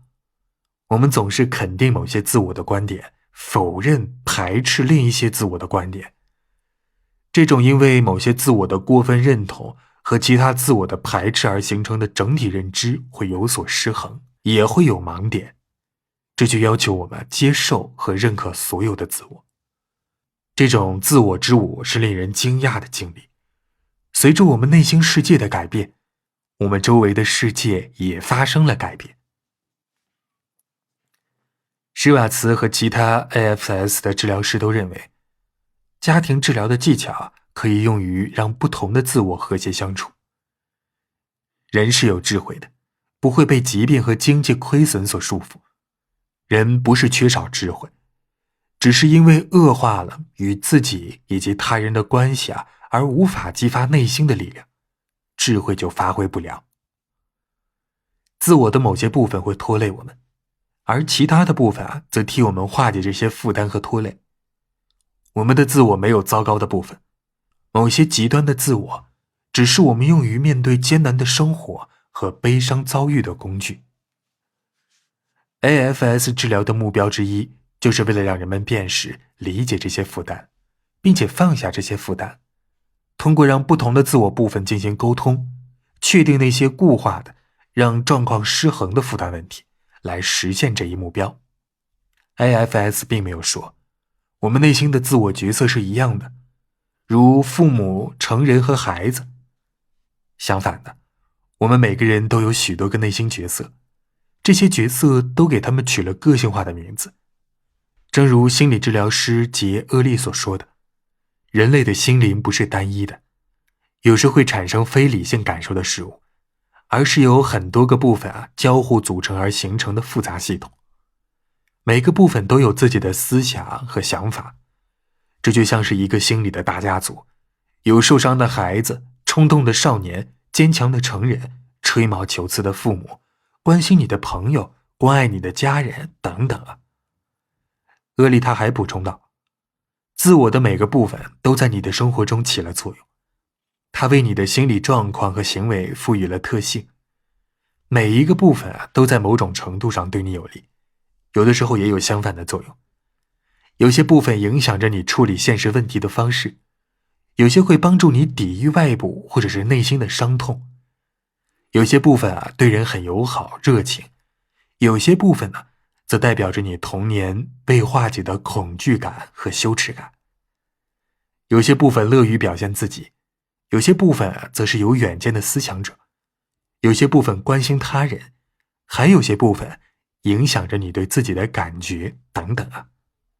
那么，为什么认识不同的自我状态，对因为不同的情感现实而争吵的夫妻很重要呢？因为不同的情感现实而争吵产生的影响。为什么认识不同的自我状态，对因为不同的情感现实而争吵的夫妻很重要呢？简单来说，你们正面对的僵局，与其说是心理和认知上的深刻分歧，不如说是你们各自内心里的不同部分的冲突。就像理查德·施瓦茨说的那样，爱人在冲突中说出的伤害我们的话，并不代表他们真实的感受，而只是他们内心那些恼怒的自我的观点而已。而那些不恼怒的自我还是爱我们的。我们还是来说说兰迪和茱莉亚。他们每次争吵时，兰迪就会进入到父母自我状态，控制欲强的父母，而茱莉亚呢，则是孩子自我状态，叛逆的孩子。大部分的时候，无论他们彼此站在什么立场，控制欲强的父母总是会与叛逆的孩子发生争吵，与他们都对彼此的自我状态做出激烈反应，那么就很难判断他们的意见不是因为长期持有的观点不同而引起，还是因为他们为了自卫而引起的。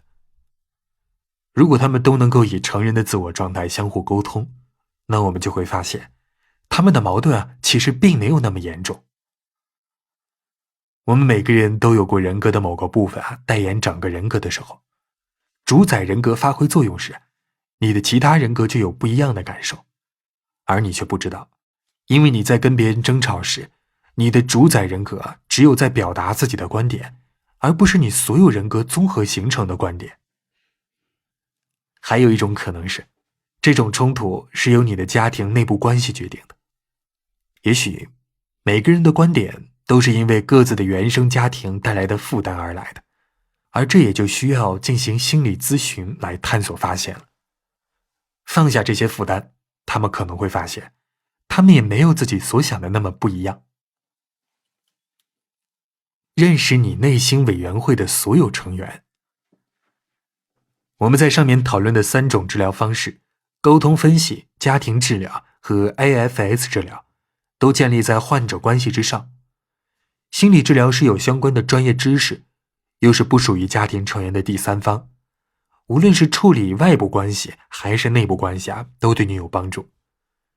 如果你认为我们在本章当中所说的家庭矛盾是影响到你们夫妻关系的问题，那我建议你去找咨询师咨询。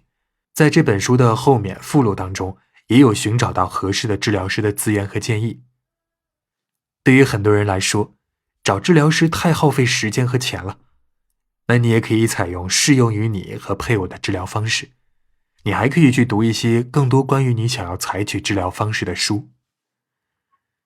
如果你想让自己的人格的不同部分和谐相处，无论是沟通分析理论当中的父母、成人还是孩子的自我状态，又或者是 AFS 治疗当中的不同的自我，你首先需要辨认这些不同的人格部分。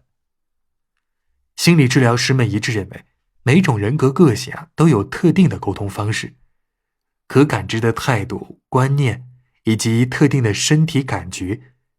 认识自我的部分，就像是去见识一个你认识，但是从未将它当成独立的实体的人。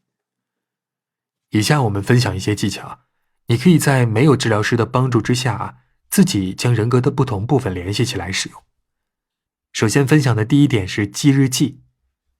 在日记里记录下你一天的心理变化，尤其是关注是否有不同的人格出现在你心理变化之中，深入了解这些不同的人格，记录下你的想法，不要做太多的筛选和判断。如果可以，用笔记录下这些跟人格沟通的过程，如果都是你想象的也无所谓，你也会了解到你内心的世界。第二是心理想象。如果你擅长做心理想象，那你就可能会发现这样做很有用。你可以这样开始，做一些能够让你放松心情的事情，请不要喝酒啊。第二，闭上眼，想象一下自己身处一个非常安全的地方。你想象远方有个人朝你走来，这个人越走越近，似乎是一个你认识的非常明智的人。问问这个人是谁，问问他是否认识你心灵的不同部分。你甚至可以要求这个人将你心灵的不同部分介绍给你认识，让这些不同的部分也进入你体内，问问他们在你心灵中扮演什么样的角色。你可以问的问题包括：第一，这一部分的名称是什么？第二，他有什么情绪感受？第三，他看上去是什么样子？第四，他在你身体的什么部位？他感觉好不好？第五，他有什么职责？第六，他怎样刺激你的行为？第七，他想要得到什么？接下来停止时谢谢你的访客来帮你，跟他道别，发现你自己还在那个安全的地方。下面请睁开眼。要分享的另一点是空椅子。面对一把空椅子坐下，想象椅子上坐着另一个人或者另一个自己，说你想要对对方说的话，听对方是否有做出回应。那如果有，请继续沟通。你可能会问到上述的心理现象当中的某一些问题。关键是要试着跟你内心的不同部分进行沟通。一旦建立了联系纽带，你就可能想要了解，在你和伴侣发生冲突时，内心的不同部分都扮演着怎样的角色。尤其是你要了解是否所有的不同部分就问题达成了一致意见，或者是否有哪些部分想要为你的整个心灵代言。我们内心的不同之处所引起需要重视的问题，而对人格个性不同的部分的认识和了解能够让我们学到很多的经验。接下来我们来做一下第14章的总结。现代的意识研究者告诉我们，人的人格由不同的自我状态组成，这些自我状态跟我们周围的人和世界的沟通方式也都不一样。不同的心理治疗师都对这些自我状态进行了解读。情侣或者是夫妻之间的冲突，可能并不是由于你们观念或者是认知上的不同导致的，而只是你们参与冲突的不同个性间的矛盾引起的。你们双方参与冲突时，可能有着某种人格或者是某种个性主宰了你整个人，压抑了你人格和个性的其他部分的不同感受。一个有素养的治疗师，或者你自己采取的练习方式，能够帮助你辨认参与冲突的人格和个性，帮助你跟他们沟通交流。本集已播完，感谢您的收听。屏幕的右上角一键分享可以让更多人听到。欢迎各位在屏幕的右下方点赞收藏，你的评论是对我最大的支持。一起来听下集内容吧。第15章，存在差异的价值。接受差异，让你们的关系更加丰富。爱人和自己的情感现实不同，通常会令人感到害怕。他们可能担心，不同就意味着离心。如果爱人与自己的想法不一致，那么这段关系就有了危机。他们可能担心，这些不一致就代表着爱人不再爱他们了。或者说，有了这些不一致，他们在跟对方相处的时候就要放弃自我。这些都只是你们的担心而已，而不是事实。事实上，你们的情感越稳定，你们就越能处理好这些不一致。想想，你曾跟人爆发过有趣的争吵，可能是跟一位老朋友。你知道，你们无论采取怎样的立场，吵过之后你们仍然是朋友。关系稳定时你们的争吵只是针对某些特定的事而发生的，不会影响到这段关系继续存在。关系不稳定的时候，你们说的任何话都会使这段关系加剧恶化。当你刚认识一个人的时候，你就能够明白这一点。你说的话能够决定你们是否可以做朋友，所以表达你的观点时，你都是很谨慎小心的。所有的情侣和夫妻都有意见不一致的时候，问题是你怎样应对这种状况。约翰·戈特曼博士对夫妻冲突矛盾进行过大量调研之后，他总结说，成功的情感关系最重要的特点是，夫妻双方在争吵之后仍然能够维持双方的感情。确实，当你和伴侣走到一起了，分歧会让你们的关系疏远。关键是，你们是否觉得你们都在一起努力解决分歧？如果你采取极端的态度，你一边我一边，那你们的关系就会更加疏远。如果伴侣不同意你的观点，那么他就不爱你。这种思想真是幼稚。你的成人自我对于这点认识更清楚。如果你以这种思想去考验别人，那么你就无法与任何人建立好的人际关系。如果你认为意见不一就是不爱了，那你就会让对方觉得，要维持与你的关系，他们就必须放弃自我。如果保持关系的代价是让对方放弃自我，那你和你的配偶就需要专业人士的帮助了。在国外旅行的游客们通常会发现，通过观察其他国家的文化，他们也会加深自己文化的理解。家庭文化也是如此的。家庭观念和文化就是一个玻璃屋顶。当你身处玻璃屋顶下面时，你并不觉得自己是被困在里面。通常你一直沉浸在自己的家庭文化当中，以至于你几乎没有意识到它是如何塑造你的生活的。正如心理学家詹姆斯 ·C· 科尔曼所说的那样，当事者迷。只知道自己的文化模式的人会将自己的文化模式视为真理。了解了其他文化，就加深了对自己文化的认识。那同理，我们学会了去了解和接受我们伴侣的情感现实，从而也就加深了对我们自己情感现实的理解。当你和伴侣分享各自的不同之处，而不隐藏它们，那就会学会去处理这些不同之处。如果情感关系的双方都愿意这样做，那你们就会创造出适用于你们双方的一种现实，让你们自由地拥抱彼此的独特之处。虽然这个看上去有点矛盾但我们的情感关系质量的高低就在于我们是否愿意分享彼此的不同之处。这也是另一项准则的基础，接受分歧，从情感上接受，不要掩饰这种分歧。卡里和伊丽莎白结婚已经7年了，但最近他们在怎样教育孩子的问题上产生了分歧。卡里在传统的夏威夷家庭中长大，家人们很关爱彼此，但也总是有暴力管教的行为。伊丽莎白在家里不时体罚，但却总有言语上的羞辱和责备。伊丽莎白曾发誓，绝对不让自己的孩子经受她经受过的一切。卡里认为对孩子要严格，他体罚孩子时，伊丽莎白就觉得无法忍受。卡里认为伊丽莎白对待孩子过于温柔，不能约束孩子。他说他只是按照自己的成长方式教育孩子。我现在也有出息所以如果妻子批评他的育儿方式，他就觉得在批评他。最近呢，他们因为孩子的教育问题产生了巨大的分歧，这甚至威胁到了他们的婚姻。于是他们决定用这本书当中我们介绍到的技巧来解决这个问题。首先，卡里和伊丽莎白尝试使用倾听的技巧，在第7章我们分享到，但是他们发现他们无法坚持一直使用这种方式。用积极倾听的技巧回复了1-2句，他们就会开始争吵。他们使用了5分钟规则，这一点呢，我们在第7章当中也有介绍到。这种方法实施起来比积极倾听更好一些，因为一方说话的时候另一方是不能发表意见的。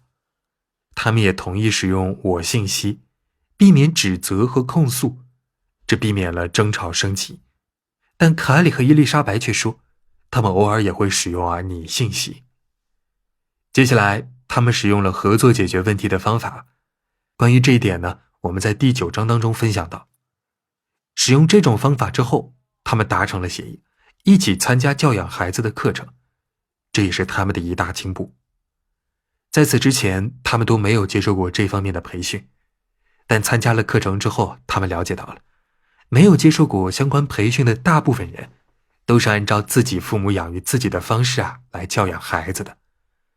这可能没有准确描述出父母们的真实行为的方式。他们还学到了一些新的管理孩子行为的技巧，例如给孩子们设定时间限制。而他们参加课程的最大好处就是，他们有机会跟其他的家长一起讨论教育孩子的问题。参加课程之后，卡里和伊丽莎白都审视了各自的价值观。关于价值观的问题我们在第10章当中已经分享过了，并且为他们养育孩子设定了统一的价值观念。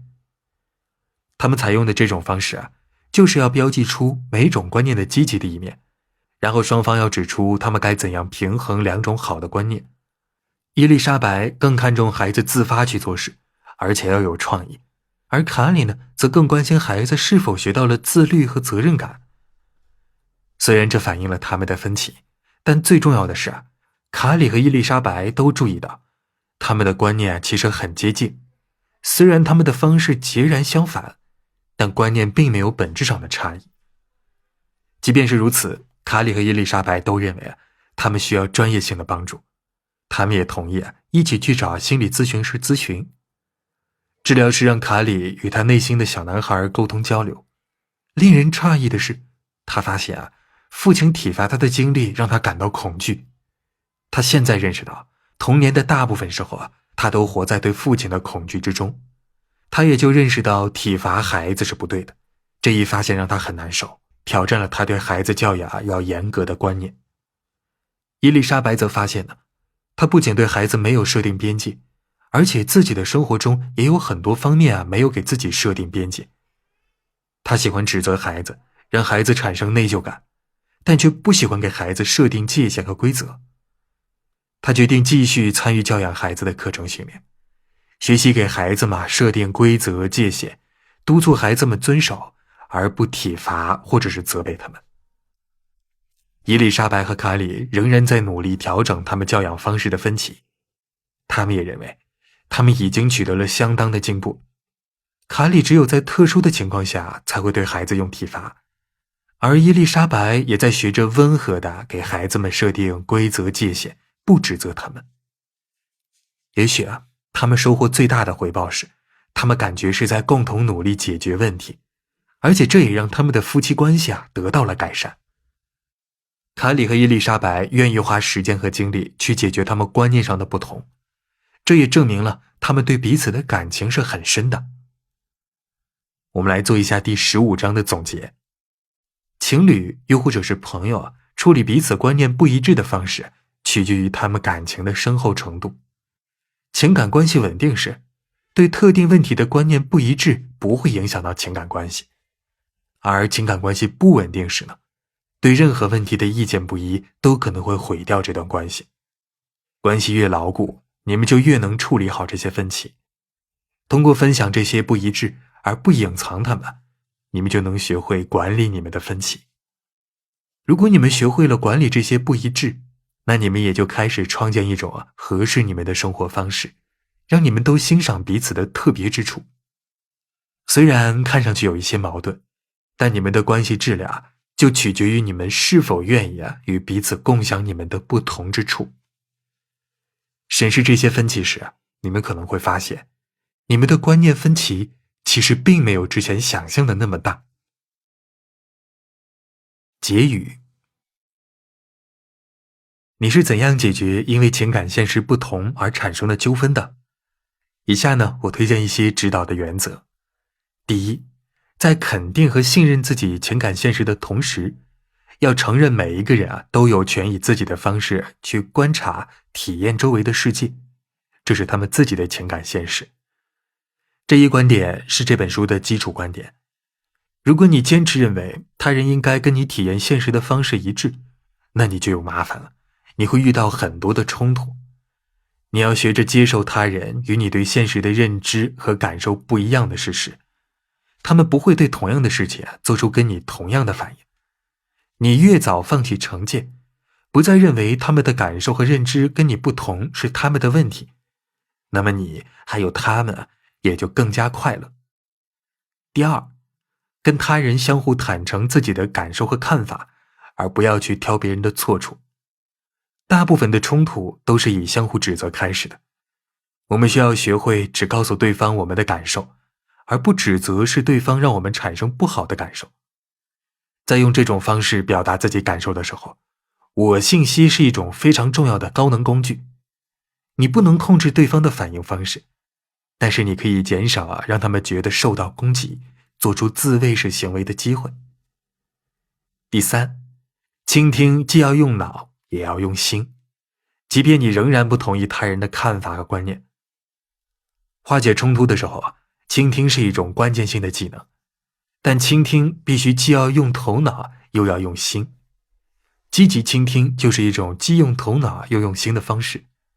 你们都很恼火，无法使用积极倾听技巧的时候，想象一下5分钟规则这样的规则，让你们双方都在不受到指责的情况下来表述自己的观点看法。第四，学会辨识那些让矛盾冲突升级的行为，设定彼此都能接受的规则来限制这样的行为。矛盾冲突并不是自然而然升级恶化的，是我们做出的行为让他们恶化升级的。要学着辨认那些让冲突升级的行为，并且与配偶共同努力，不再做这样的行为。即便你的配偶不同意，你也要克制自己，不要让矛盾升级。当别人看待事情的态度和方式与我们不一样时，我们很容易将对方看作是对手。即便是在冲突之中，也要记得呵护你们的情感关系。你们希望冲突之后，你们仍然是你们。第五，用解决问题的态度说话，说我们有个问题，而不要说你就是个问题。使用就像第9章中我们介绍的结构化去解决问题的过程，能给予你们指导，让你们能够确定自己在解决分歧的道路上走到了哪一步。这个过程需要进行大量的研究。解决问题的过程是让你们携手合作，共同面对问题。你们应该拿出我们遇到了一个问题的态度，而不应该将彼此视作是问题。第六，寻找伴侣观念的积极面，即使伴侣反对你认为重要的东西。从本质上来说，价值观选择就是让我们在2种好的价值观中选出相对重要的一种。例如，自由和利益都是好的，但有的时候你要得到一种，就必须放弃另一种。我们争吵时容易变得极端，就会彼此攻击各自的观点。不要去指责你伴侣的观念多么不对，而要去找寻你伴侣观念积极的一面。你可能会发现，你也认同你伴侣的观念，但是在当前的情况下，你认为它不如另一种观念重要。探寻伴侣观念的积极面，你就不会将对方视为是对手了。第七，找寻你们都赞成的新方法去看待现实。有时候冲突是因为你和你的伴侣对状况的框定方式不同而产生的。框架就是你看待状况的思想观念，以及你对于状况的理解和感知。有时候重新框定状况能够给你带来更多新的观念选择，让你发挥出一直藏而未露的潜能。好的新框架不仅能够像旧的框架那样帮助我们了解状况，还能够帮助我们改善我们的行为。第八，根据需要重构人生故事，创造新的选择，释放能力。我们最重要的框架就是自己的生活经历，这些经历定义了我们是谁，定义了什么是合理的。但你的人生故事是经过精心挑选的，那些没有被选到的经历可能会展现出一个不一样的你。你现在对你的自己和自己人生的认识可能约束了你，特别要关注与你的正常生活经历不一样的经历，他们可能会构建出一个完全不一样的你来。第九，审视自己的自我对话，确保它对你有意义，在需要的时候也可以进行修改。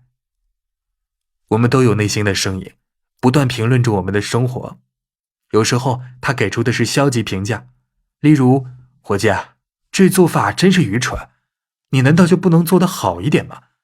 你就是不知道怎样交朋友，对吗？成长过程中，我们都会经常听到父母或者是其他长辈说类似的话。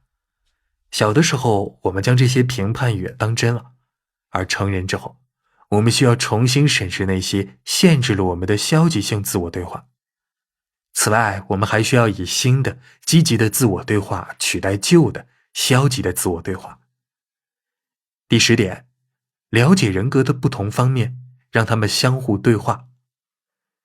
虽然我们个性不同的部分会让我们做出不一样的行为，但是我们通常认为我们的人格和个性是单一的统一体。大部分的心理学家们都认为，我们有很多不同的附属人格。跟你伴侣争吵的可能正是你的一种附属人格，你的其他人格可能对这次争吵的看法完全不一样。你人格的不同部分都在努力为你服务，但他们可能彼此相互干扰，甚至相互斗争以夺得控制权。如果你能够辨识出这些部分，并且让他们相互沟通，那他们就可以彼此学习借鉴，并且同意采用更好的策略来照顾你。第11点，接受差异，让关系更加丰富多彩。所有的夫妻伴侣都有意见分歧，问题是你们怎样处理他们。事实上，你们走到了一起之后，意见分歧会让你们产生离心感，关键是你是否认为你们是在合作化解分歧。你们的关系越牢固，你们就能够处理越多的分歧。因为我自己使用过上面的技巧，所以我知道，如果你和你的伴侣也一直坚持这样做，你们的生活也会变得更加丰富，更加的充实。你们的分歧将成为你们的导师，你们会以令你们惊讶和兴奋的方式一起成长。当你需要帮助时，无论夫妻双方多么擅长的化解矛盾，或者是双方的感情有多么的牢固，他们总有时候会遇到一些问题，这将他们的情感关系变成旋转木马。在没有显而易见的解决方案的情况下，他们的关系会不停地打转，无休无止。这个时候，他们就会开始寻求他人的帮助，请朋友帮忙。很多人都会跟自己的朋友讨论他们的情感问题。不过，虽然朋友们能够及时提供支持，但是他们一般不会持中立态度。例如，如果夫妻双方在考虑离婚，那么朋友们就可能支持一方而批评另一方，这是很常见的。好朋友几乎都不是持中立态度。生活当中，你的朋友只维护你。如果你想要化解婚姻冲突，朋友们并不总能给你需要的帮助。你需要一个局外人，给你们提供全新的视角和观念。你怎么知道你的朋友是支持你的呢？那就问问自己以下的问题。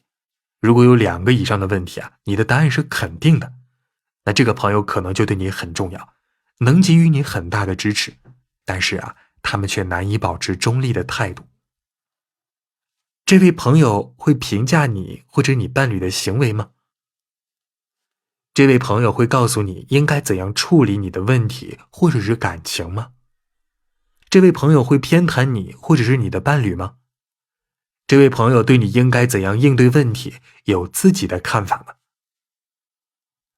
如果这个人是你的关系亲近而且值得信赖的朋友，你可以以后仍然向他求助，你就可以和他讨论本书介绍的技巧，在需要的时候怎样运用这些技巧相互帮助。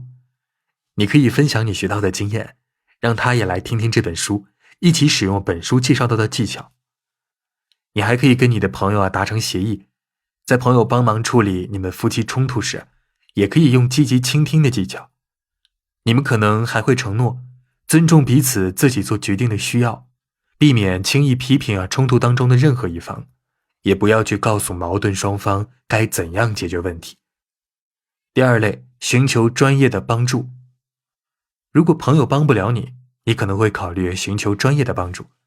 咨询师和治疗师受过专业的训练，他们既能够保持中立立场，也能够帮助你做出符合自己价值观、需求和利益的决定。他们听你说话时，不会批评你，相反，他们会帮助你发现那些积极的态度和感受，让你采用可行的技巧解决问题。他们可能还会帮助你确定是哪些观念和误解阻碍了你去发现最适合自己的解决问题的方案。大部分治疗师都不会告诉你应该怎样处理你的感受。如果他们直接给你提出了这样的建议，那也是在对你很了解之后才发生的。咨询治疗的目标之一是帮助你增强自己处理应对婚姻问题的能力，而不是让你盲目地遵循帮助者的建议。治疗师不是你的朋友，在他们的个人生活里，他们也有自己的观念和感受，也有自己的朋友，也要面对自己面对的冲突矛盾。作为专业人士，他们的责任是让你了解自己的思想和感受，并且让你做出这本书当中我们介绍到的那些选择。每一次良好的咨询诊疗的主题都是你或者是你们的关系。如果你们一起来进行咨询的话，寻求外界帮助的最大障碍之一就是你必须承认你们出现了问题。很多人都认为寻求心理咨询，他们就会被自动贴上有病、精神不正常的标签。而现如今心理咨询更注重帮助健康的人，无论在哪一个生活领域里，都能够活得更有效率、更开心。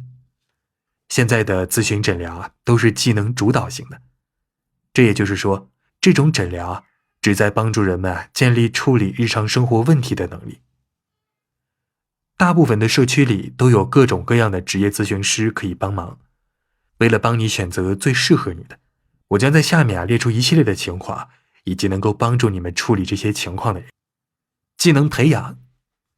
这本书介绍了一些情侣和夫妻能够用化解冲突的技巧，包括积极倾听、交流感受、合作解决问题等。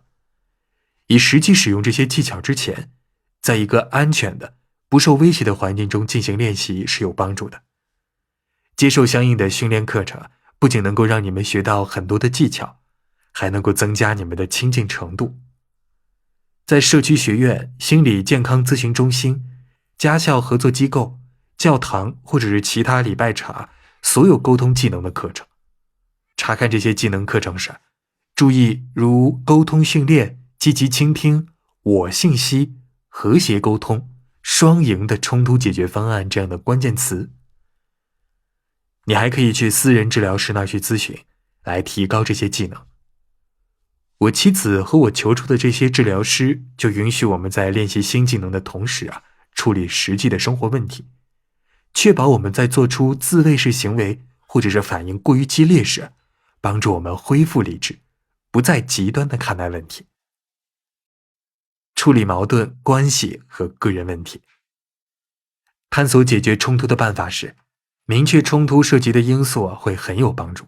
矛盾处理问题。很多引发冲突的因素都与我们处理矛盾的方式和过程有关，而与引起冲突的实际问题无关。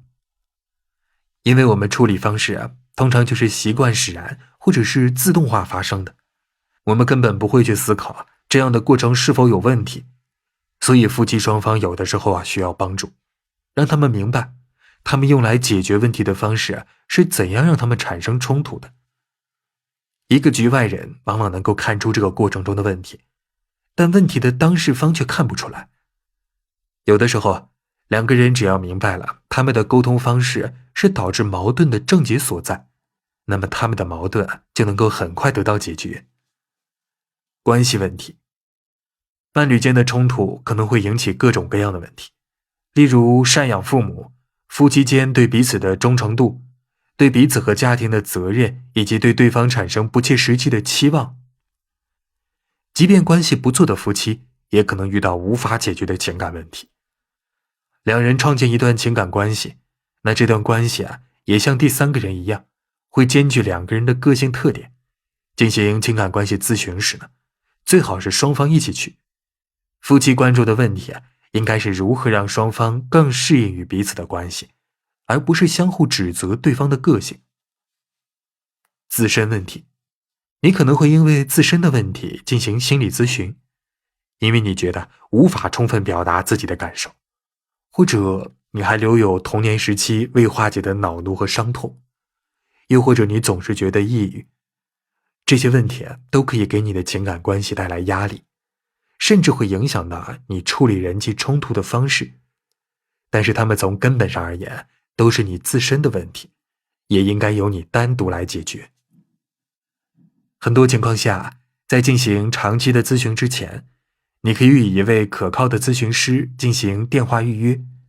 打电话的时候，时限通常为10到15分钟，或者是第一次去咨询的时候，表述清楚你需要什么样的帮助。只要你觉得咨询师还不错，你可以信任他，你就可以在他这里进行咨询。跟任何职场关系一样，你与咨询师的相互信任与对方的专业程度同样重要。所以选择咨询师的时候，一定要尊重自己的感受。咨询师和治疗师，你可以去考虑咨询如下的治疗师和咨询师。婚姻和家庭关系咨询师，在婚姻和家庭治疗方面受过训练的治疗师们通常都很擅长处理关系冲突和情感问题。他们可能还接受过夫妻沟通技巧和处理夫妻沟通问题方面的训练，有这方面的经验。目前越来越多的婚姻和家庭关系咨询师愿意帮助夫妻处理短期的问题，帮助他们明确让他们产生矛盾的问题。